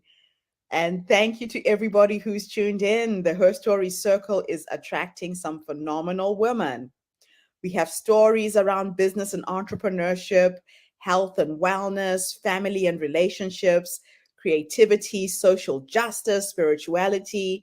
So tune in again tomorrow when I interview another amazing sister. In the meantime, have a fantastic day, morning, or evening, wherever you are in the world. And bye for now. Thank you, Mo. Thank you so much.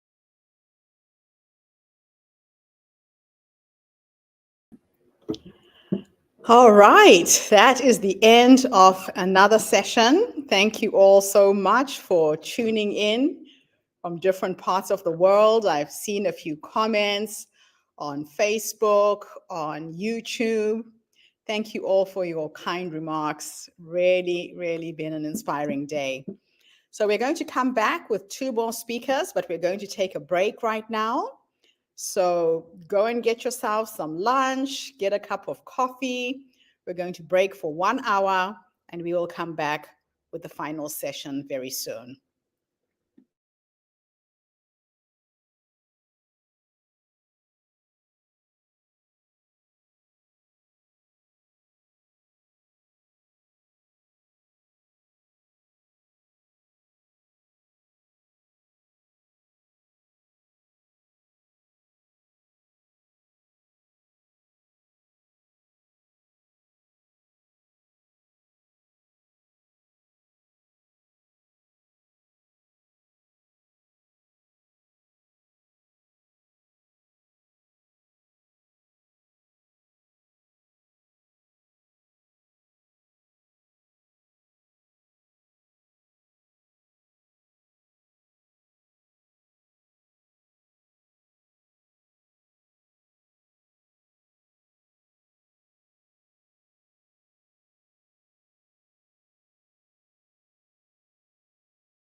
and welcome to the HerStory Summit 2024. It gives me great pleasure to introduce a very good friend of mine. Melissa David is here to share with us and serenade us with her music and her poetry. I met Melissa 3 years ago when I first came to Melbourne, and I remember my first encounter with her reminded me of a younger version of me. She is talented, she is bold, she is beautiful. And it's such an honor for her to be with us today to show how you can come to the HerStory Circle and express your story in whatever way you want. So if you dance, come and dance. If you sing, come and sing. If you paint a picture, come and paint a picture.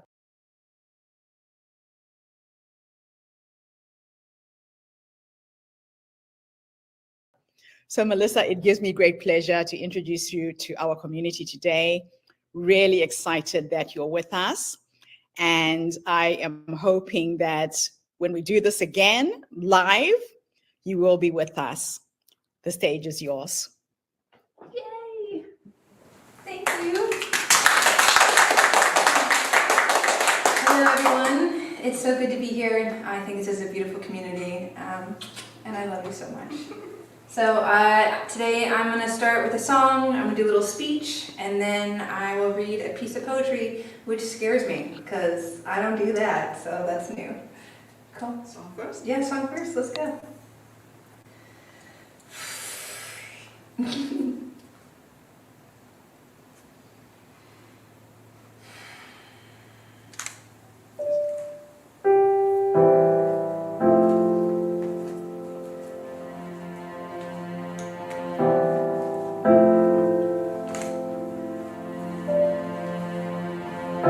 Something always brings me back to you. It never takes too long. No matter what I say or do, I still feel your touch from the morning I'm gone.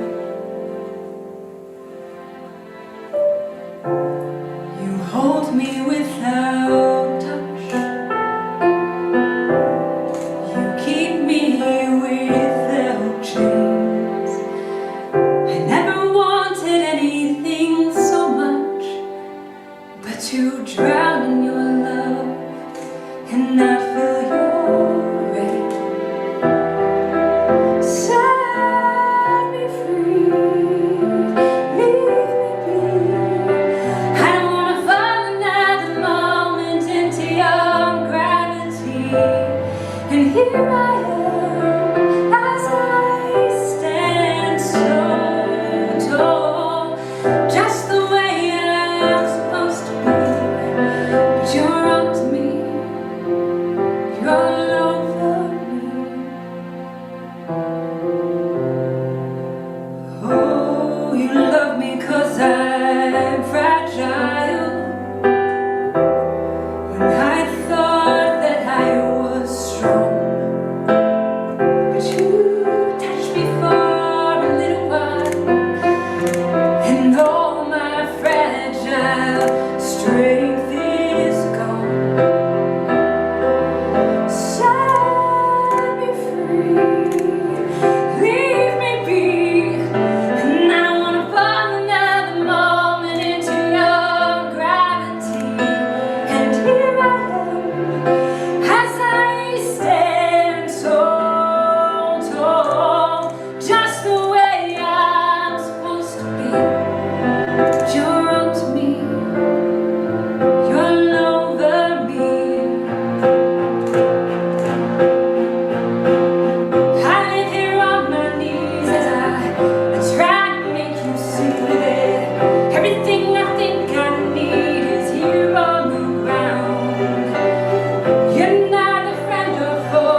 always brings me back to you. It never takes too long.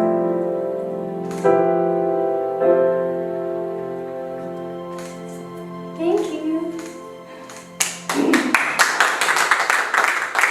I think you need to check just to make sure the karaoke doesn't continue and we're just here all day and I'm singing. Let's just double check because usually it's on automatic play. Awesome. Cool. And now I'm gonna do a speech that I wrote about where I am now. I would say in the past, I got a lot of followers and I was really young and I was high up in the corporate world and I was preaching this practice of asking for the raise and asking for your seat at the table and for men to invite women into the circle of that upper tier to actually make the decisions. Because a lot of time in companies, there are women that have been sitting just outside the door and they've been there for 20 years and they know everything about that company and they just need to be invited in. In general, I did a lot of preaching and I realized that I was just a quick dopamine fix for people. So people would read my posts, they'd like it, and they'd feel good for a second, but the lasting impact of actually what I was saying wasn't what I wanted it to be. So I realized that I needed to start practicing what I was preaching and to stop preaching. So I've just been really mindful in the last 2 years to just actually do the work myself, and by doing that and showing that I am that person, then hopefully that will create a lasting impact. So this is about where I am now. So lately I've come to embrace the idea as I am what you might call a Renaissance woman. Juggling multiple passions and pursuits has become the norm. I recall the conversation during my time as a cater waiter in New York City when an editor of the New York Times advised me to focus on just one thing. I felt a ping of sadness at the time, thinking I needed to simplify my life. However, I soon realized that being a single-focused individual was never me, and it never will be. In the past 9 months, my life has been a whirlwind of travel, shows, singing, acting, writing, and managing an online candle business, Mo Wicks. It's a delightful yet expensive hobby that I hope will soon take off. Working with the Karma Collective in Queensland, I support a business that empowers women, including refugees and survivors of domestic violence. Every product is meticulously hand-poured and we source materials from companies with strong environmental missions, many of which are women-led. Last year, I contributed to a travel poetry book, The Art and Poetry of Travelers, available at Barnes & Noble's, Walmart, and Amazon. Now I'm courageously working on my own poetry and photography book, set to be published in June. I recently completed an artist residency in France where I wrote a play called Paris 1863, inspired by the connections between people in the Muséum d'Orsay in that era. Amidst all this creative endeavors, my roots as a singer has taken me to incredible locations around the world. My love for dance, cultivated through years of studying ballet, has led to artistic ballet photo shoots with photographers globally. In addition to these artistic pursuits, I have also maintained a corporate life as an award-winning social media marketing specialist. Although I have taken a break from clients, I manage 5 Instagram accounts for my current projects, including all the other accounts that go with that, including the LinkedIns, the websites, the Facebooks, the TikToks. A lot of social media. I am one of 5 proud founders of Antipodes Theatre Company here in Melbourne, and I am a co-founder of Expat Women at Work, a community for expat women here. Events that I organize provide a space for women to connect and share moments over a drink, while I'll resume my role as vice chair of Democrats Abroad for the upcoming election. My current focus is not empire building, but on exploring the world and writing. My goals for this year include writing my first novel and achieving a self-sufficient company for Mo Wicks. Excitingly, we've entered into designing Stanley Cups this week. I used to advocate on my LinkedIn and my podcast for stepping into one's power, but I've shifted my approach. Now I strive to lead by example rather than seeking to create a quick dopamine fix with no long-term impact. I'm still figuring it all out, and I'm eager to embrace this evolving version of myself. And then to close my 15-minute thing, I'm going to read you a piece that I wrote that is now in the Art and Poetry of Travelers, which is the book that was published last year with 10 other incredible women from around the world. Okay, poetry, here we go.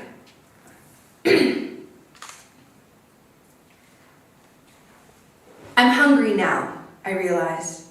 As a child, I wasn't fed and filled the hunger with visions of feast I one day eat. But the lack of substance made me grow accustomed to it. I don't need that much, I'd say. Years later, I was tortured with taste of sweet being held over me. If I'm a good girl, a good wife, they will give me another taste. Years of control of my intake of food to the point where I didn't care for these sweets. I left this restaurant giving it a poor review, as it was not the restaurant advertised online as much as it tried. Finally, some food, some self-indulgence of what others sees as basic necessity of life. Fattened and self-reliant, I learned what it's like to walk around not famished. I can feed other people now. I can see like no other when someone else is hungry. I am satisfied with myself, peacefully sitting, drinking a cup of tea. The wind picks up. What is that smell? Do you smell that? I ask the breeze. As soon as it blows through my nostrils, it is gone. Never mind then. I gather a feast for my friends in my new estate, built by yours truly. Gas oven, Moroccan countertops with a sink large enough to wash a turkey or a fat baby. Mid-meal, I head to the kitchen to grab another bottle of wine as my friends laugh, bellies full from the indoor-outdoor dining room. A whiff of the smell again stops me mid-cork pop. I swivel quickly this time to locate the source. There it is, in the oven, right in my kitchen where it has been the entire time.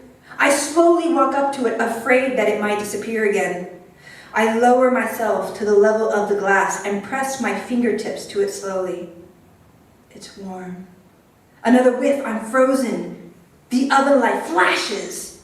Meat, potatoes, vegetables, spices, sauces dripping in a way that looks familiar yet completely new. I excitedly try to open the oven door. It's locked. I try again to no prevail. It's not ready, a voice says. But it looks and smells delicious, I say out loud. It's not ready. Realizing I'm talking to the oven, I shake it off and grab the half-corked wine and shake my head, smiling as I walk back into the long wooden table surrounded by my friends. I tell them about this delicious thing in my oven that only appears randomly, smells like heaven, but that it's not ready. Months go by. Other food starts to lose its taste. The memory of the smell from my kitchen makes me do stupid things like lock my keys inside or miss a turn because I'm daydreaming about this meal.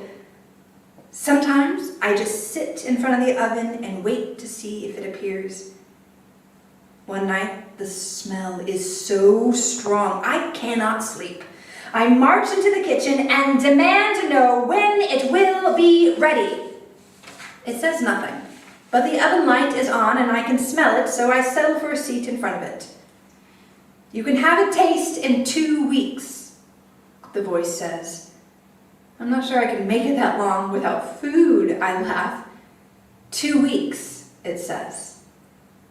I wait, start to lose weight, start to feel the old patterns creep back into my body. I can wait. 2 weeks, not a sound, not a peep. The food looks unchanged. I'm worried it's missing an ingredient. So I place random things outside the oven like a crazy person, just in case. I wait. I am past hungry now, just sitting in the quiet, delirious. I dream of walking into a room and there is a buffet. Someone says, "Oh, thank God you're here. I have so much to share. I've gotten rid of the mold and put fresh fruit out just this morning. Please help me eat all of this food." I laugh and open the door behind me and say, "I also have a buffet. I've been collecting it over the last couple of years. Please join me and my friends and let's eat." They say, "Can I bring my buffet?" Of course, I say, exploding in joy. I come back to on the cold kitchen ground. I must have fallen asleep, I think. "It's okay," the voice says. "Go have your buffet. You're hungry and you need to eat." "But I have been waiting and you smell so good," I say. "I'm not ready and I'll never be a buffet." Exhausted, I drag my hand one more time across the oven glass to feel the warmth. I walk away from the kitchen and order my favorite takeout. I need to eat, I think. No more starving myself for anything anymore. Time goes by, fattened and healthy, I eat. Every once in a while when I'm hosting a dinner party, I get a whiff from the kitchen. I smile to myself and think, it's still there, just cooking away. I refocus my attention to the cake in front of me that my friends have made for my birthday. They start to sing in perfect harmony, and together we eat cake. Thank you.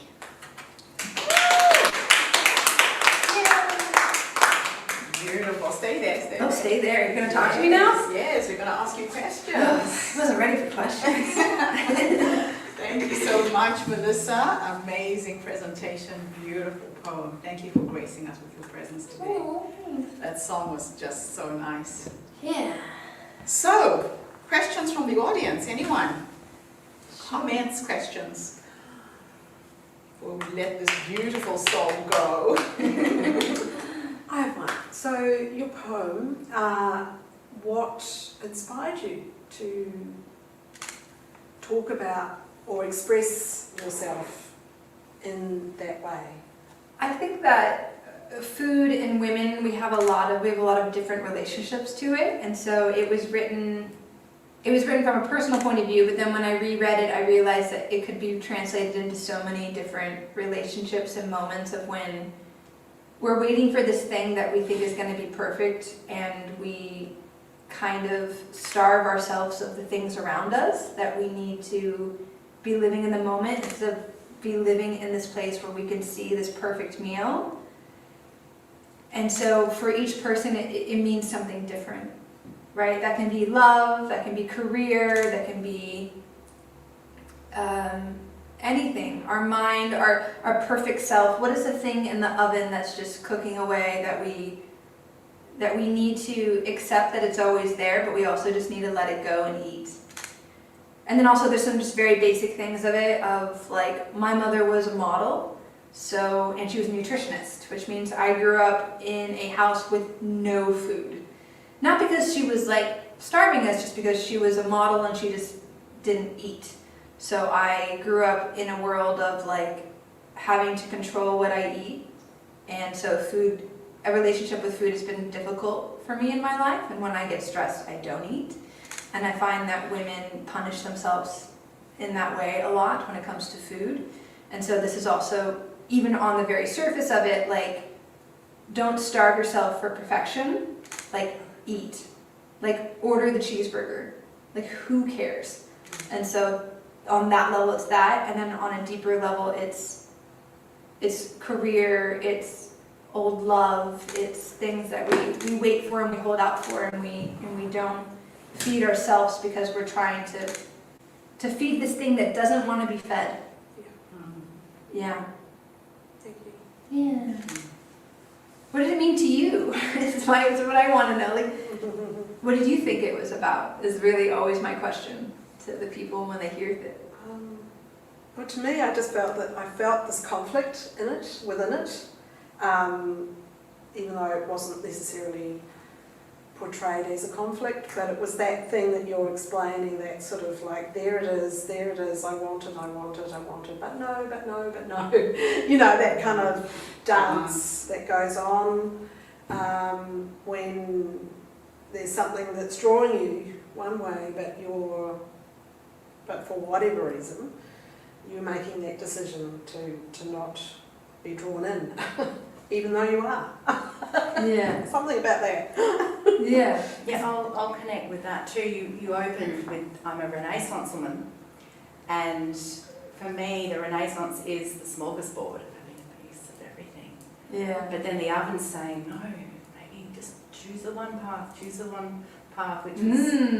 for me a nice circle that you came back to of you wanted your cake and eat it as well as with your friends, and it made a whole spin on that. I also found the conflict of, but I'm a Renaissance woman, I can have my cake and eat it all. So and thanks for sharing that, and in a poem it becomes very layered. So I think it's speaking to you in a way that is what you're resisting. Yeah, which is really intriguing and fascinating. And as soon as you walked in the room there, I'm like, wow, who is this woman? She's like, thank you. But I was meant to go home and feed my dog, and I was like, no, I have to. The dog can wait. Yeah, so thank you. It's really awesome to have the thespian matching this thespian. Yeah. Cool. So thank you so much. This has been a real treat. Thank you.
Welcome back, everybody. Thank you for your patience. We are now back with the last few speakers and the final session for the day. And it gives me great pleasure to welcome an amazing woman who is based here in Melbourne, Dr. Fiona Swee Lynn Price is a cross-cultural communication specialist, a multicultural names expert, a facilitator, a keynote speaker, and an author. So, Dr. Fiona, thank you for being with us today. Maybe I'll read a little bit more about your bio. So, as a teenager, she learned a potential lesson about cultural differences from a peach. Oh, maybe I should let you tell that story. Her mother is Chinese and she grew up in Penang, Malaysia. She's half Chinese, half white, and she grew up here in Melbourne, Australia. For most Australians, cultural differences are sometimes something they see outside their home, in the classroom, the counter, or the streets. For Fiona, cultural difference is the foundation, is her foundation stone. So I'm going to let you tell your story. Thank you for being here, Fiona. Thank you, Gertrude. A little visitor as well. Yes, we do. Where did he come from? All right. Okay, so should we get started? Yes. Excellent. All right. As you arrive here, many of you sitting here in this room, think about your friends. How much like you are they? We have a well-known idiom in English which reads, birds of a feather flock together. And what psychologists have done is they've studied this and they have found out that we tend to be attracted to people we see as similar to ourselves. And they call this the similarity attraction theory. In many ways, hanging around with people who are like ourselves makes a lot of sense. If we are similar in demographic profile to someone, similar life experiences, similar age, similar background, we tend to have more to talk about. We might have more interests and activities in common. We also might have fewer arguments because we probably share a lot of views and values. However, there's another side to this flocking with birds who are similar to yourself. And that is that most of us today live in big cities where birds of many, many different feathers come home to roost. What does this tendency to be drawn to people who are like us mean for people living in a diverse world? What it tends to mean is that we have our inner circle of people we engage with closely and intimately, people for whom we develop empathy and understanding, and we have acquaintances. And most of the people we see as birds of a different feather from us are people that we engage with as acquaintances. They might be around us. We can't avoid encounters with them because they're in our classrooms, they're in our workplaces, they sell us goods, they give us healthcare. But we don't tend to engage with them as deeply or as personally as we do to the people in our own flock. This, unfortunately, has a few other side effects. One of these is that people tend to have a reasonably small comfort zone for engaging with people deeply. And that also means that the more you hang around with people similar to yourself, the more difference becomes something a little discomforting, potentially even threatening. And it lays some groundwork which doesn't contribute favourably to building a positive and harmonious, diverse society. And this is where I come in. I'm a specialist in cross-cultural communication, and my job is to help birds of different feathers learn how to flock a bit more together and engage with each other in a deeper way. My journey to becoming a cross-cultural communication specialist began at a cultural junction, the marriage of my parents. My father is Anglo-Australian. He was born and raised in a working-class family in the poor western suburbs of Melbourne. He was the first of his family to go to university, and he now has a master's degree in chemistry. He's an atheist, and his interests are very intellectual. After his master's degree, he did a librarianship degree. He reads a lot of Asian literature set in the 19th century, and he collects Southeast Asian stamps. My mother is Malaysian Chinese and was born into a wealthy landed family in West Malaysia. My mother was raised a Baptist and is now an evangelical Christian. She left school at 16, and some of her interests include Bible study, luxury travel, and shopping for clothes. Born into a family with such radically different parents, how did I manage? In many ways, it was a very interesting experience. I didn't realize it at the time because your childhood is just normal to you. But because I had such different parents, they had very different values and expectations for their children. For example, to give you a very simple example, my father didn't like me to focus on how I dressed or how I looked. He considered that to be trivial, shallow, and superficial and unimportant. He wanted me to focus on things which would help build my career, such as my academic results and building my skills. My mother, on the other hand, was very focused on how I presented myself. She felt that if I was scruffy or badly dressed, I was representing the family in the outside world, and it would give a bad impression of how much class and money we had. And she wanted her children to give a good impression. So she focused on them a lot. So I often found myself with conflicting parental expectations about how I behaved. And what I did was I learned how to internalize two different codes, my father's code and my mother's code. When I was with my father, I would focus on things that interested him and things that he prioritized, and I would speak in an Australian accent. When I was with my mother, I'd focus on things that she prioritized and was interested in, and I'd speak in a Malaysian accent. When they were both in the same room with me, I would continue to switch from code to code, depending on which of my parents I was addressing, and they could tell who I was addressing by which accent I was using.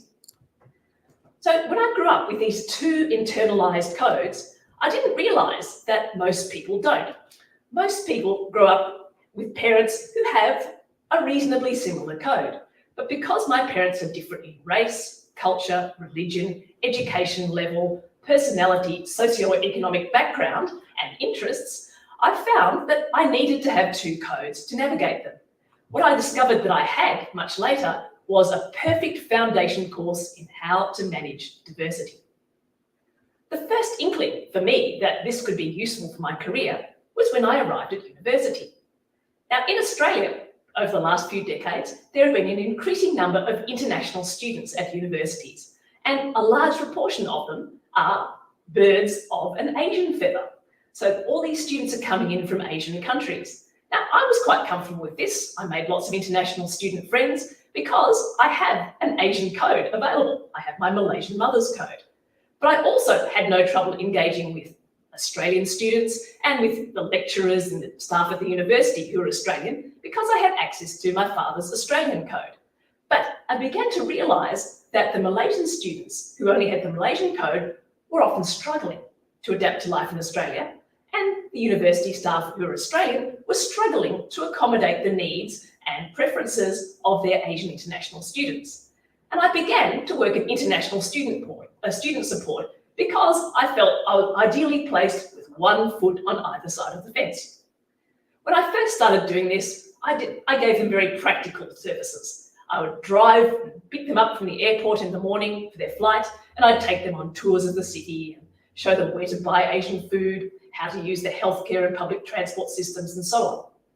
But a few years later, after I'd had an international experience myself in China, I came back to Melbourne, started a PhD in cross-cultural psychology, and I was living in a student residence when I started to do a somewhat deeper assistance for international students with cultural transition.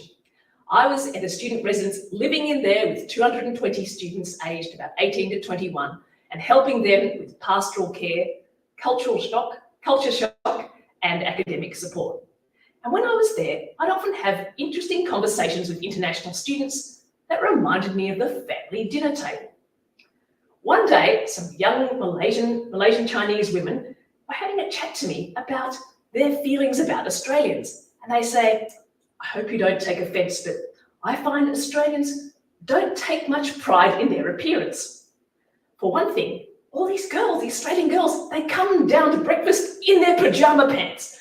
And I had to correct them and say, actually, they're not technically pajamas, they're tracksuit pants. But this didn't comfort them. And then another one said, in fact, I went to the first lecture I've been to this year at the university since coming to Australia, and I was shocked at how scruffy the head of my academic department was. In came the professor wearing shorts, and then he sat down on the table and said, "G'day everybody, I'm Professor Jonathan Lawley," or whatever his name was, "but I'd like you all to call me Jono." And she was shocked. I was horrified. How unprofessional. What sort of impression will this give the students of the department? Now, had I only had my Australian code from my father, I would have thought, how superficial, how shallow, how trivial. Why are they focusing on what someone looks like? Surely what matters is how well they teach.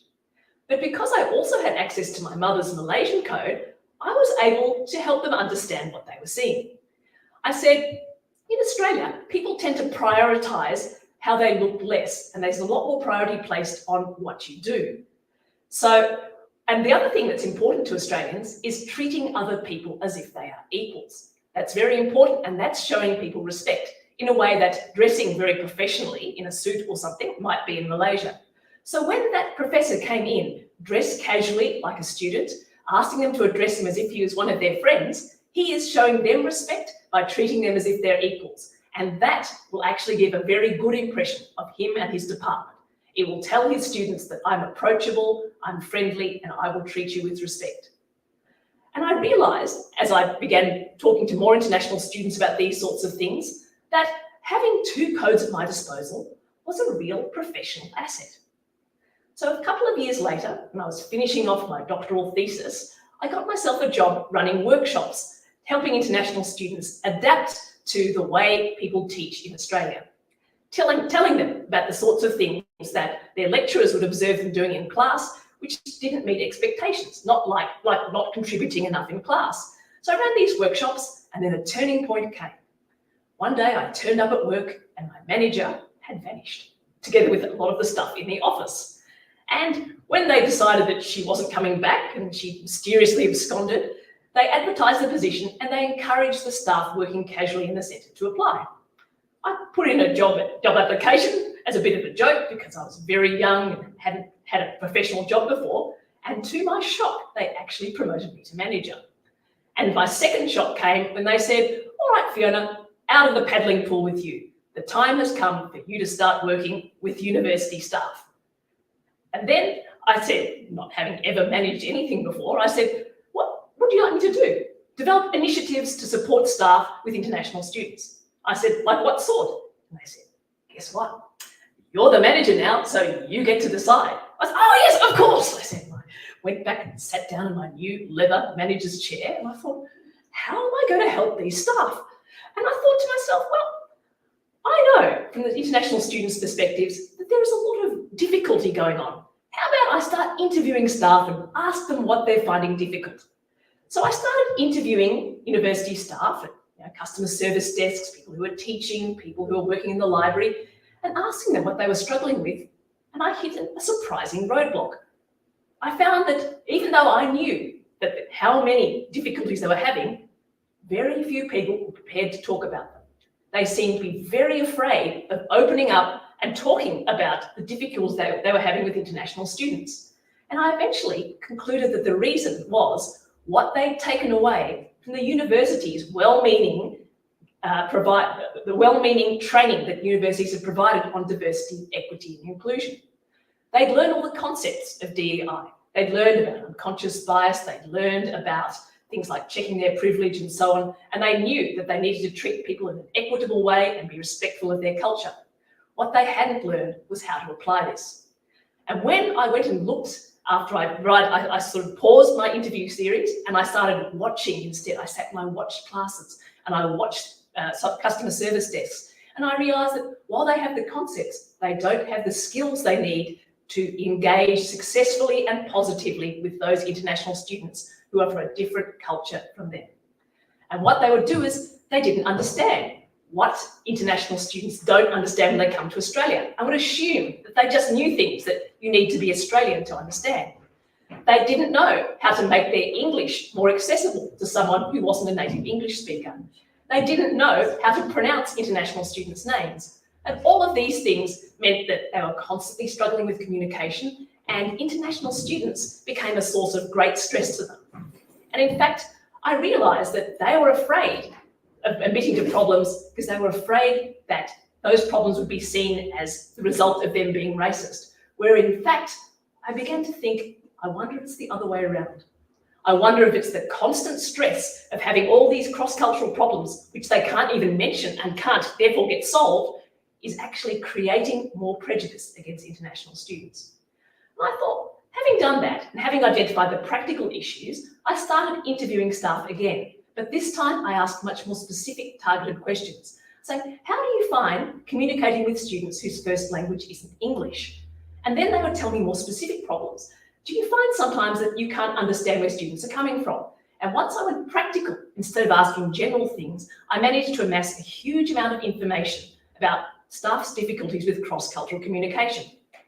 And from this information, I developed 2 workshops. One focused on understanding cultural differences with no blame, no shame, understanding how to manage cultural differences, and understanding how to manage language barriers. I call that customer service across cultures. The other one was addressing one of the most commonly mentioned problems, which was using Asian international students' names correctly. So I developed a workshop called Working with Asian Names, in which I taught people about names from the top 10 Asian languages spoken on campus. And to my amazement, both of these practical, non-judgmental workshops focus on the skills staff needed to engage were an absolute smash hit. I ran 20 or 30 of these in the first few months after I developed them. And every time I ran a workshop, the student union, where my centre was getting a bonus, but I wasn't. I was being paid a flat wage. And I thought, I don't want to be greedy, but that's not a very good deal for me. So I looked carefully at my contract, I quit my job, and I started Globalised Consulting, which is a consultancy that focuses on giving people support with cross-cultural communication. Now, over 20 years later, Globalised Consulting is now a small team of people. I've expanded and I now work in the education sector, the corporate sector, the government sector, and the health sector. And my offerings have expanded from training programs and workshops. I now provide corporate relocation briefings. I now provide consulting for organisations. And I also provide a service which has suddenly become very popular, which is reading out the names at graduation ceremonies for universities, where they often have students who have 30 plus different first languages, and I need to navigate the accents and pronunciation of all of those languages. But what I've drawn, the conclusion that I've drawn after having worked in cultural diversity, the practical side, is that the purpose of diversity education needs to be expanded. It shouldn't just be about teaching people what they need to think and what they need to be careful of. It also needs to focus on the practical skills and insights people need to understand and navigate the differences which they see. Practical skills in managing cultural barriers, language barriers, and even multicultural names give them the tools they need to have positive experiences. And it's positive experiences which actually change attitudes, reduce bias, and enable people to expand their flock, to include birds of a different feather. So as I stand here now as a cross-cultural communication specialist, I want to encourage people to, when they're thinking about diversity initiatives, not just to look at things which tell people conceptual information about how they should look at diversity and how they should think, checking their privilege, but also focuses on giving people the tools they need to have positive experiences so they can engage more deeply and more personally with birds of a different feather, and therefore embrace a much more diverse and colourful flock.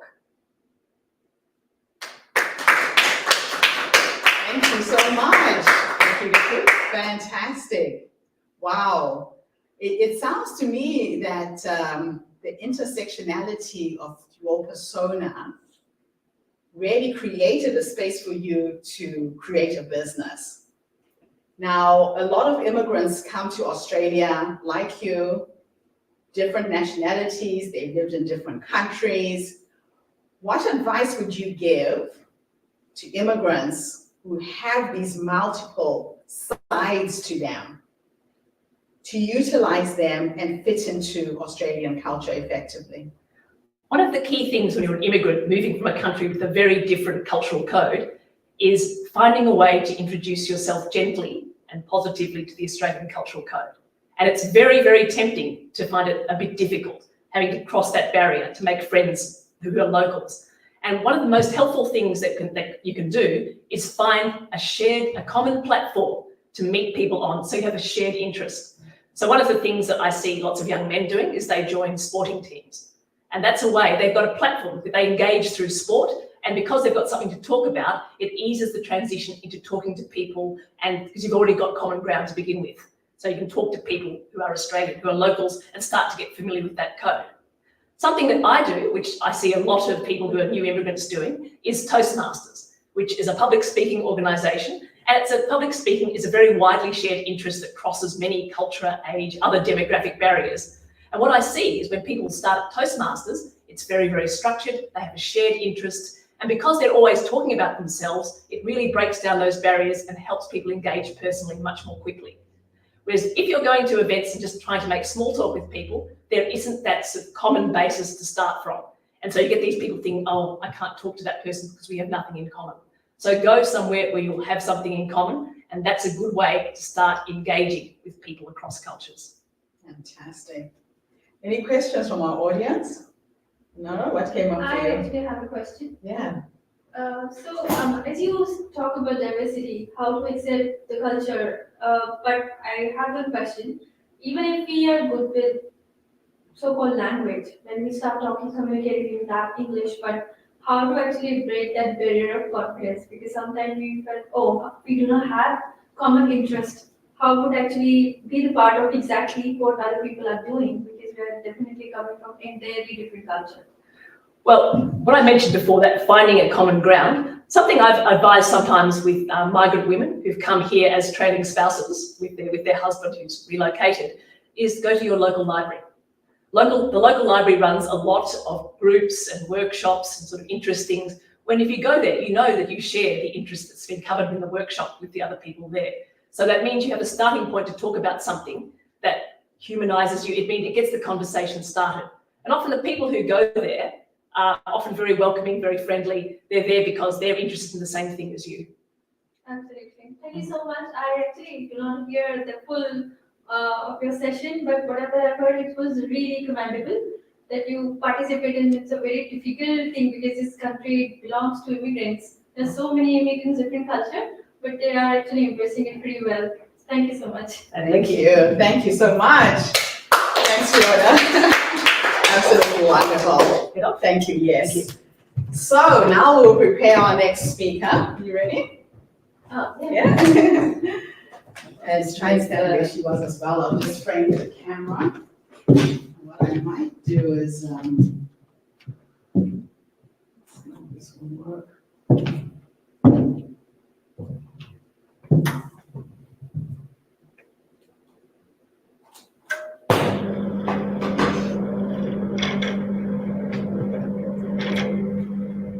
Just move these flags behind you.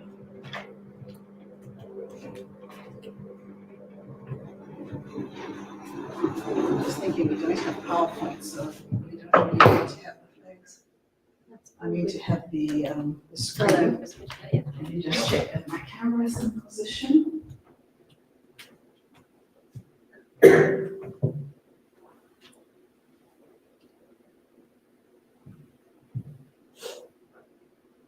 Okay, let me introduce you first, okay?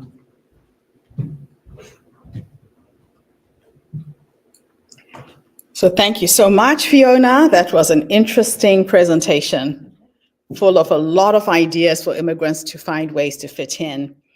So our next speaker is an Inari Morez Hameka Rails. And I'll ask you to say the name again because I hate mispronouncing people's names. She is a global student. She's global students and international relations graduate at Monash University and an aspiring international development and human rights specialist. and she's going to share her story with us today. Welcome, welcome to our stage. The stage is all yours. Thank you. So, hi everyone. As Gertrude said, my name is Inari Morales Ameka Reyes. Firstly, I want to say thank you, Gertrude, for inviting me. It's really an honor for me to come and share my story. And I also want to say that apart from school presentations and debates, things like that, I haven't really done talks like this before, so just bear with me. So I was born in Mexico in a town called Jalapa in the state of Veracruz, which is near the Gulf on the east side of Mexico. I was born an only child, so as a kid, my parents always focused on giving me the best life, especially my dad, because he had always wanted a girl. So when I was born, he pretty much treated me like a princess and just made sure that did his best to make me feel like one every single day. So as some of you may know, the situation in Mexico in regards to safety isn't really the best. There's a huge amount of organized crime, there's drug cartels, and there are incredibly high levels of corruption within the government and with various organizations. So due to this, as well as other reasons, my parents had decided that it was the best option for me and for them to move to another country where we would be safer and we would have a very better quality of life. My mum actually was the one who discovered Melbourne, and she just absolutely fell in love with it. So my parents made the decision to move to Australia. I remember the moment my mum told me that we were moving. I didn't believe her. I actually thought she was joking because I didn't even know that Australia was a country. And also keep in mind that I was 10 years old when I found this out, so I still didn't know a lot of things. I'm not going to lie to you. The first thing that I thought when my mum told me that we were moving was what is going to happen to my cats. Then it slowly started hitting me that if we moved, that would mean that we would have to leave our family behind, all our friends, and of course, our pets. But it also started to hit me that we actually didn't know anyone that lived in Australia.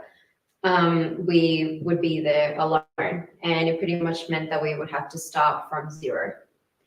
It wasn't going to be easy, especially since my dad was the only one who spoke English. My mum and I didn't speak English, and my mum had a very low level of English, but they knew that it would be the best move for us. So as a family, we decided that we were going to move to Melbourne. I recall being in the airport saying goodbye to my grandparents and my cousins, and I honestly don't think I cried because in my mind it felt like it was just another holiday. Due to my dad's job, I was fortunate enough to get to travel a lot during my childhood. So being at an airport just really felt like another trip.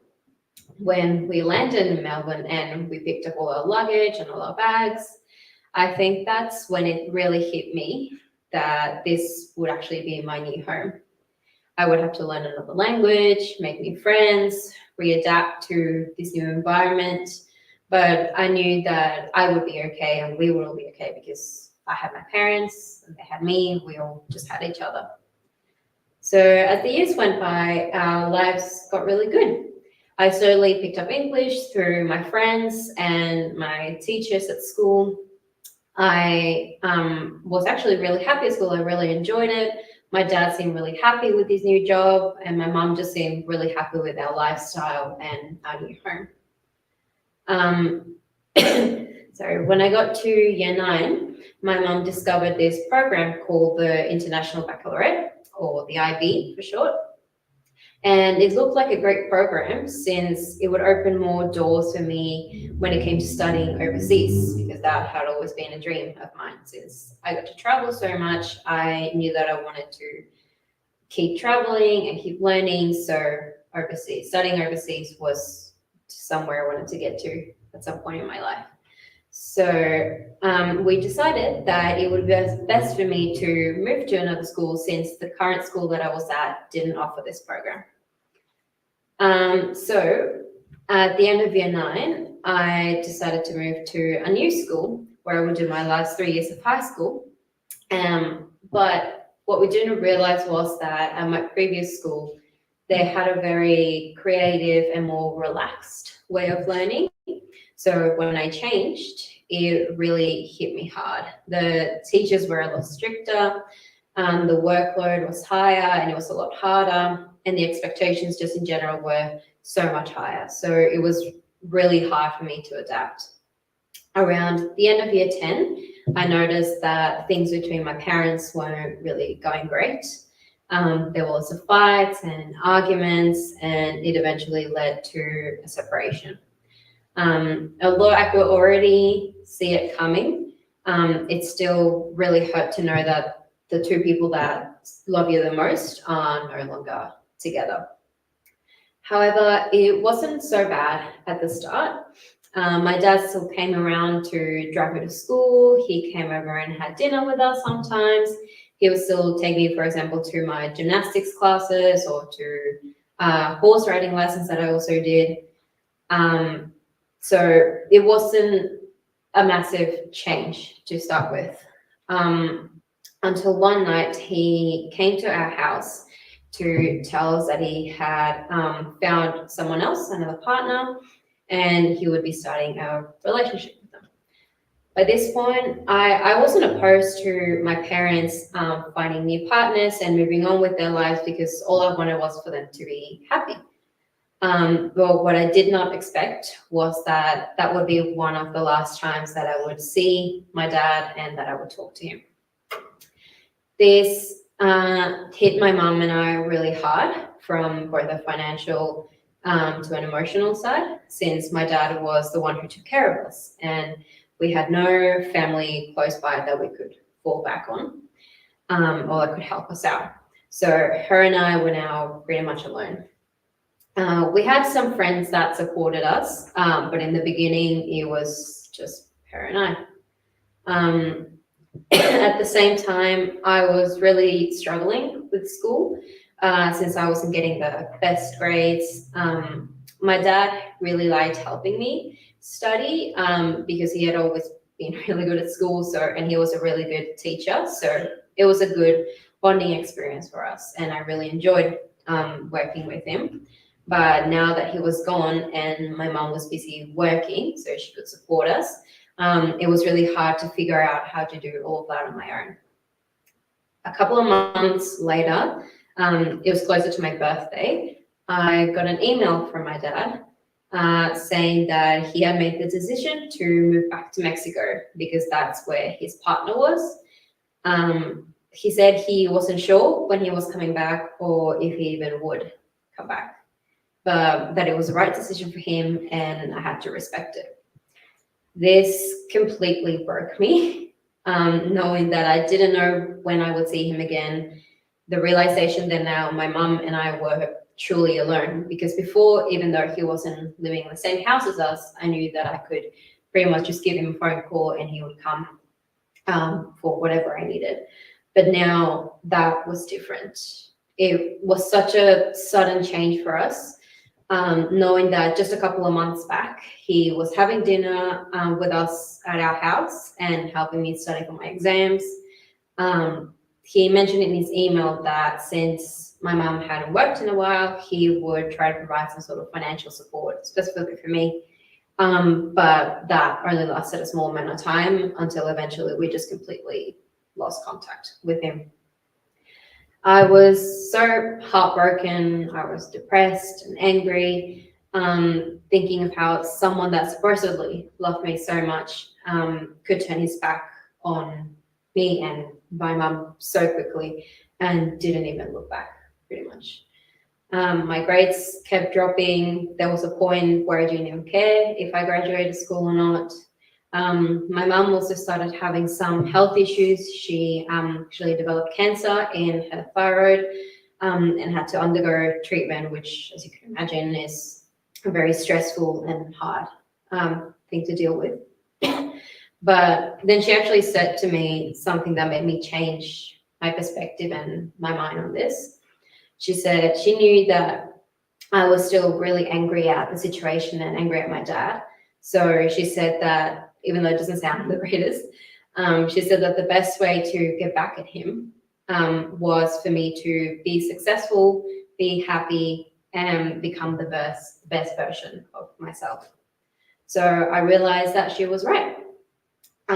So I decided to get back on my feet, not let the situation keep dragging me down, and move forward with my life. So I worked really hard. I joined lots of study groups. I worked with my teachers and friends, especially during my last year, and I graduated from the IB. Then I got into a university course, the university course that I wanted, and had an amazing time where I got multiple opportunities to study overseas. I studied over in China for a little bit. I studied in France and learned how to speak French. And I also studied in Italy for 2 months, where I made a lot of amazing friends and I created incredible memories during those trips. So it has now been around 5 years since I have seen my dad, and we have had very minimal and limited communication. But now I will be graduating in May with a Bachelor of Global Studies, specializing in international relations. And I was also fortunate enough in my last year of uni to get an internship with an amazing organization called Sister Works that helps refugee, migrant, and asylum seeker women to adapt to their new lives in Australia. And I am now actually the mobile hub coordinator for Sister Works, which is one of the many programs that we offer at this organization. So my mum is actually now also pretty successful herself. She is now the director of a company called Latin Grocer, which is the company here in Melbourne, which is like a sister company to another larger one called Latin Deli, which is actually the biggest distributor of Latin food products in Australia. So after all that, I learned 3 main lessons that I would like to share with you. First would be that your family aren't necessarily those that are related by blood. After my dad left, I was lucky enough to have so much support from friends from my school, friends that my mum had made from a Latin community that we met. Also my amazing partner who had actually gone through something similar himself. So he helped me figure out ways to move forward, and also through my stepdad who also had kind of gone through something similar as my mum. So he was also able to connect with us on that level and always just managed to make us laugh, and to remind us that we should have a more positive outlook on life, because life is too short to waste it on things like anger and hatred. It's just not worth it. So thankfully they were all by our side when we were at our lowest, and they helped us push through all the pain and all the issues that we had because they knew that we deserved to be happy.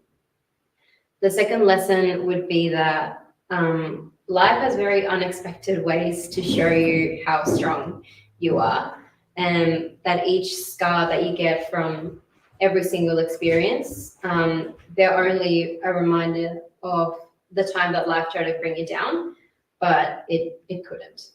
So I remember when I was getting close to my final exams, I was so worried that I wouldn't get good grades, that I wouldn't get into the university that I wanted because no one would want me. I wouldn't get a job, or I wouldn't have a future, or the future that I wanted to have.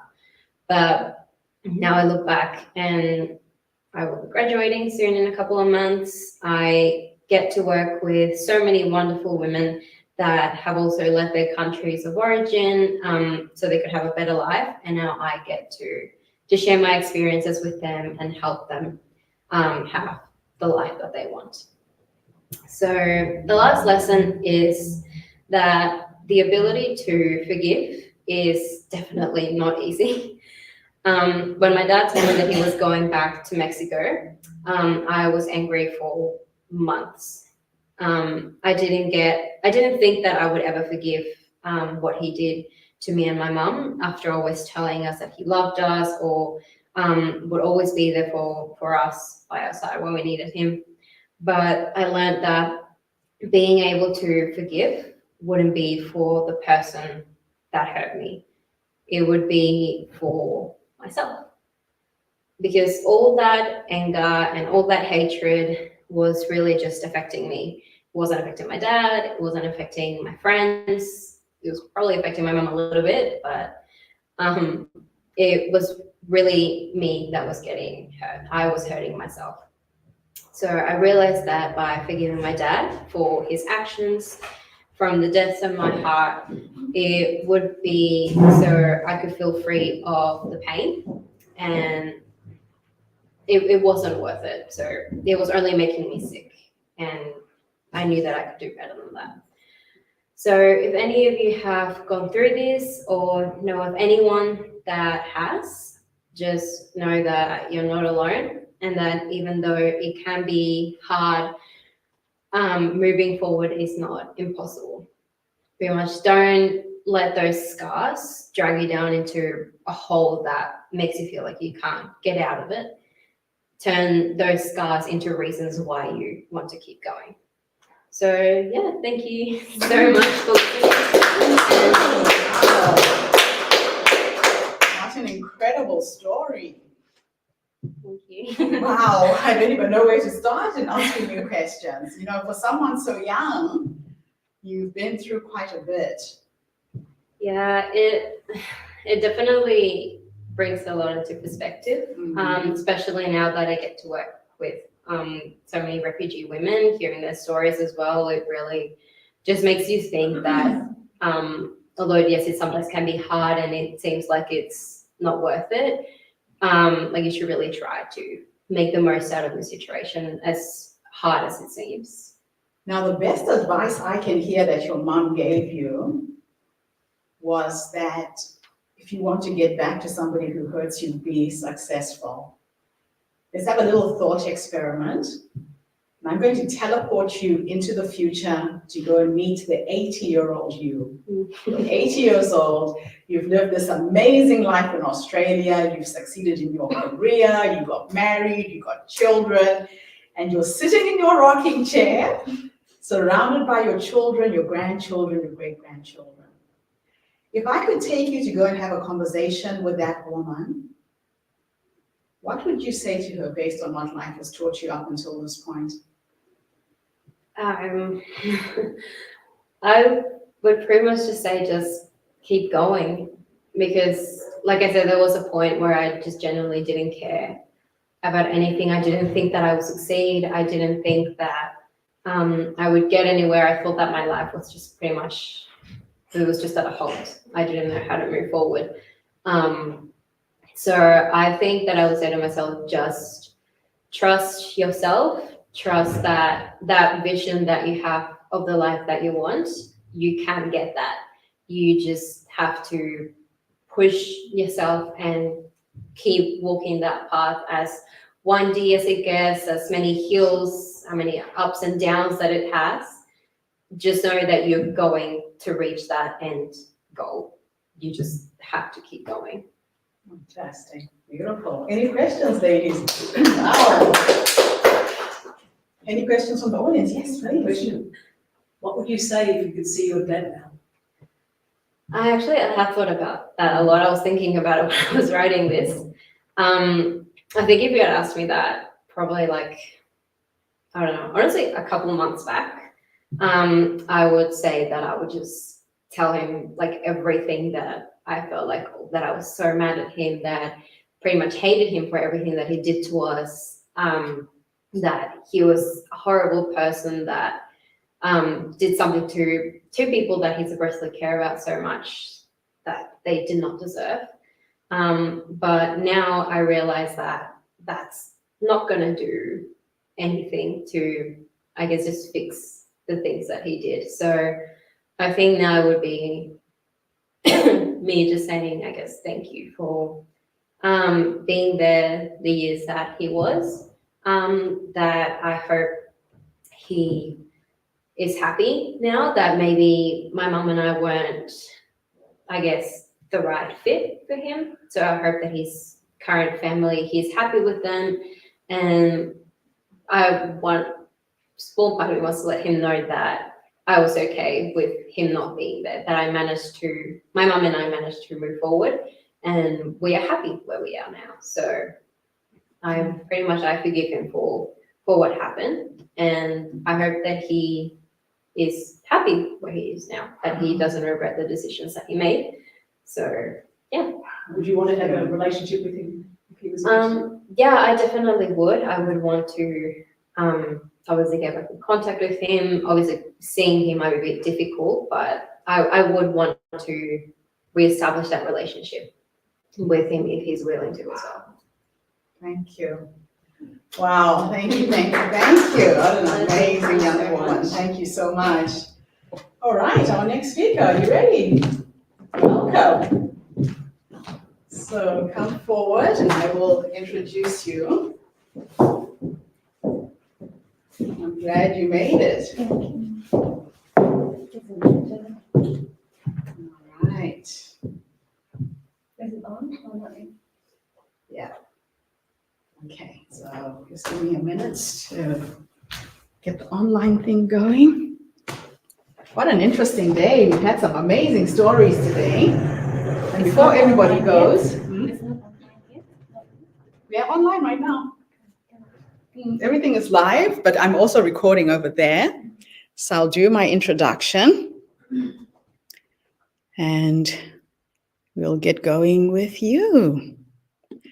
It has been a fascinating day. We've had some amazing stories, and it always just inspires me when I see speakers coming in, young and old. The wisdom of the young. You're so young, but what you have gone through has made you an incredible young woman. I'm so happy that you had all the guidance that you had to get you to this point. Okay, where am I?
Okay, we have come to the end of our last session for the day.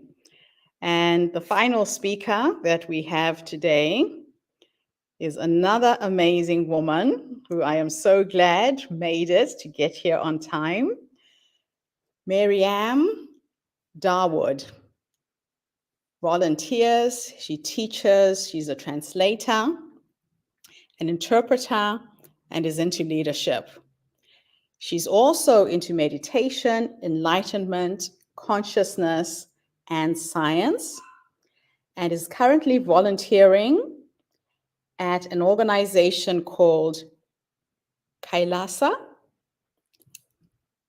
which is a spiritual organization for living enlightenment.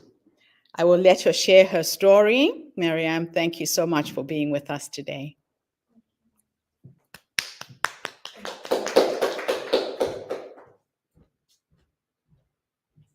name is Mariam, and I'm a volunteer for United States of Kailasa.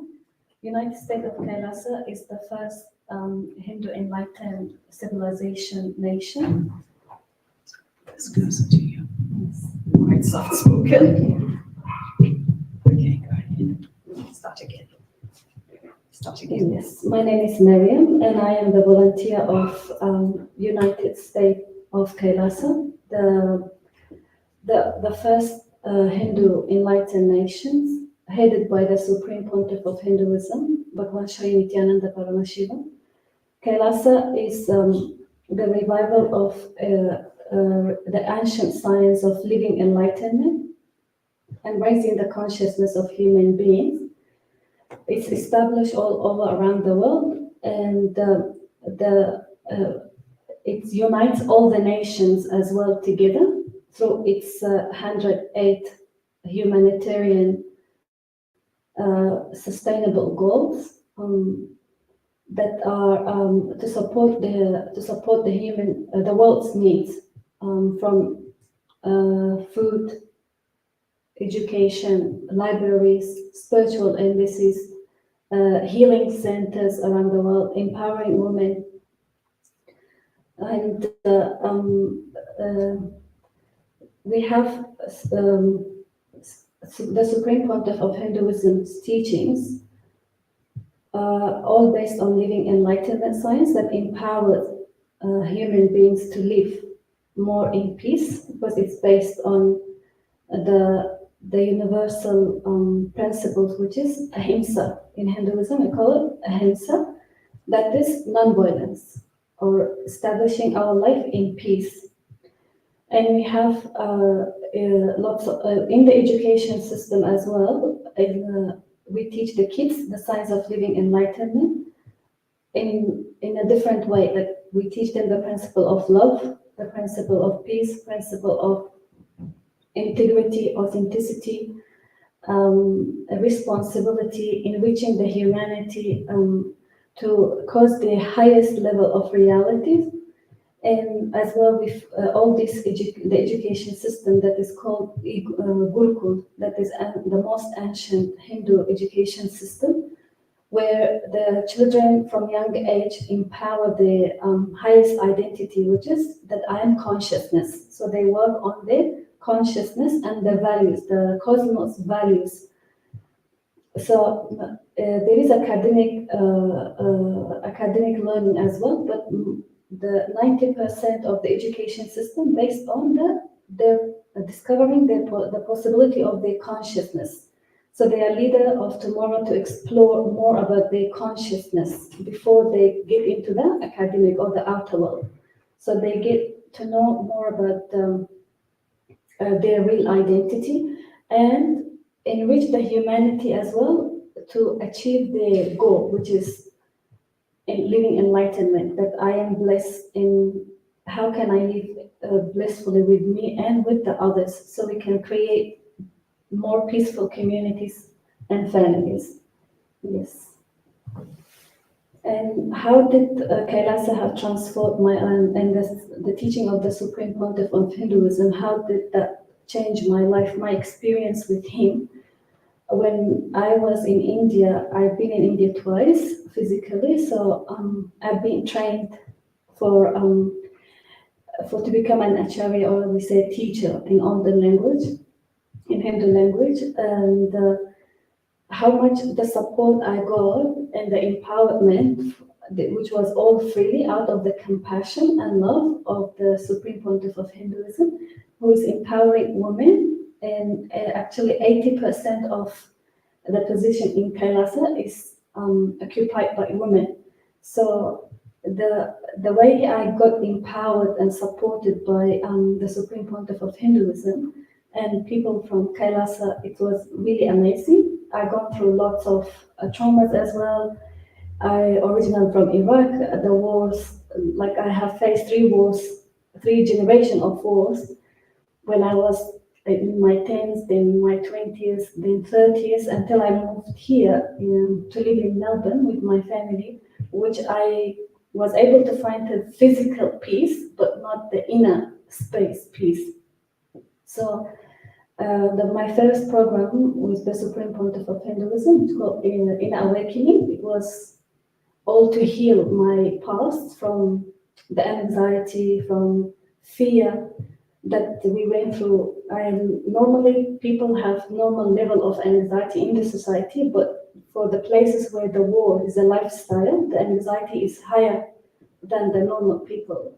But still, his teaching and his power has healed me a lot to the level like I can restart my life at this age and start fresh, whether in career or in family or in business or in the society.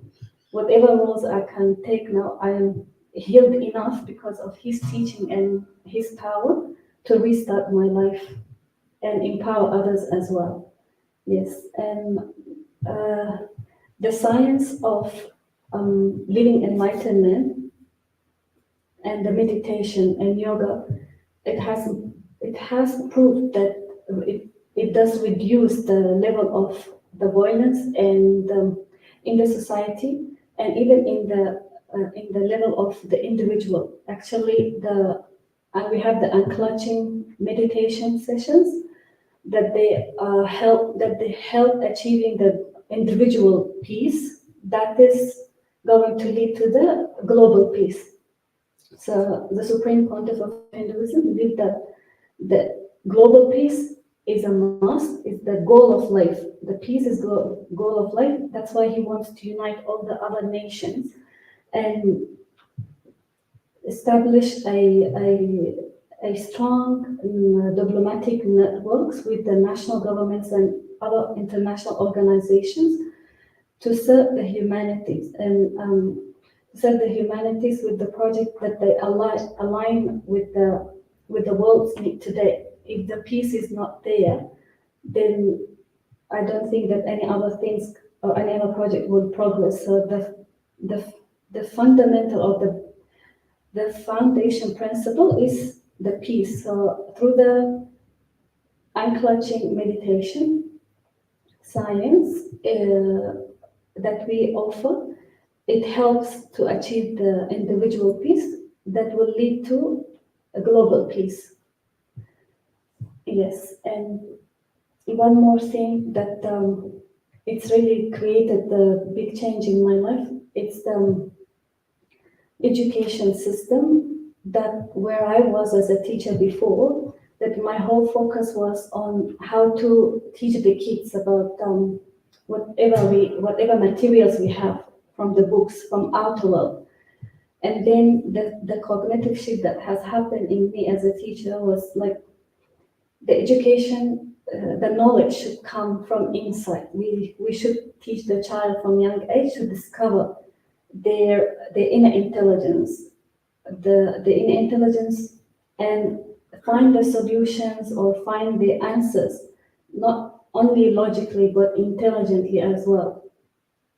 So I was really inspired how the children through those special education programs, especially through the holistic education, how the children with autism, they were in very short time, they were able to increase their ability to understand and learn more, and there was a positive. They were showing a positive behavior, significant signs in the way they were communicating with others.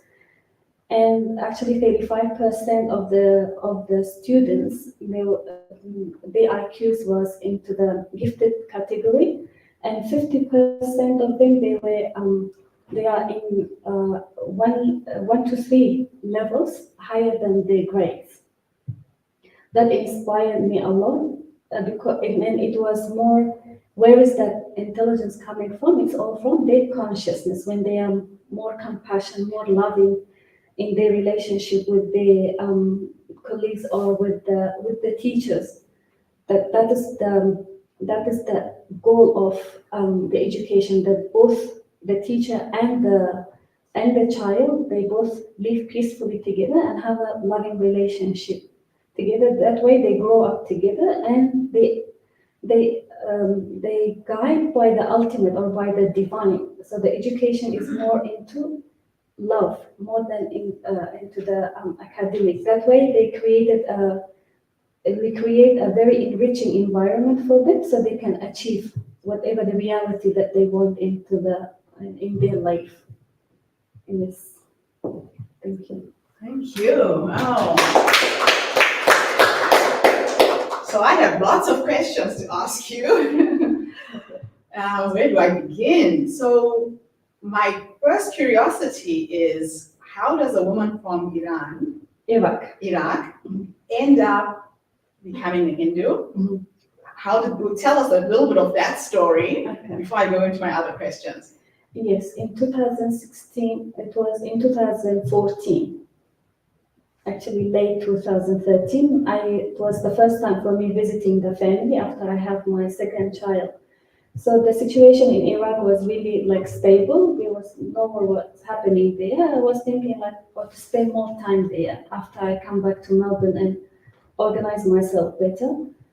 But at the end of that year, at the start of 2014, the ISIS attack has happened. The ISIS war has happened in Iraq. So the impact of me seeing how the woman, when I was inside the country and facing the wars, you don't see the damage that is happening because you are in the country and you are hopeless. You can't do nothing about it. Yeah? But when you are outside and safe and have the freedom, and you are seeing what is happening now in the country, especially with the women. So one of the videos that I really I can say at that time it put me in high level of depression. But if I look today, I'll see that was my breakthrough to take responsibility more in life, because responsibility is one of the main principles that in Kailasa we have to establish our life on as a cognitive shift, not as an action. It has to go into the system too much, then action may come or not.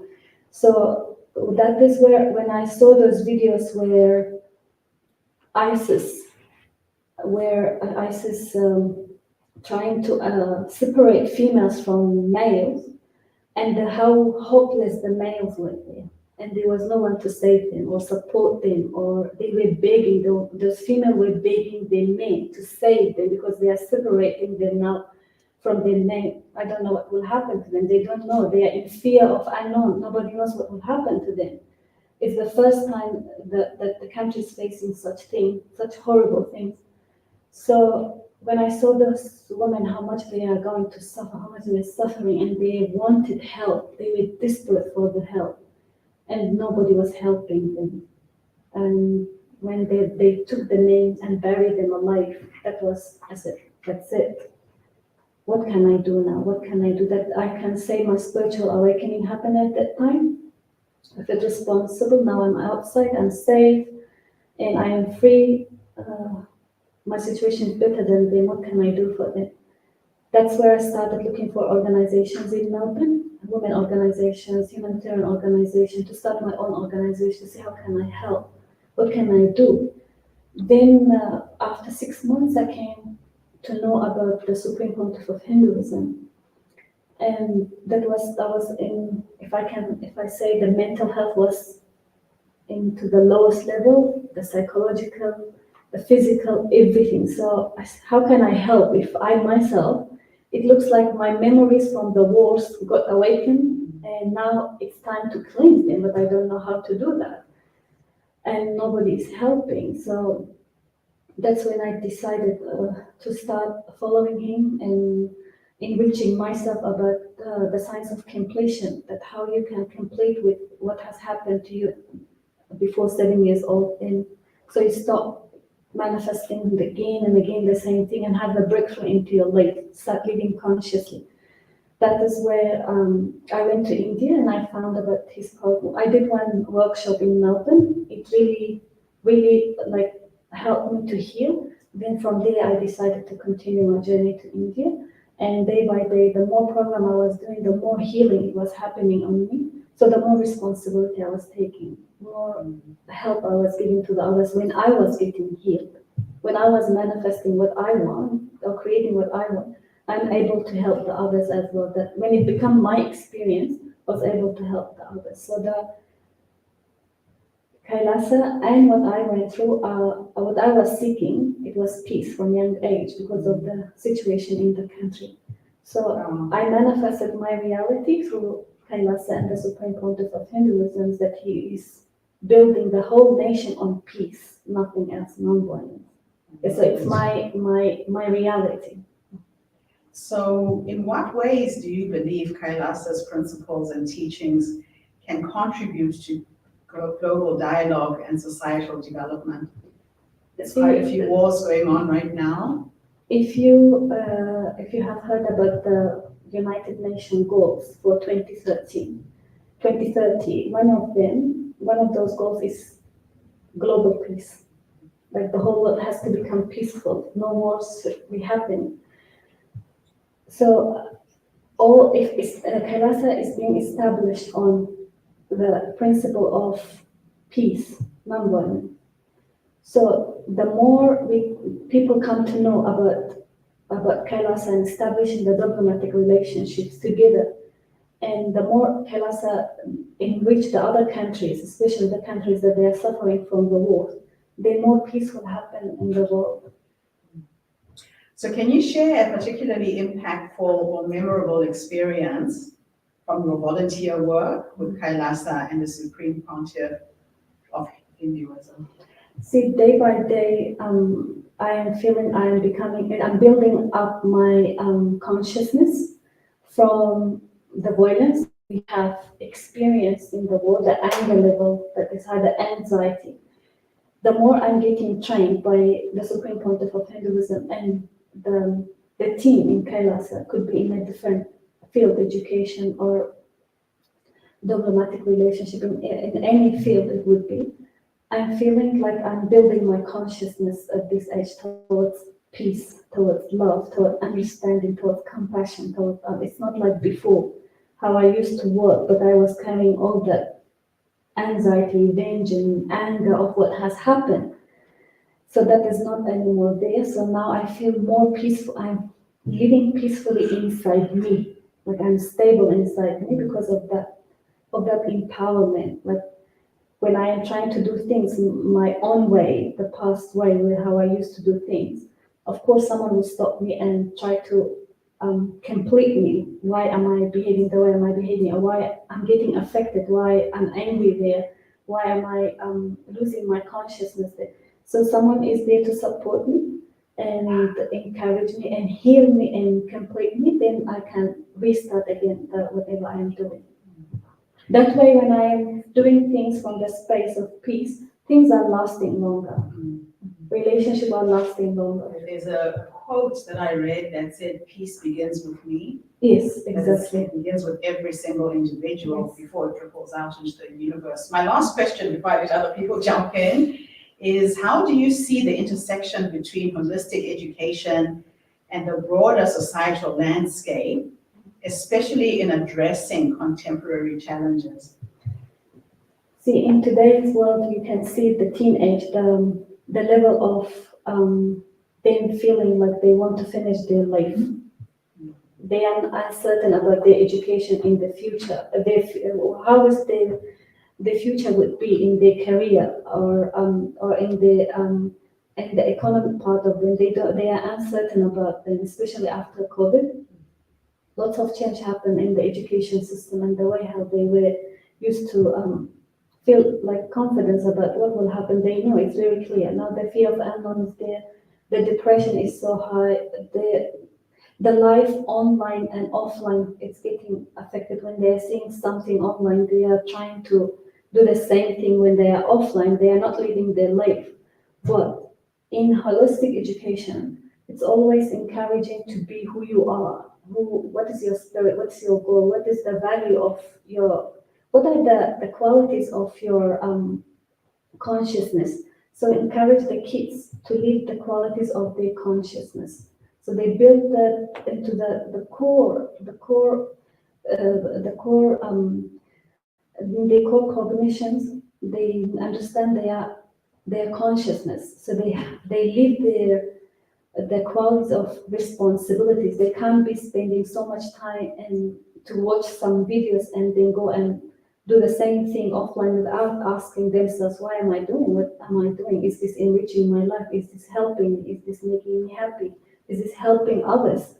Is this making me a leader of tomorrow? So the conscious child will be always like knowing what are they doing. So less stress for them. If a child is just singing and applying what he's saying in life without asking the fundamental question, why am I doing this? And am I happy with this? Where is this going to lead me? Is this going to help me? So in Gurukul, in Kailasa's education system, the children know what they are doing, so there is no stress there. They know why they are doing what they are doing. Why am I going to, for example, learning about my consciousness?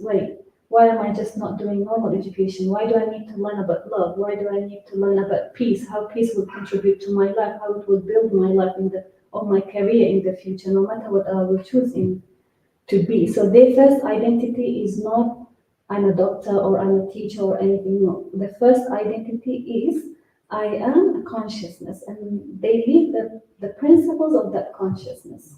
It's beautiful. Wow, any questions from anybody else? Absolutely awesome. Thank you so much. So stay there. We're going to take a few pictures, ladies. Can you all come? You too, come as well. Let's take some photos. I'm so glad you came, Miriam. I was getting worried you weren't going to make it. Come here, come. I'm here with Mom. Wonderful.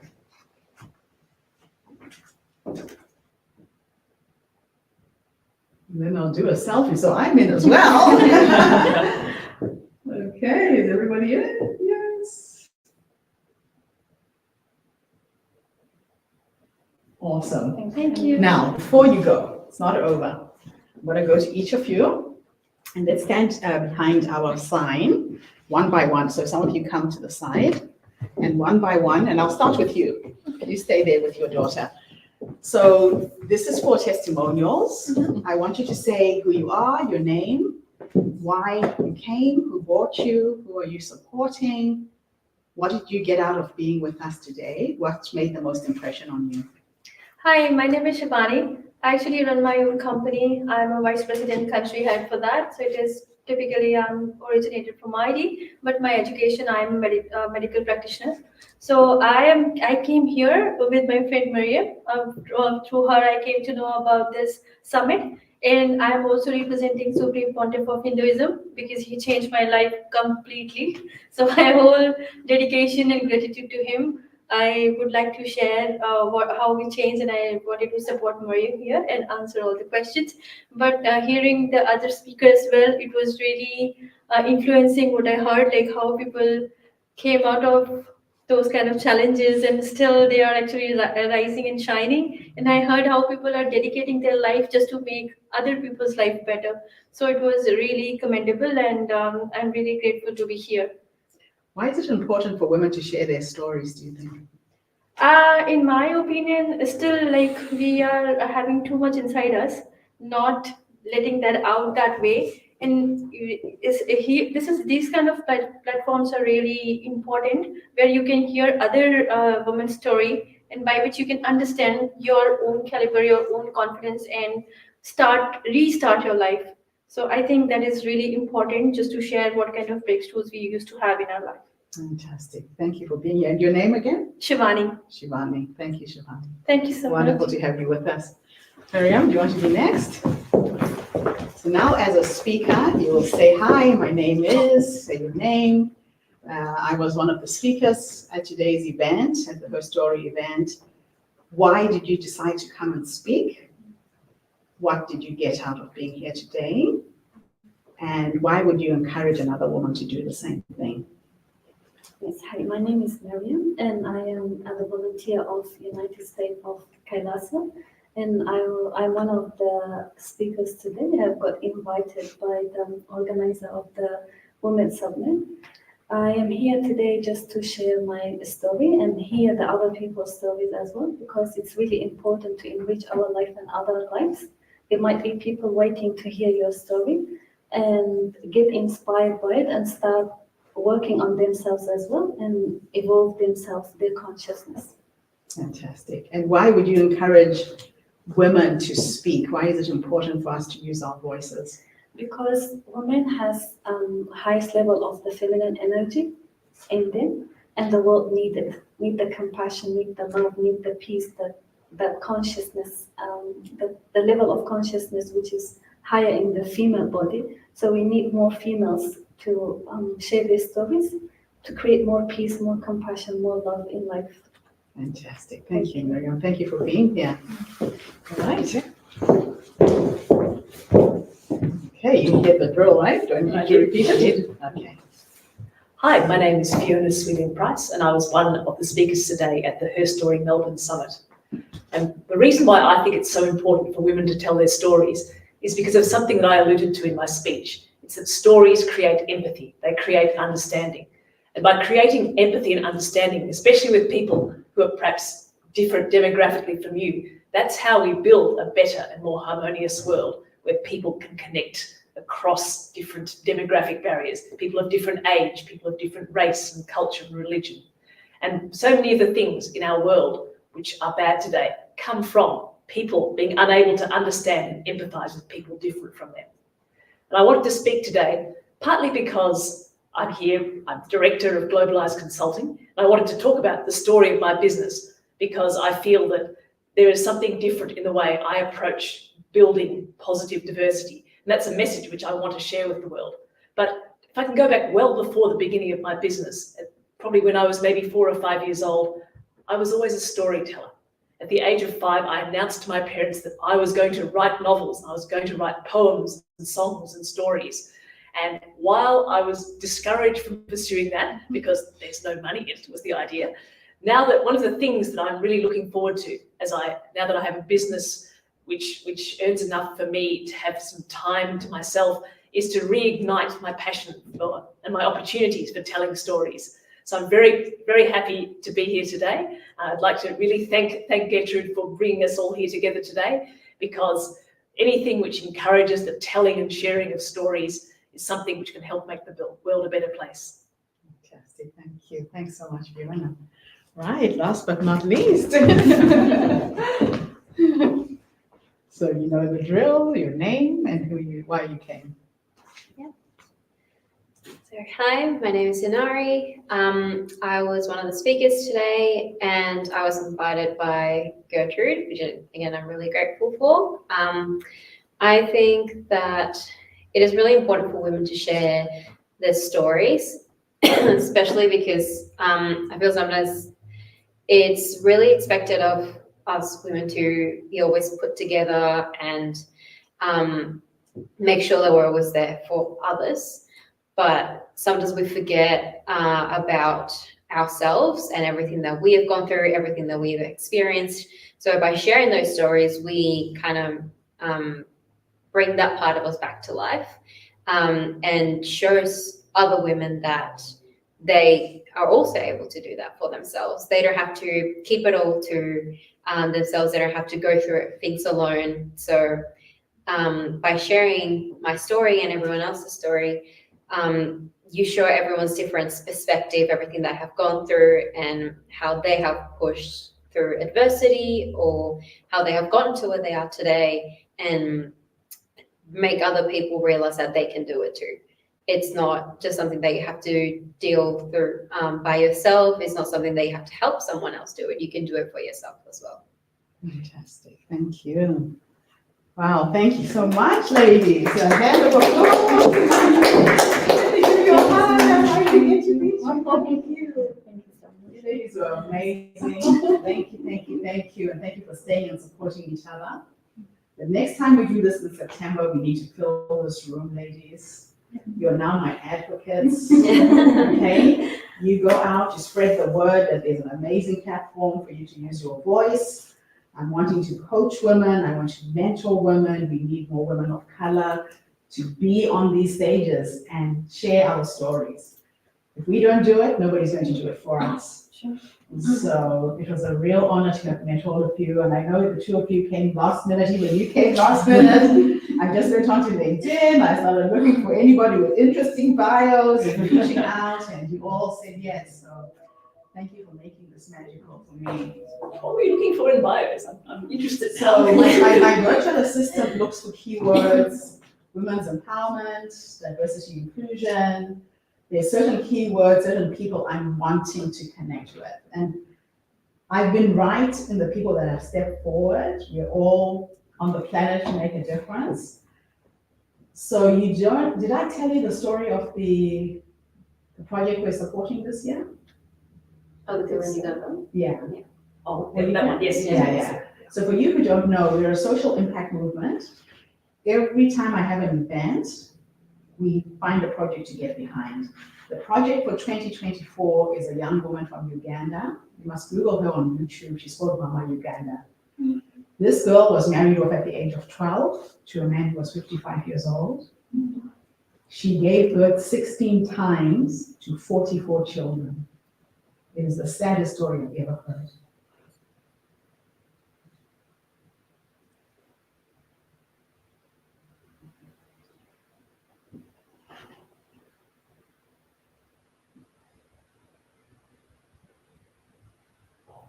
Where I found her was through these YouTubers. So people have been going to Uganda, they buy food, they come and spend the day with her, they blow up their YouTube channels. There's people with millions of hits on YouTube. And all they do is just give the food on the day. Zimbabwe has now lowered the age of marrying a girl to 13. So when I heard her story, I knew exactly what she's going through. And I said to her, I don't believe in giving handouts. How can I empower you? How can I help you get out of poverty? She's lost 6 of her children have died. And she said to me, Gertrude, you don't have to worry about food. I have 2 acres of land that I lease. I grow everything I can feed my kids. What I need is for the kids to go to school. What I need is for me to go to school so I can get out of this poverty trap. So we've worked out a plan that we are going to buy her the 2 acres of land that she's leasing. It's only $6,000 US for 2 acres. We're going to buy her 10 cows so she has milk. We're going to buy her 50 goats because goats multiply fast. We're buying her 100 rabbits. Again, rabbits multiply fast. And 1,000 chickens. So she's got a small little business where she cooks for people at a bus stop. So she wants to start a restaurant. And so everything she's growing on her piece of land, the livestock, she can run that business and sustain herself financially. I also want to start a scholarship fund for her kids. So her young boy is 17. He's the one that I eventually found. So when I Googled her, she's all over the internet. There's GoFundMe pages in her name. People have seen the story. They use those videos. They're raising money that she's never seen. There's one page that had $36,000 US. She hasn't seen a cent. So her son started his own YouTube channel and he had his phone number. That's how I got hold of him. And she said to me, Gertrude, the only reason why I agreed to talk to you is because you're an African woman and you understand my situation. Please help me. And so this boy had started a little business. He raised a bit of money from one of the YouTubers who came and he bought a PlayStation. He started charging people to come to their house. They've got a small solar powered battery that he charges everything with and they play the PlayStation. So he's got a little gaming business. The day that video went out on YouTube, somebody broke into their home and stole everything, clothing, shoes, books. He was paying his school fees with this thing. So social media is great, but it can be used against people, especially people in poor countries, which is where I'm from. So I have over 200 projects across the African continent, Southeast Asia, Cambodia, Vietnam, Indonesia, and in the Caribbean. And when I travel, I look for women who are creative. These earrings are made in Zimbabwe. This woman was getting the equivalent of 2 cents US in a market in Zimbabwe. So HerStory, I told you, has got a magazine. It's got a series of books where I publish the stories, and that's how I raise money for social impact. And in my magazine, I have a clothing line. I take pictures wearing the jewelry of the woman, and she will stand outside her hut, wearing her earrings, holding a tray of her goods, and she sends it to me, a picture through WhatsApp. I grab that picture, I expose it to my database. My database has got 50,000 women, mostly in first world countries. And instead of people buying the earrings for a price, I have a silent auction during the month. One woman gave her $1,000 US for a pair of earrings. And it's not that she wanted the earrings, it's just somebody who has money who wants to support a woman in a developing country. So I won the New Zealand Australia Women in Technology Awards for an application that I've designed to do this now automatically. I'm trying to raise $500,000 to build the platform and scale globally. So I started my first tech startup here in Melbourne. And HerStory is based on my personal story. I was married for 27 years, 31-year relationship that collapsed in 2015. I'd come to New Zealand with my husband, 3 kids, built an amazing life. I had a property investing business worth 5.9 million in 2015, and I lost everything because of my ex-husband. I ended up collapsing with heart failure at the age of 49. And I thought, how many women have to start life all over again? I knew I would bounce back. I've had so many challenges in my life. And I put a post that went viral on Facebook. I said, I'm going to tell my story. I'm going to own it. I'm going to transform it into gold. In 48 hours, 2,500 women responded in 15 countries. And that's how this movement was started just before COVID in 2019. My first event was in Las Vegas with 1,000 women. And the way I got 1,000 women is I had 100 speakers, and they could only come and speak if they could bring 10 people. So I tried it with this event, and I really apologize I didn't have anyone here. I don't know if it's just an Australian attitude that people don't support each other. I don't know, but I'm figuring it out. We'll find a way that we can get the bums on seats. I am wanting to create a speaking platform that will one day compete with TED Talks. I live and breathe TED. I've done 3 TED Talks. I've hacked how to get onto that platform. But what's missing for me with TED, their tagline is ideas worth spreading. How can you tell a story that somebody will listen to, take the idea and go and do it, right? Our tagline is inspired ideas ignited and implemented. So when we have an event, in the next month, my speakers get to run a workshop. You will run a peace building workshop. You will run a workshop for young girls. You know, I want there to be a transfer of knowledge so the people who are in the room can get access to the speakers. That's the missing piece for most conferences. You see these amazing women, they'll stand on stage, you don't get access to them. So we're starting a masterclass series, and we will record these masterclasses on video and have a library that people can get access to. So it's a very big vision. It's in its infancy, but thank you for supporting launching it here in Melbourne. I'm really excited to have met all of you. Thank you for saying yes and honoring your stories. We have to honor our stories and we have to own them. So HerStory is a pun on history. History is men who wrote all of the history books. This is our time to write our stories in our history books. So I'll be in touch with you so we can talk about your book. Same with you guys if you're interested. And let's create some magic. Everybody's working on something different, but it's all in the same line to leave this planet a better place than we found it. So I leave you in peace. And if you didn't know this building, this is called Initiatives of Change. It's a peace building nonprofit. They work with First Nations people. These facilities are here for people like us, change makers. So if you're ever interested, I can introduce you to the people who run the center. This house was donated for $1 some rich family who was selling the house. And when these people tried to bid for the house, they didn't have the money to buy it. So Toorak is an expensive area, $1 million houses. But this rich family gifted this place to the nonprofit for $1. So this is how this all came to being. So thank you, thank you, thank you. Absolutely awesome, awesome to have met all of you. Thank you so much. It's great to meet you. And I know you were on a bus or on a train. Regional Victoria, you haven't So how far did you come? Maybe about 5 hours.